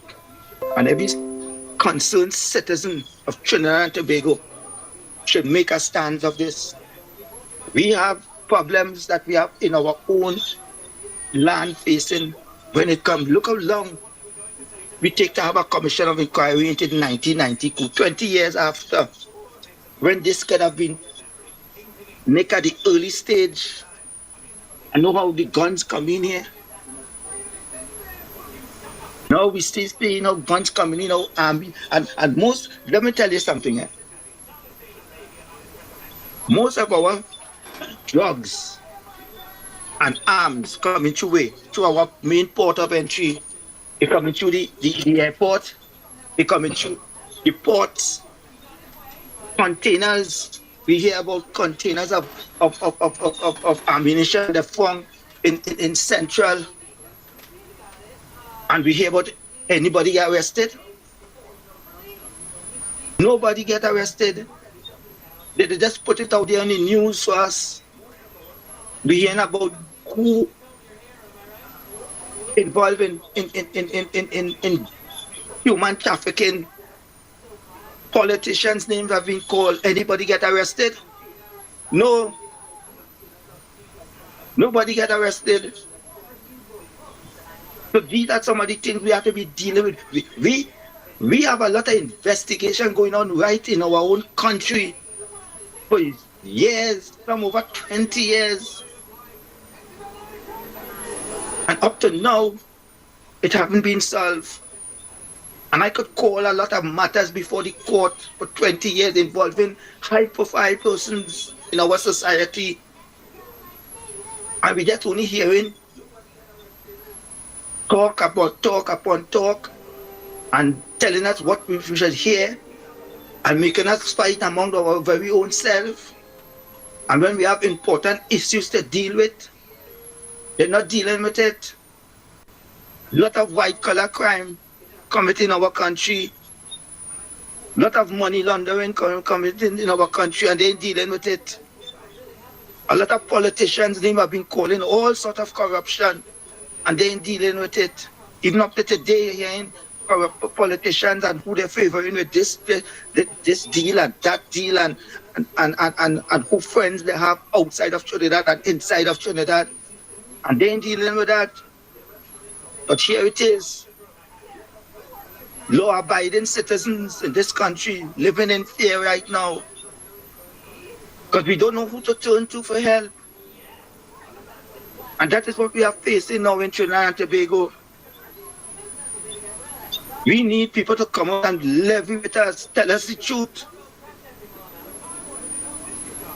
Don't hide behind some curtain. Don't make deals behind some backdoor deals. Because who will face the what of any situation that should take place between Trinidad, CARICOM, Venezuela, and United States? It's we the people in Trinidad and Tobago will face it. It's we the people in Trinidad and Tobago will suffer. It's we the people in Trinidad and Tobago will pay a high price for. And as a concerned citizen,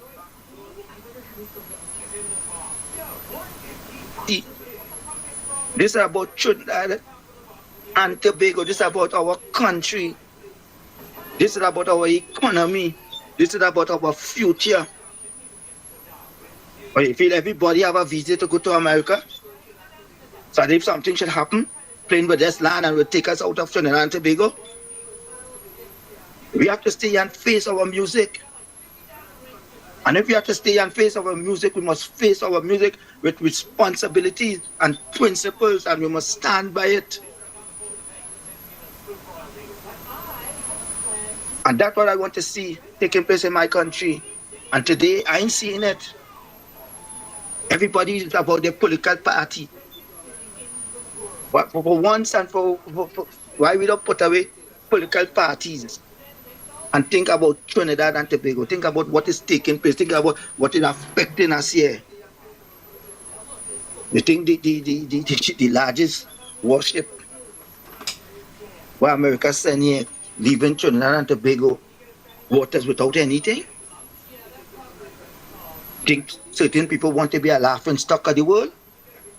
No. And if something is to take place, let the people of Trinidad and Tobago know. That's what I want to know. And that's what I keep on saying.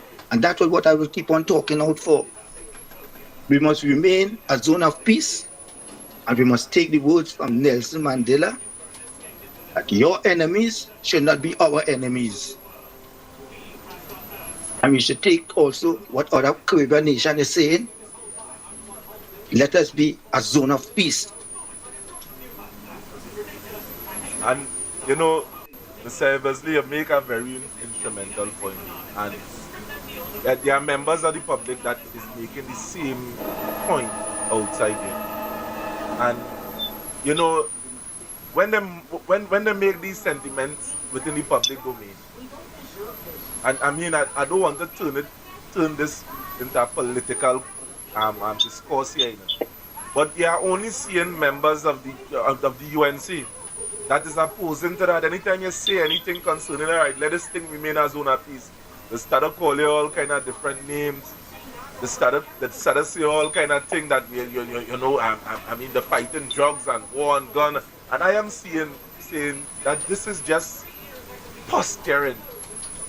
I mean, people have a concern, and the concern is that, hey, war is imminent. It's looking like it's imminent, and some of the effects might fall on us.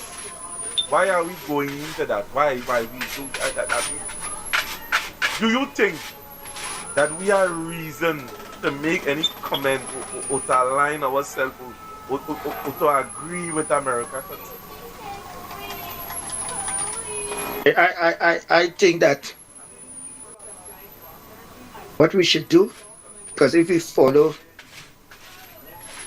what the former president of Venezuela, Chavez,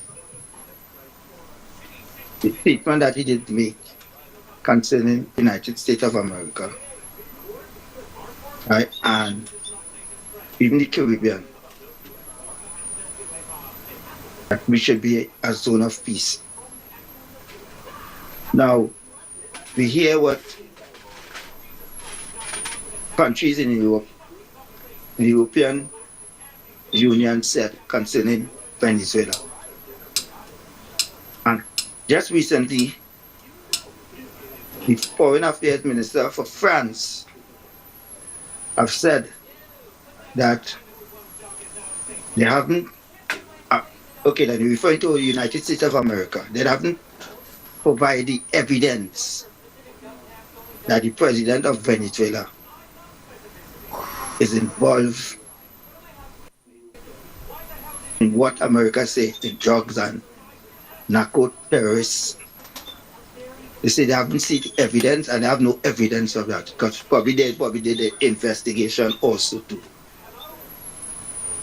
And even certain Latin American countries also siding with Venezuela and the Caribbean that we should remain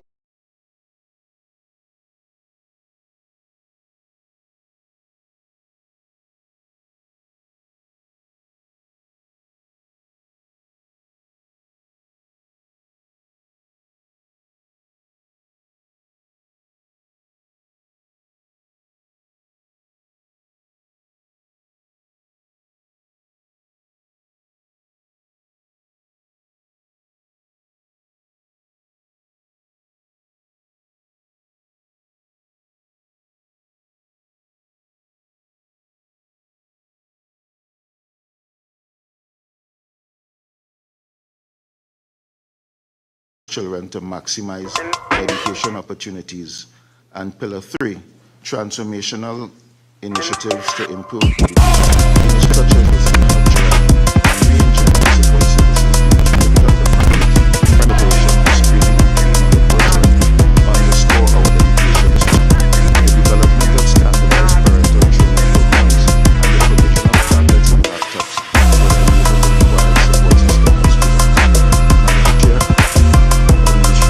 to continuing its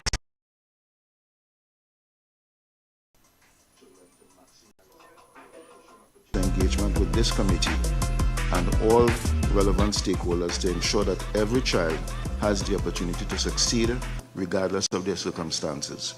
We firmly believe that education is the foundation of national development, and we are prepared to share our insights, challenges, and proposed solutions in dealing with today's hearing. We thank the committee for its continued commitment to improving the education sector and look forward to engaging in meaningful dialogue that will support the ministry's ongoing efforts to build an education system where every child is supported and every child can learn. Thank you. Thank you, Mr. McKellar. Before we begin, I would just like to remind committee members and officials to direct your questions and concerns through the chair, and also to kindly activate your microphone by pressing the microphone on and off button when you are acknowledged by the chair, and then please turn it off when you've concluded your contribution. Okay, we'll now proceed with the hearing. I will begin by trying to address Objective 1, which is to assess the current performance levels at key examination checkpoints, including SEA, CSEC, and CAPE. The Ministry's written submission mentioned that the Northeastern, Port of Spain and environs, and Southeastern education districts consistently recorded higher numbers of low-performing students during 2020 to 2025. This is on page 3, question 1. My question is, given the consistent underperformance observed in these districts between 2020 and 25, what evidence is available regarding the impact of previously implemented ministry interventions on student outcomes? Chair, through you, I'd like to direct that question to our Director of Curriculum Development, Ms. Singh.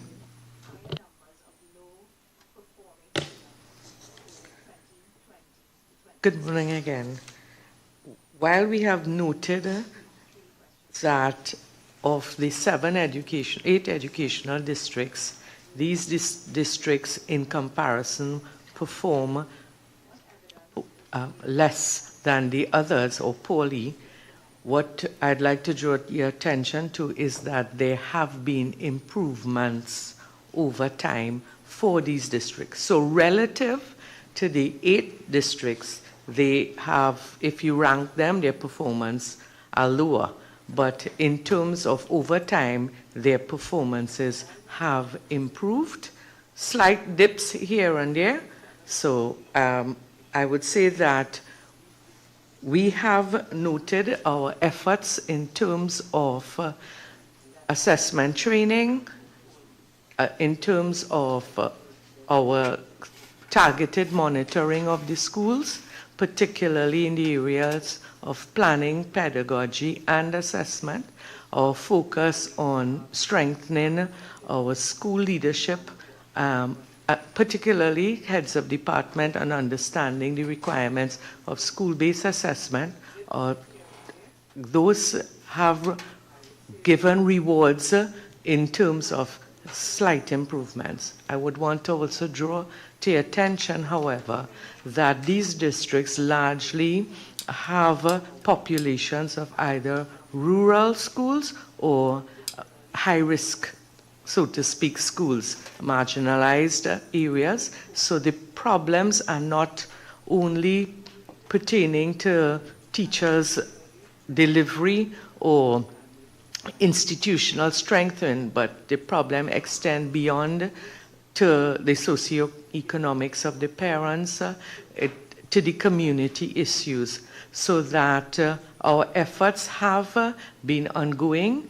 We have attempted and have done interventions, but we do recognize, and as they say, the school is a microcosm of the society. We do have particular problems that remain a challenge. Thank you. So my question really is, what evidence is there that there has been improvement, that the resources that have been expended are bearing fruit? Because from what I see here, the average annual decrease in the students who score 30% or below is only 0.006%. That's the average, and some of these schools are even lower than that. So is there any evidence that the programs are having any impact on performance? I would have pointed, so we did report data on academic performance for these districts, by districts, and those data speak to slight improvements, as I've indicated.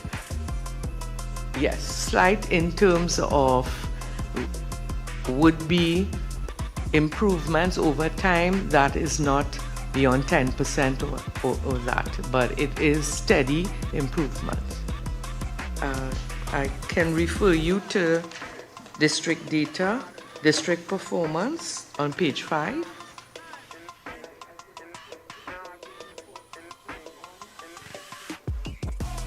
District performance, yes? Yes, I see that. So my question is, what was the initial target? I mean, you must have had objectives at the start that were specific, measurable, achievable, and time-bound. And are you meeting those targets when you say slight improvement? Right. So in terms of our criteria for assessing underperformance or below the expectations of optimal performance, we look at the SEA level in terms of number of students who have scored under 50% more recently or under 30% in previous times. We also look at the CSEC level, numbers of students who have scored, who have gained 5 or 5 passes with math and English. What we have found is that the gatekeeper subject at both levels are the mathematics, and we have worked over time, and we've reported the initiatives we have done to strengthen mathematics, to strengthen our teachers, to provide support to our students, and more recently, to provide support to parents. You're asking what metric we are using in terms of the projected improvement, and I would say that generally that metric is around 5% annually improvement, and as indicated, we have seen in the last year in some districts a 5% roughly, so that has been achievable. The reason why the metric for these districts would be such a small margin, as indicated, there are so many uncontrollable factors beyond the scope of the institution in terms of being able to intervene.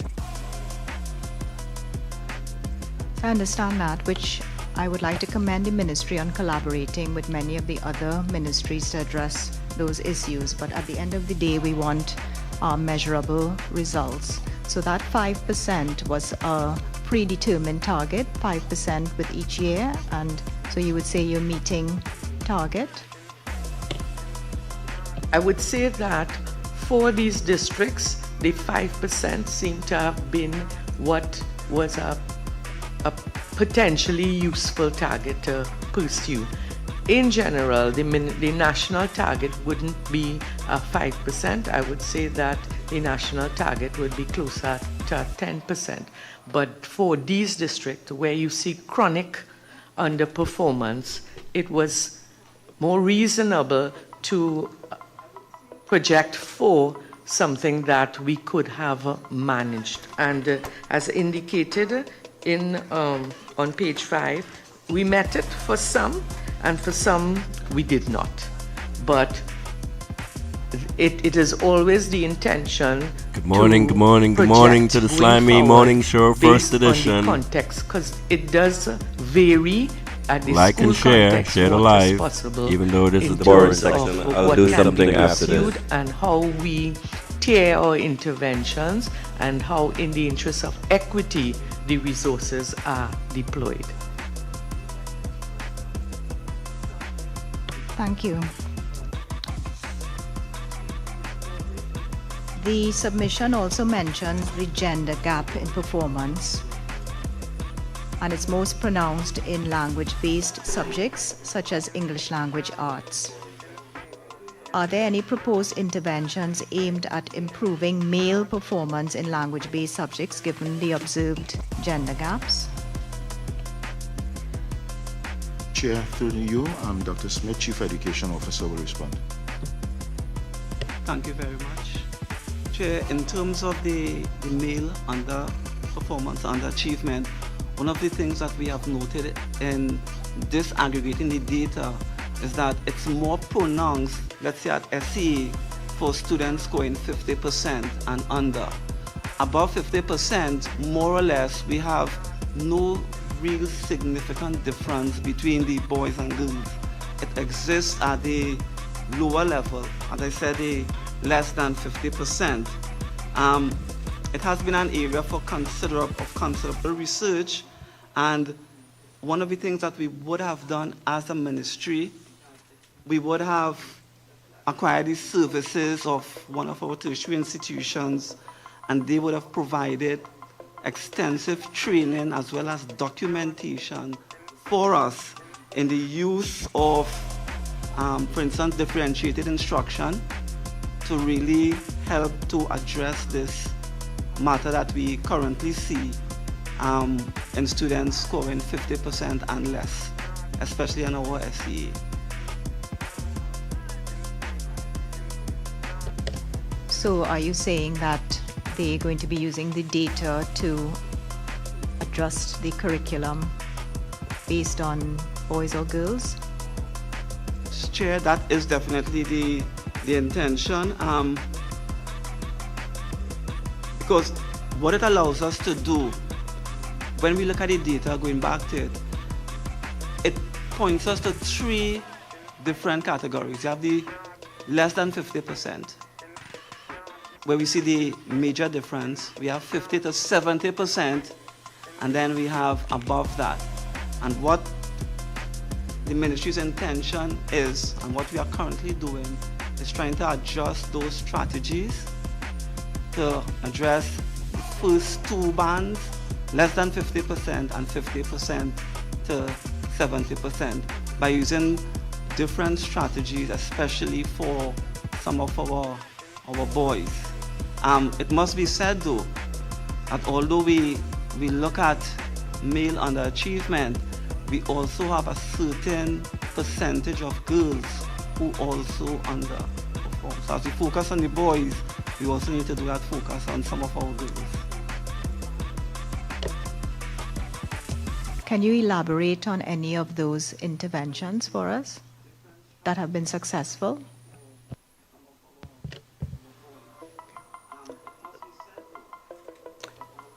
I think if we, for instance,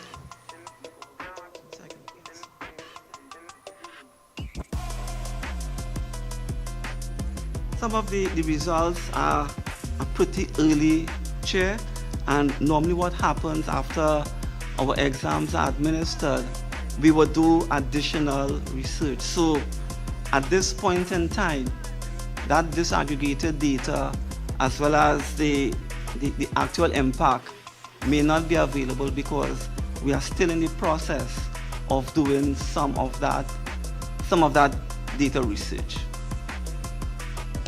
Thanks, I understand that, but could you give any examples of interventions that have actually been implemented that you think may address the issue of the gender gap?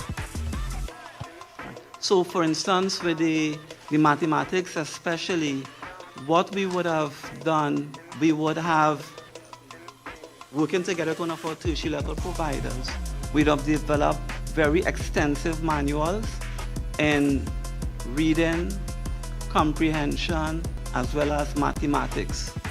And the approach that was taken is that instead of just treating all our students as one, we are saying in any one class, we may have 2 or 3 different levels of performance. And so lessons will develop to cater for those differences. Again, that would have been informed by differentiated instruction. And if I may, the philosophy of differentiated instruction is one that is student-centered. We're looking at proactive learning, flexible grouping, ongoing assessment, respectful tasks, especially for boys, because there are some boys or some males who have challenges with types of tasks that are administered to them, adjustment of the content, which is very important. So we actually have the adapted curriculum that our curriculum department would have developed and published. High expectations, building on readiness, student voice and choice, teacher-student collaboration, multiple pathways for mastery, and a growth mindset. In other words, we are encouraging our students, our boys as well as our girls, to not be daunted when they make mistakes, but to really persevere. So this philosophy has been built into those 11 training manuals, which span Standard 3 to Form 1, Form 2 at the secondary level. Training has taken place and we are in the process of analyzing the impact of the use of those materials. Thank you, because you had mentioned individualized educational plans for students, so that has been implemented, because these are general terms and philosophies, but are there any specifics? And for example, if I were to ask you to trace a child who's underperforming in, say, primary 3, who's been identified, and these interventions have been implemented for that child, what is the likelihood of that child going on to score over 50% and then getting 5 passes at CXC and graduating, as opposed to becoming a truant or a dropout from the system? Okay, so at the primary to secondary school level, we actually have in our possession and have been using for the last few years what we refer to as a value-added methodology. So it actually allows us, Chair, to track students who have written SCA in any particular year, and then 5 years later, we are actually able to track that student to see if he or she would have achieved 5 or more passes at the CSEC level. It's a fairly new report that we have.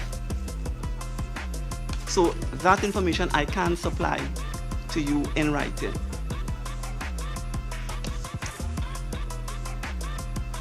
If that is okay with you, Chair. Yes, thank you. Just one final question before I pass over to the other committee member. Which tertiary level institutions were actually engaged by the ministry for this exercise? The University of Trinidad and Tobago, UTT. Thank you. I'll hand over now to Mr. De Nobrega. Thank you very much, Chair. Chair, before I go on, if I could just add one question to your initial questions. So through you, Chair. On page 3, under the heading of national performance, specifically at SEA level, one of the submissions speaks to a slight decrease from 59% in 2024 to 56.2% in English language arts writing. And Dr. Smith, you did speak briefly about that. My question is really, from the ministry, are we seeing a downward trend in terms of our passes or our pass percentage in English language arts writing, and is there any anecdotal position you can take as to what is contributing to that? So, Chair, generally the performance at the English language arts writing fluctuates. It fluctuates generally by a point or two. When it's converted to a percent, it looks a little higher. In terms of the performance and the patterns, as I said, it fluctuates from year to year. So it increases one year, drops the other year. In terms of anecdotal reports, writing is the most complex of the tasks at SCA. It's one of those areas sometimes that students are not comfortable with. Admittedly, sometimes teachers may not always be comfortable with it. And so what the ministry has done, we, working through the curriculum department, have developed a handbook which provides schools with samples of good work, as well as extensive workshops designed to lift the standard of performance. But generally, what we have seen over the years is that fluctuation by a 1 point or 2 points. So, Chair, if you don't mind, I know year to year there may be a fluctuation, but if you look at it over, let's say, a 10-year duration, you may be able to see a trend. Is that trend fairly steady, or is it downward? Ms. Kamini Bagalu, our Director, Education Research. Okay, good morning. So if we were to look at the trend over the last 5 years, we would have seen that it has remained fairly steady. There were some fluctuations, but in 2025 to 2020, we have seen that the performance is quite similar, with 57 as the mean in 2020, and in 2025, the mean is 56.2. So we have seen that it has remained fairly steady. I appreciate the answer, Ms. Bagalu. Chair,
You can't remember.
wife on the phone and let your wife see her thing. Let she lock on.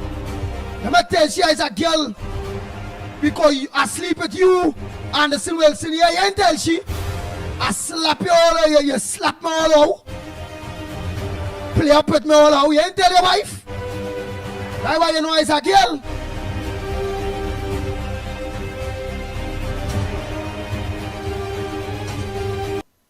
Bang, bang, bang. Girl thing, let she lock on. Let me tell she is a girl. Because I sleep with you and the sin will sin here. You ain't tell she. I slap you all out. You slap me all out. Play up with me all out. You ain't tell your wife. That's why you know it's a girl.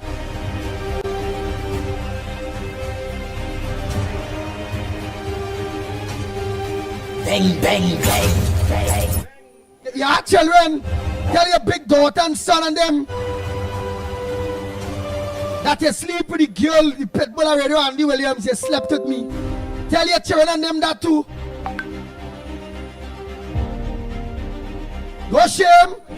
Let them know you're sleeping with the pit bull. How the pit bull is a girl and use my man. Yeah? Use my married man, use my man. Tell your children and your wife that. I don't know it's a girl.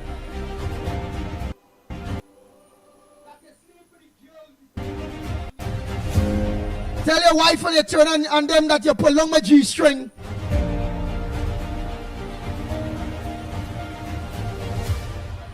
And you spank me.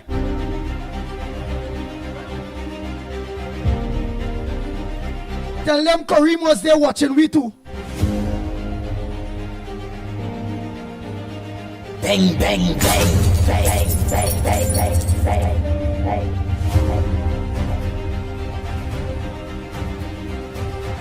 Not the pitbull partner. I don't afraid Rowley. I don't afraid the Honorable Kamla Persad Bissessar. Munilal, nobody. I an independent thinker. You understand? And every pot stand on its own bottom with me. Bang, bang, bang.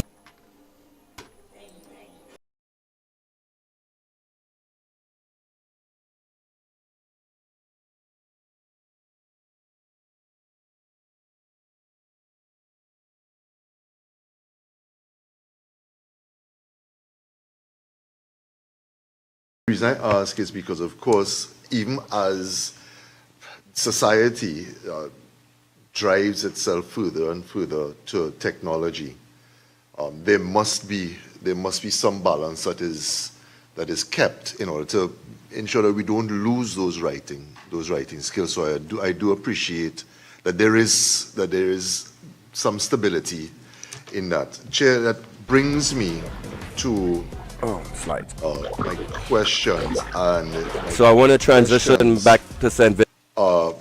Specific to your submissions at page 8 of your submission, and in answer to question 2. And question 2 would have asked what specific intervention strategies are being applied to address the low pass rate in mathematics, specifically at CSEC. And of course, we looked at 45.89% in 2025.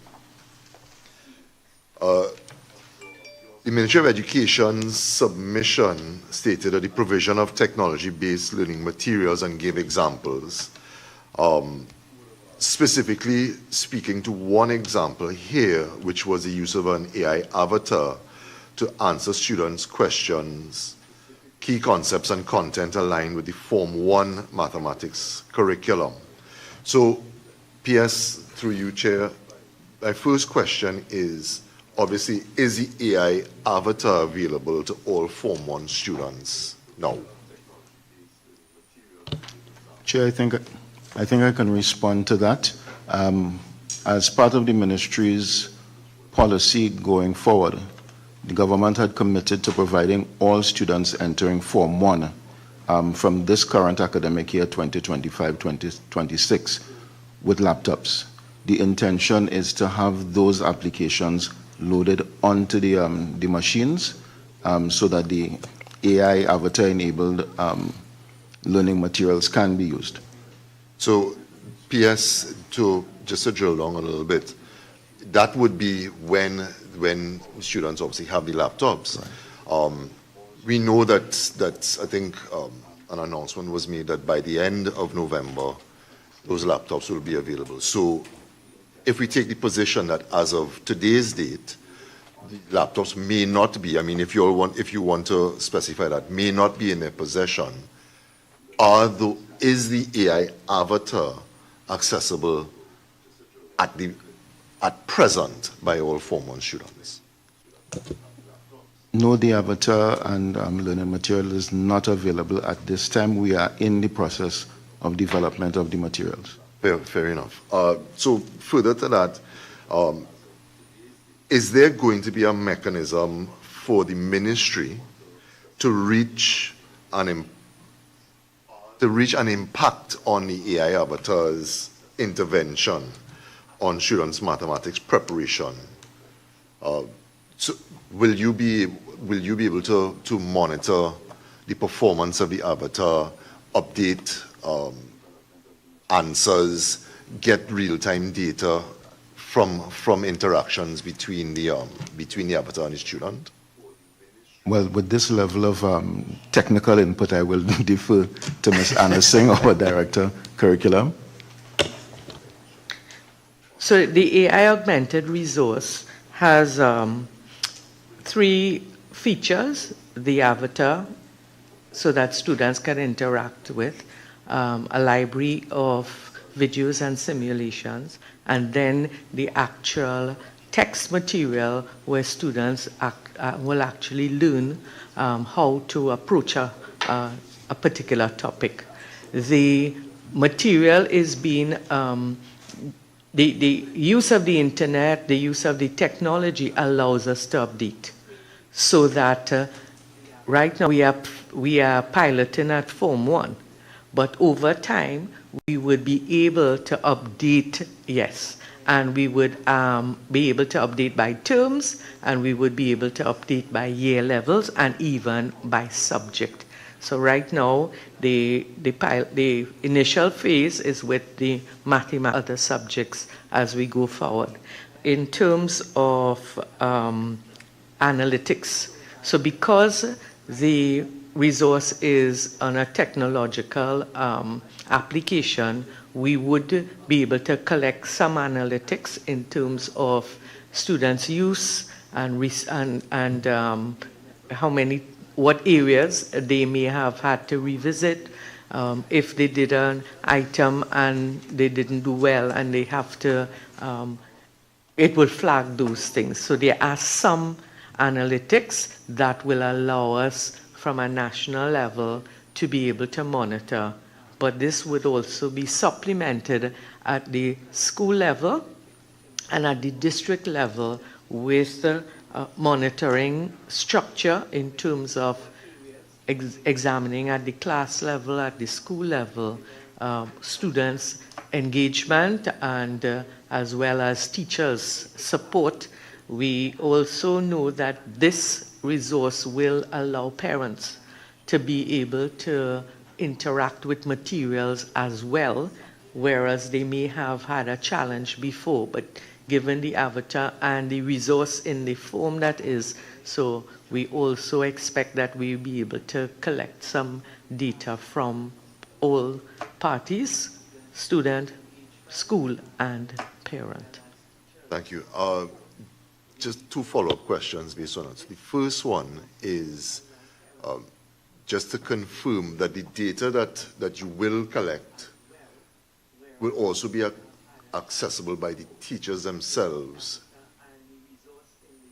so that the teachers can utilize that data in terms of lessons preparation, to get an idea of those students who are dropping behind, those students who are performing well. So the analytics will be collected central at head office, but the reports would be made available. This particular application at this point does not allow for the analytics to be driven directly to the teachers in terms of at an instant. But certainly the data can, the reports will be shared. And the data collected, is it high-level data, or would they be able to get granular data specific to specific students? At this stage, in terms of its development, it will be more high-level data. It will not be, at this stage, very granular. However, what we expect is that the teachers, it is true, learning continues at home, so students will have access to the resource and continue. But at school, the intention is to ensure that the teaching, the instructional program works in tandem with, so that the teachers themselves can observe the students and be able to support in real time. In addition to this, once the application becomes fully developed and integrated into the ministry's SLMS, Student Learning Management System, where there are e-classrooms set up, it would be possible as well, once administered through that, those portals, the teacher would have more intimate information and interaction. But as it is, we have not been able to advance it. We are still at the stage of the overall development and the high level, as I say, data at this point in time. And can I just, one final question on this. Obviously, you have Form 1 students who will be accessing this, and in many ways, in many cases, they may be accessing an AI interface for the very first time. So there's going to be a learning curve, and the gradient of that learning curve is going to differ widely, right? What is the plan in place in terms of tutorials to have both the students, well, the students, teachers, I think you did speak about that training for teachers, but students and parents, to get them up to speed to be able to maximize the use of the interface itself. So the implementation plan takes into consideration the phased training or the series of training to be afforded to parents as well as teachers and even students. So we do have certain guidelines and the development of materials and actual training to be scaled accordingly. Those are through various modes, webinars, through face-to-face training, through on-demand as well. What we intend to have is to have these guidelines embedded into the device as well, so that you don't have to have a person fit into your time frame. Parents can continue after school time. Teachers, students can access throughout. Chair, through you. Just before we move on, could you provide the committee with those guidelines in writing, the guidelines that will be embedded? Because, I mean, I appreciate the anytime, anywhere learning objective, but we'd like to have sight of those guidelines. Thank you. Mrs. Roberts-Rajman. Yes, please, Chair. Thank you. I have a follow-up to this question regarding the use of the AI avatar, and I think it's a brilliant initiative, especially considering that post-COVID our students have been learning very differently. My question has to do with a concern and an observation that was highlighted in the written submissions, and I think Ms. Augustine had mentioned it in her initial thoughts, regarding seeing some connection between student underperformance and students who live in rural areas as well as in low-income areas. Because the avatar involves the use of internet, some sort of data connectivity, what are the ministry's plans for ensuring that students in rural areas with unreliable and in low-income areas with unreliable internet access or with no internet access for that matter, that they are also able to benefit to some extent from the use of this AI avatar? Is there any intention to collaborate maybe with other ministries, with social services, to ensure that they also have some opportunity to make use of this? Through you, I think I could start the response to this. The ministry is definitely cognizant of the challenges that the member just raised, and it is our intention to collaborate with our colleagues at the Ministry of Public Administration and Artificial Intelligence. That ministry currently has mechanisms in place that seeks to address what we call the digital divide, particularly in the rural communities. The ministry currently has 23 ICT access centers in a number of remote communities, as well as 7 TT Connect centers. So through the use of those centers, which seek to provide internet access, even computer and IT training for residents, we hope to address the challenges of ICT connectivity.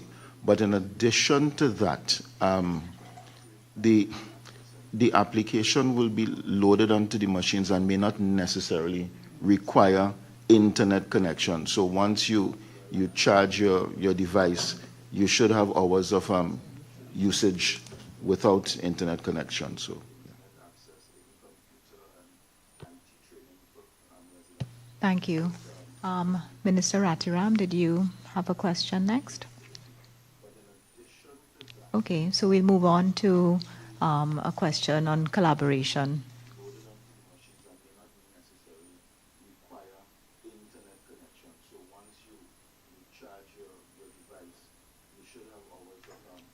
Chair, I will take this question. Yes. Good morning, folks. Under governance and collaboration, the submission mentioned the Inclusive School Project, which incorporated the Ministry of Health, the former Ministry of National Security, and Ministry of Social Development and Family Service, as well as various divisions within the Ministry of Education. This is outlined in page 11 of your submissions. Can you provide us with some further clarification on the current status of the Inclusive School Project that you mentioned on page 11? Chair, I'd like to direct that question to Dr. Inka Carrington, Manager, Student Support Services.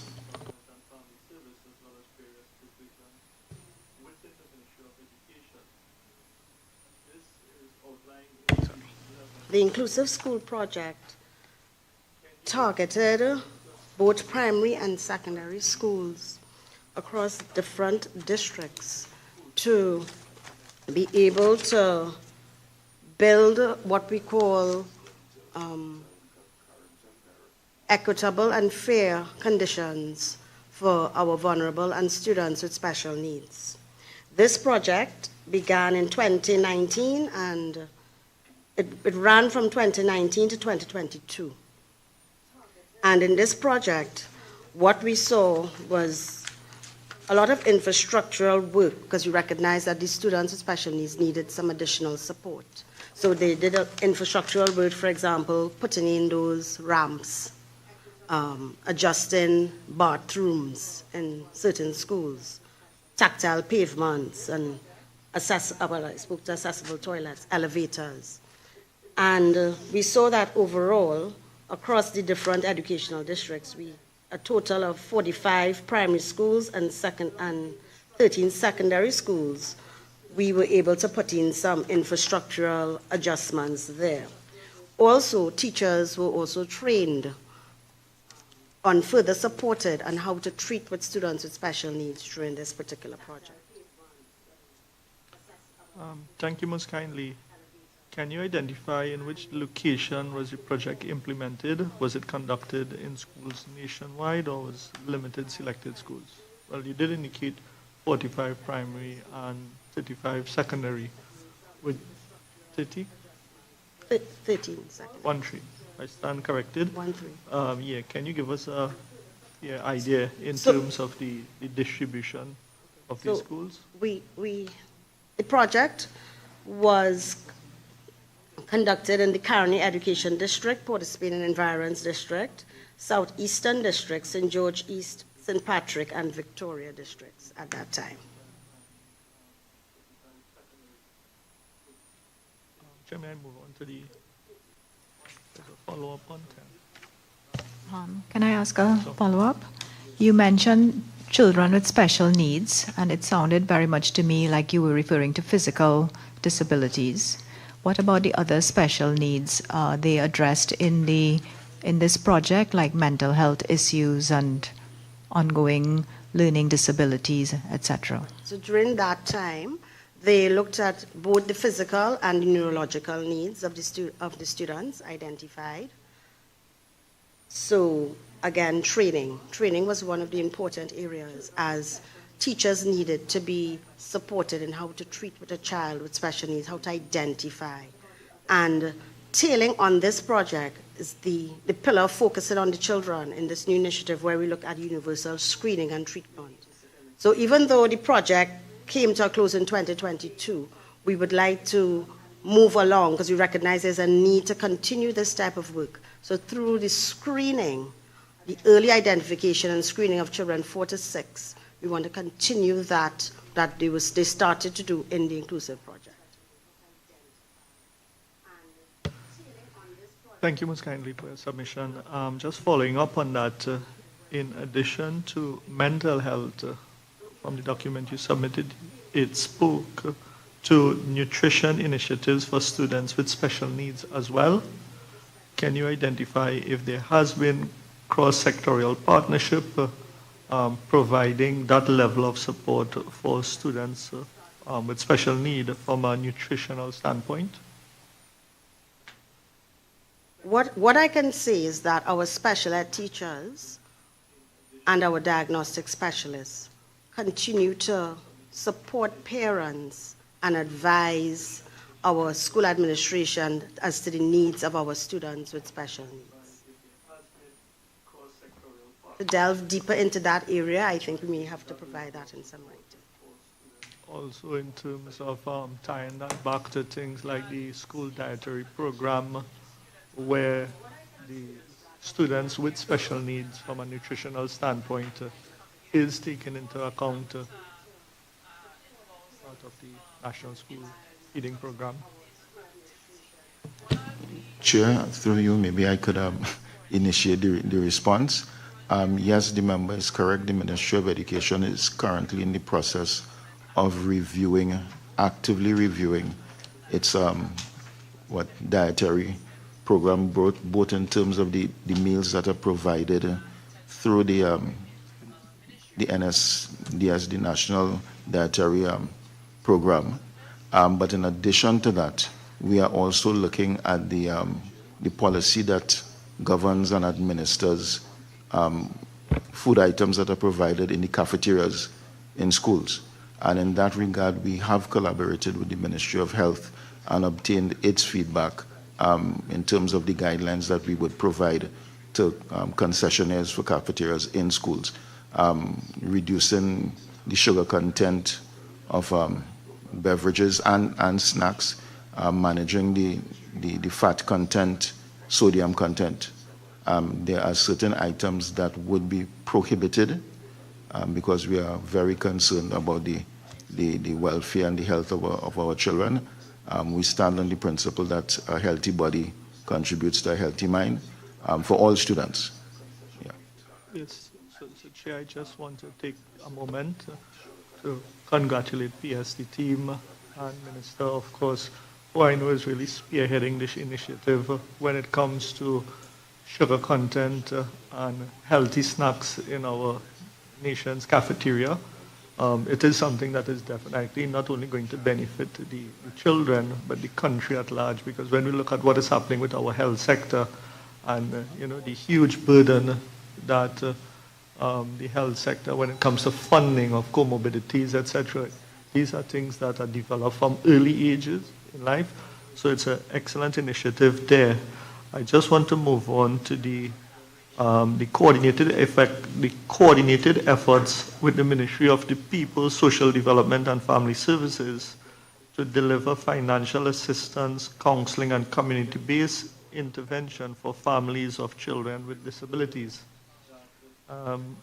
Yes, Chair, through you to the PSN team, can you elaborate on any kind of support system that this coordinated effort would have been able to provide for these specific students? Thank you, Chair. Again, I direct to Dr. Carrington. We are the Ministry of Education. We partner with the interministerial and interdivisional divisions to coordinate different aspects of support for our students. So to speak specifically with the Ministry of Social Development, our school social workers, they are the ones who would do the assessment of the students. And for example, if they need any grant support, they would be the persons to make that link so that the parents of the students are able to get the different grant support needed to support their children. And most of the times, the parents are not even aware of what support they have.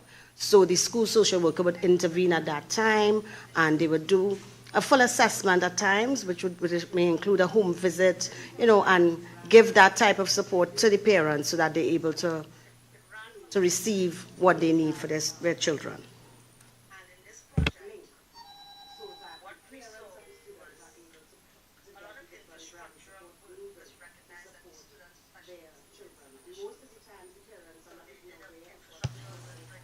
Chair, if I might. Just one follow-up question for Dr. Carrington, please. Dr. Carrington, the ministry's submissions indicated a woeful under-resourcing, or I don't want to say lack of staffing in terms of school social workers. So there's a gap. There's a lack of school social workers, and then you indicated that the school social workers will usually make the referrals and seek the necessary support for students. In light of the understaffing or unavailability of the social workers, what other interventions has the ministry implemented or intend to implement to ensure that the students are actually getting the referrals that they need to access these additional supports? The ministry has a cadre of workers, school social workers, and what we have done, we have reorganized how they work. So, for example, in the primary schools, they work in cluster approaches. So one social worker can go to 3 schools. In the secondary schools, we have a more targeted approach where you have one social worker to 1 school. So with that type of deployment, we are able to cover. Now, even though the caseloads may be high, what we have is critical incidents. So the critical ones we deal with immediately. The others they will go through that referral process and assessment processing. So we do try to meet the needs, and this is why we collaborate with the other ministries to get that further support. So once we recognize that we have done the interventions, because we have a tiered approach at SSSD, social workers are not the only forms, we have the different tiers. Once we go through the tiers and recognize that the intervention needs further, we do external support for the parent, the child, and the parent. Thank you, Chair. Just one final follow-up. Thank you, Dr. Carrington. In terms of the critical cases, can you give me the average turnaround time in terms of getting a response from the other ministries or agencies? We at SSSD have a really great relationship. So we work with organizations like Children's Authority. We work with National Family Services. We get support from the Ministry of Health. So once our officers on the ground, or even our senior officers, connect with the relevant senior, they, depending on the crisis level of the case, for example, if it's a suicidal ideation, that will be treated immediately. It all depends on what the case is. So we can get immediate, and then there are some which we have to, so basically we do a triaging of what we do to help manage.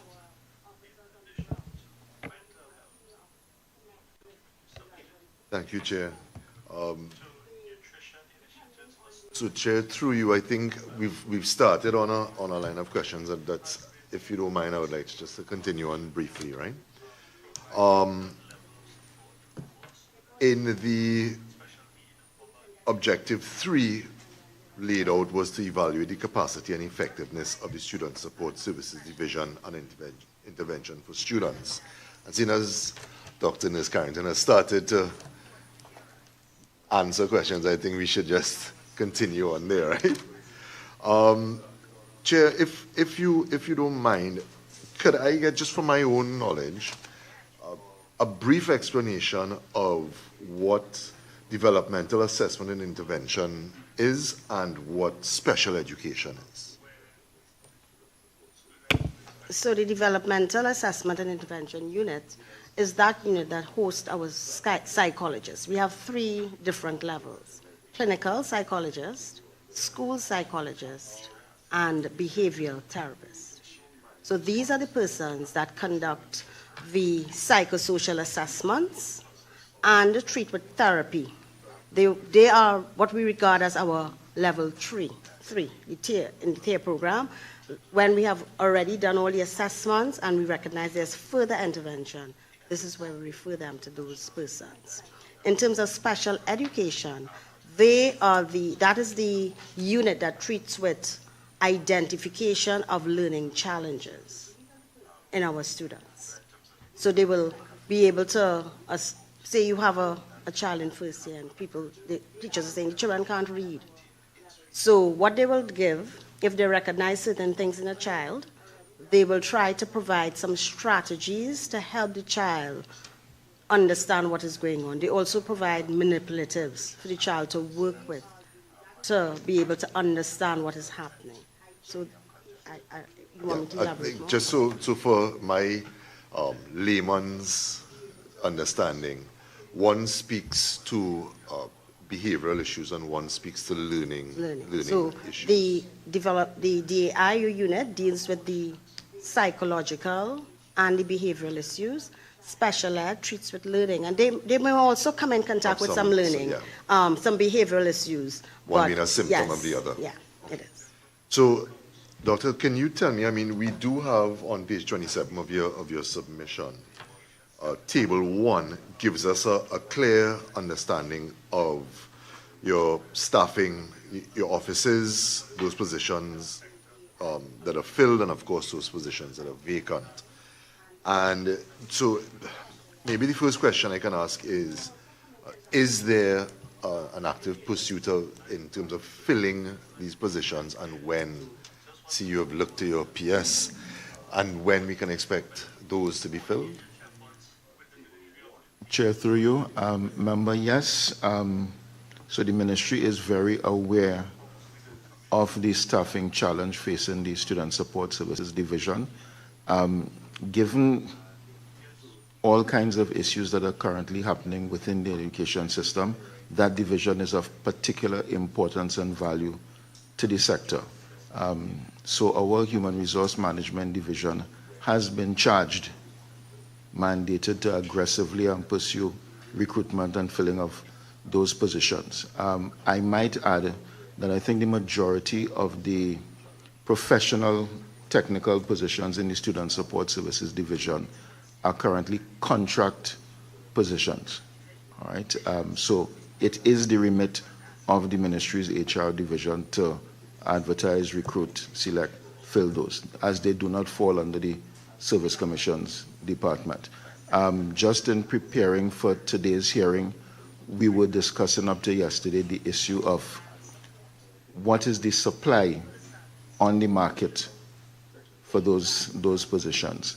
And we do intend to reach out to, for example, the University of the West Indies, UTT, and USC to determine, well, what is their turnout over the past few years, so that, we have realistic ideas as to what is the supply out there and how readily we could fill positions. Yes, you've preempted my next question. My apologies. Of course, PS and Dr. Nurse Carrington, they may very well be an issue in terms of persons who have not just the necessary qualifications, but you would have that experience as well. So maybe the thing I should ask is there a shortage of people who have that combined qualification and experience?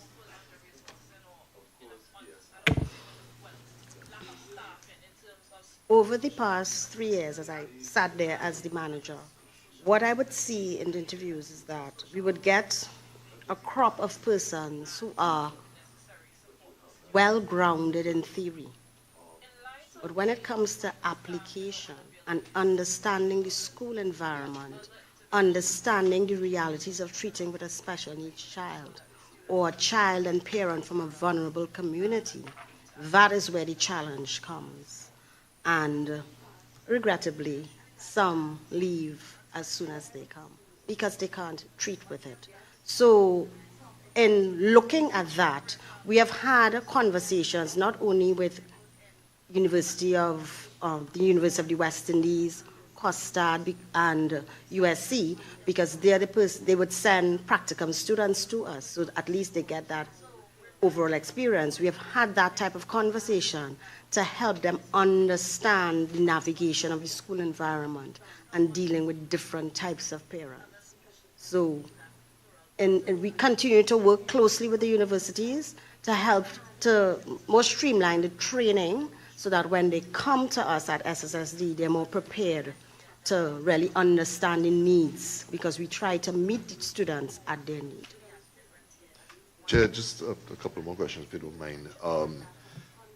In particular, Dr. Nis Carrington, the development, assessment, and intervention, can I say unit? Yeah. Given and maybe I should preface this by saying I still have school-age children, right? So one of whom is in first year doing psychology at UWI. I'll make a note of our conversation here. I do note, however, that as a parent of school-age children, you do hear a lot more about diagnosed ADHD and other similar types of diagnoses. Do we think that the units of 34 fill and 44 in total is large enough to meet the needs of the student population? Through the chair, would you permit me to make a correction for the numbers?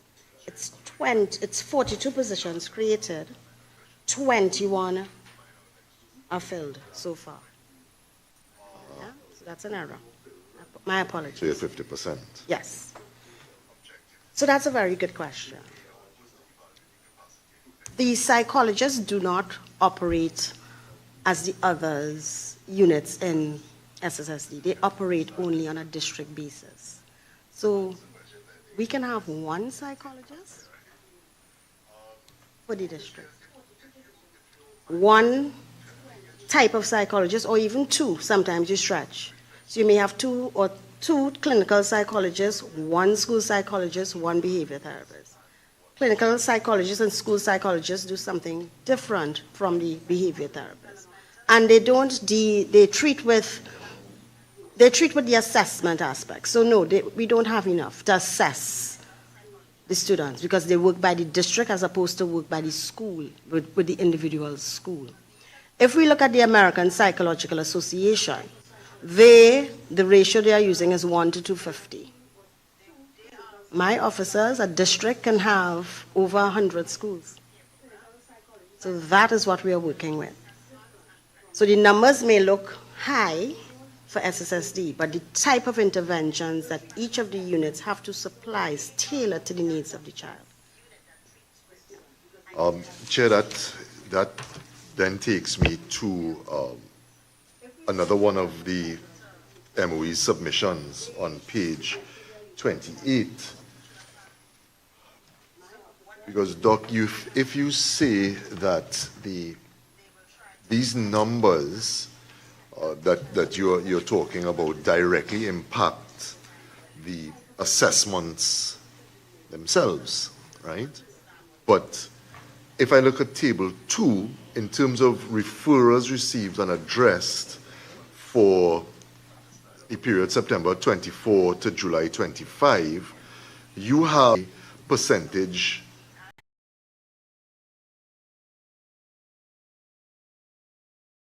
to months. I suppose maybe I would ask is this a I don't want to sound as if I'm, but is this a real number?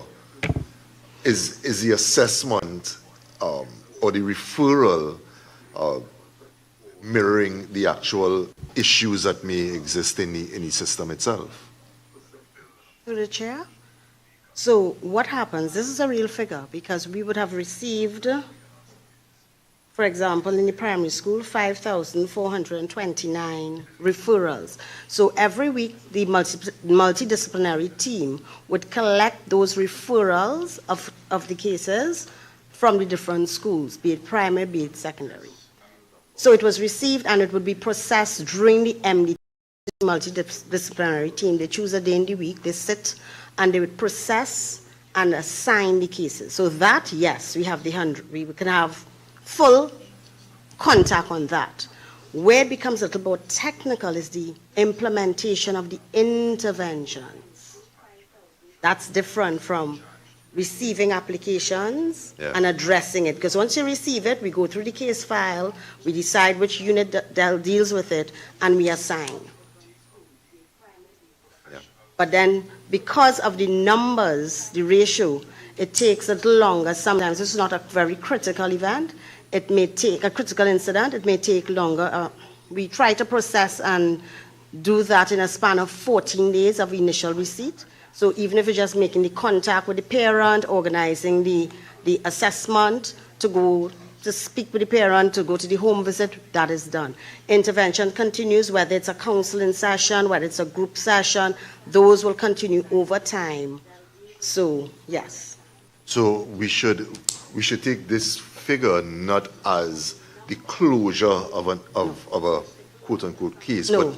but the end of a phase in the process. Yes. We can use it as a phase in the process. Because different cases will end at different times. So some cases, we tend to use 6 counseling sessions as the bench because we do using international practice. After that, we may still need to do, then escalate to the DAIU, to a psychologist to do now a psychoed.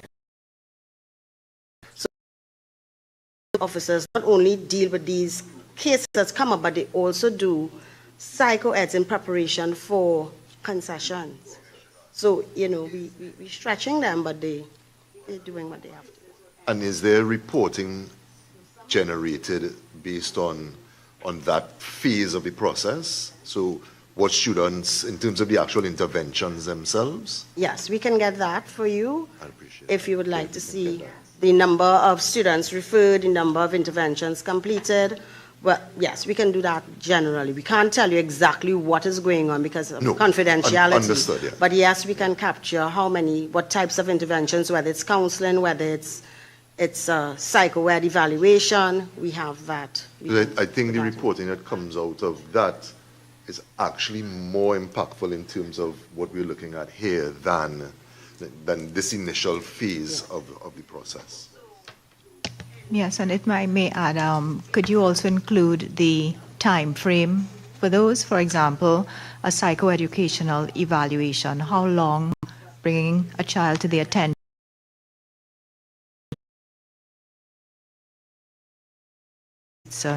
unacceptably long is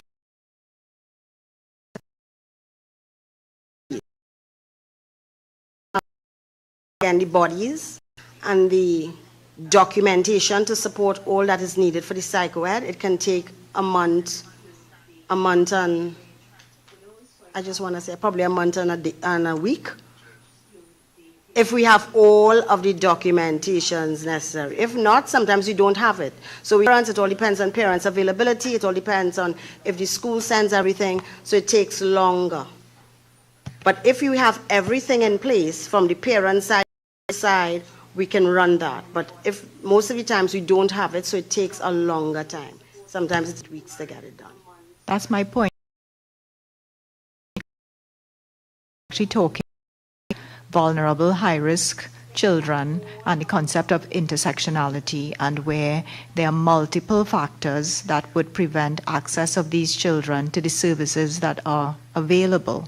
So my question really is, what is being done to help the most vulnerable children, who really are the ones that we are trying to help? Because you're telling us about a best case scenario, and I suppose what we're asking is, what about the worst case scenario and those children who fall through the cracks? So I really would like to get a sense of the genuine scale of the problem, and because under-resourced or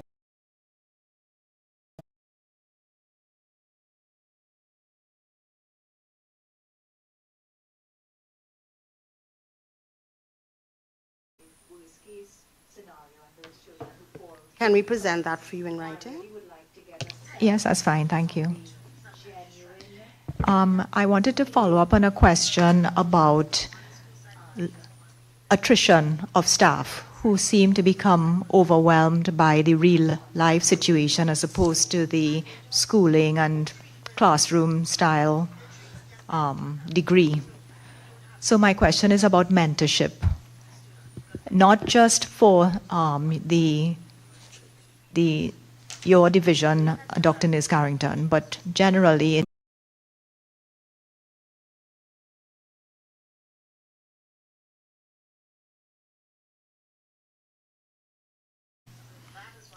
and a teacher induction program. That's on page 34 and 35 of your submission.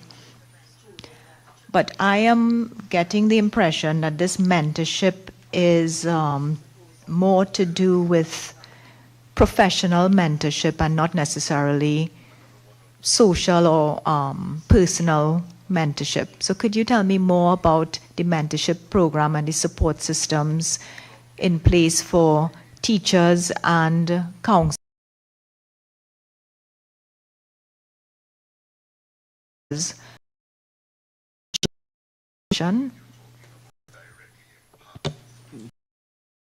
The response shared a number of persons on the team. I'd like Dr. Smith, CEO, to address teacher mentorship and development, and we could swing back to Dr. Nis Carrington for the mentorship within her division.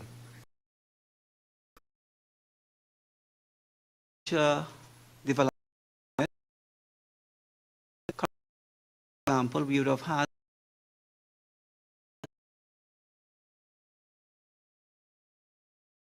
junior teachers.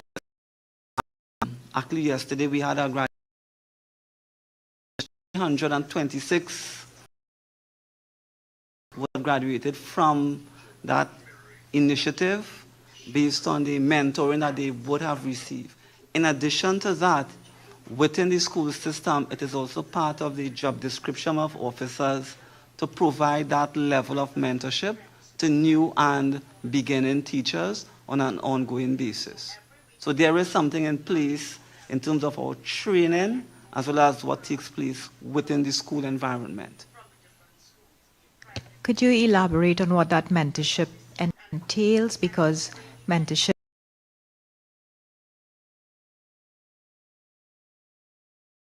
aspects to mentorship, idea of what the mentor-mentee relationship is supposed to embody and how the mentor is supported by the mentor. Okay, so Chair, can I give you that, provide that in writing, please? Yeah, certainly, but Yes, could certainly. you maybe give us summary while we're waiting to get a more comprehensive? Could you just give us just a brief overview of what the expectations placed on the mentor and their role? So normally what will happen, on an annual basis, we would have new teachers being exposed to this program, and as part of that program, a more senior teacher is required to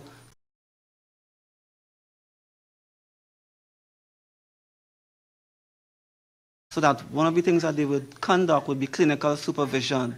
They would observe the practice of the junior teacher or the mentee as he or she delivers modules that they would have been exposed to during the course of study.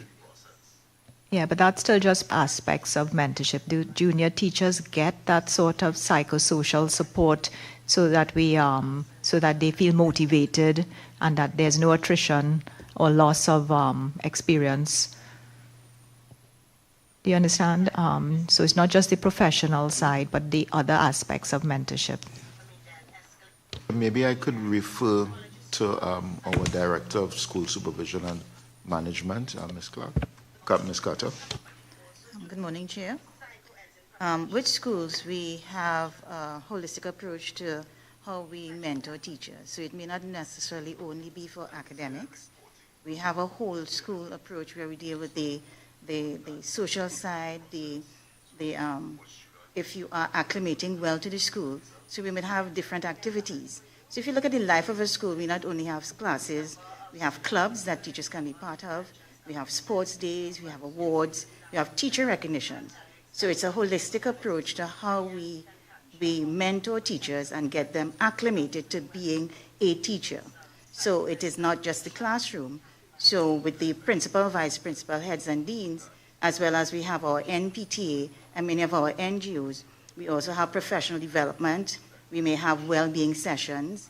And so it's an entire approach. So we have other divisions like teacher education, performance, and professional development. We will do with the pedagogy. But in terms of the holistic approach, we do have different areas. And if you look at the life of a school, we ensure that new teachers, as well as those who've been there, will acclimate and have what we will call collegiality and collaboration on a compound. So that is one of the things. So when junior teachers come in, we ensure that they acclimate. And of course, if those who are not acclimating well, we have the EAP, and many times you might find the principal may recommend EAP, and we do have that as well. And school supervisors will go in if there's anything or any teacher who may not be acclimating well, in order to ensure that there is a level of comfort when they do actually go into the school. Thank you for that answer. And is there a difference with the acclimatization of teachers in the high-risk schools as opposed to the other schools? Have you noticed any that they need more support, and are they getting the support that they need? Well, one of the things that we have looked at is tailoring professional development specifically to those schools that may have those. And so we will be in collaboration. And so schools that may have high risk, we would find that we have more trauma-informed practice. So, so that was how do we deal with students who are also traumatized, and in that, how do we look at students? So their reaction to certain things may be different because of their traumatic experience. And also students who grow up and become mature, they are also trauma. So we look at the trauma that adults may have. And so trauma-informed practice, we would have professional development. So we look at the well-being of the teacher and the well-being of the student, so that both of them, when they go into the classroom, so you'll find professional development will be tailored specifically more for those where we have school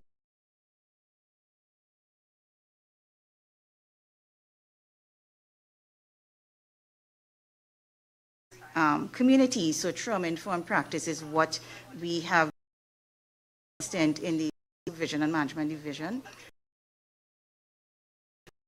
High risk, and those students who might be placed in high risk, and how to equip teachers to deal with that. So the trauma-informed practice. Thank you. Just one final question before I hand over to committee member Rogers Rajman. Do you know what the general attrition rate is among teachers, and are more teachers leaving the service than previously? Well, I cannot give you the specific data at this point, but we can get that for you. But I believe that most you would find were those who are migrating, but generally we don't have persons. But I can't give specifics, but we will provide that data should you give us a chance. Thank you. All right, thank you, Chair. Through you, Chair, I want to shift the focus a bit back to the individual support for students. And the ministry would have mentioned and the exact code external agencies, and we'd have touched on it very briefly, and professionals for the provision of speech or language, occupational and physical therapy services that are not provided internally, meaning not provided by the ministry.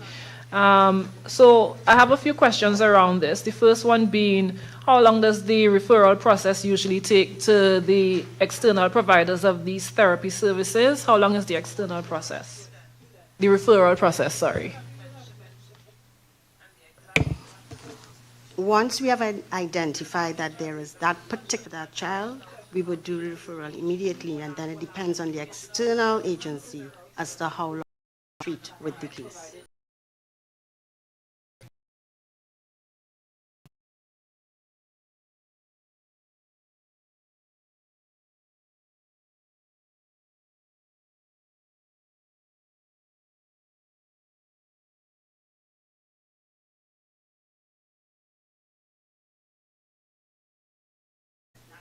A while. Are there any mitigating actions that can be taken or that are taken on the ministry side, of education or by the ministry that's provided the service? I can say that we don't cover the cost there. However, I will have to find, we can probably submit that in writing if the other ministries may cover that particular cost. Sure, thank you. And just high-level overview, who are the other ministries? We also work with the Ministry of Social Development at this time. Community development also. Community development, health. Sure. Chair, through you, just as a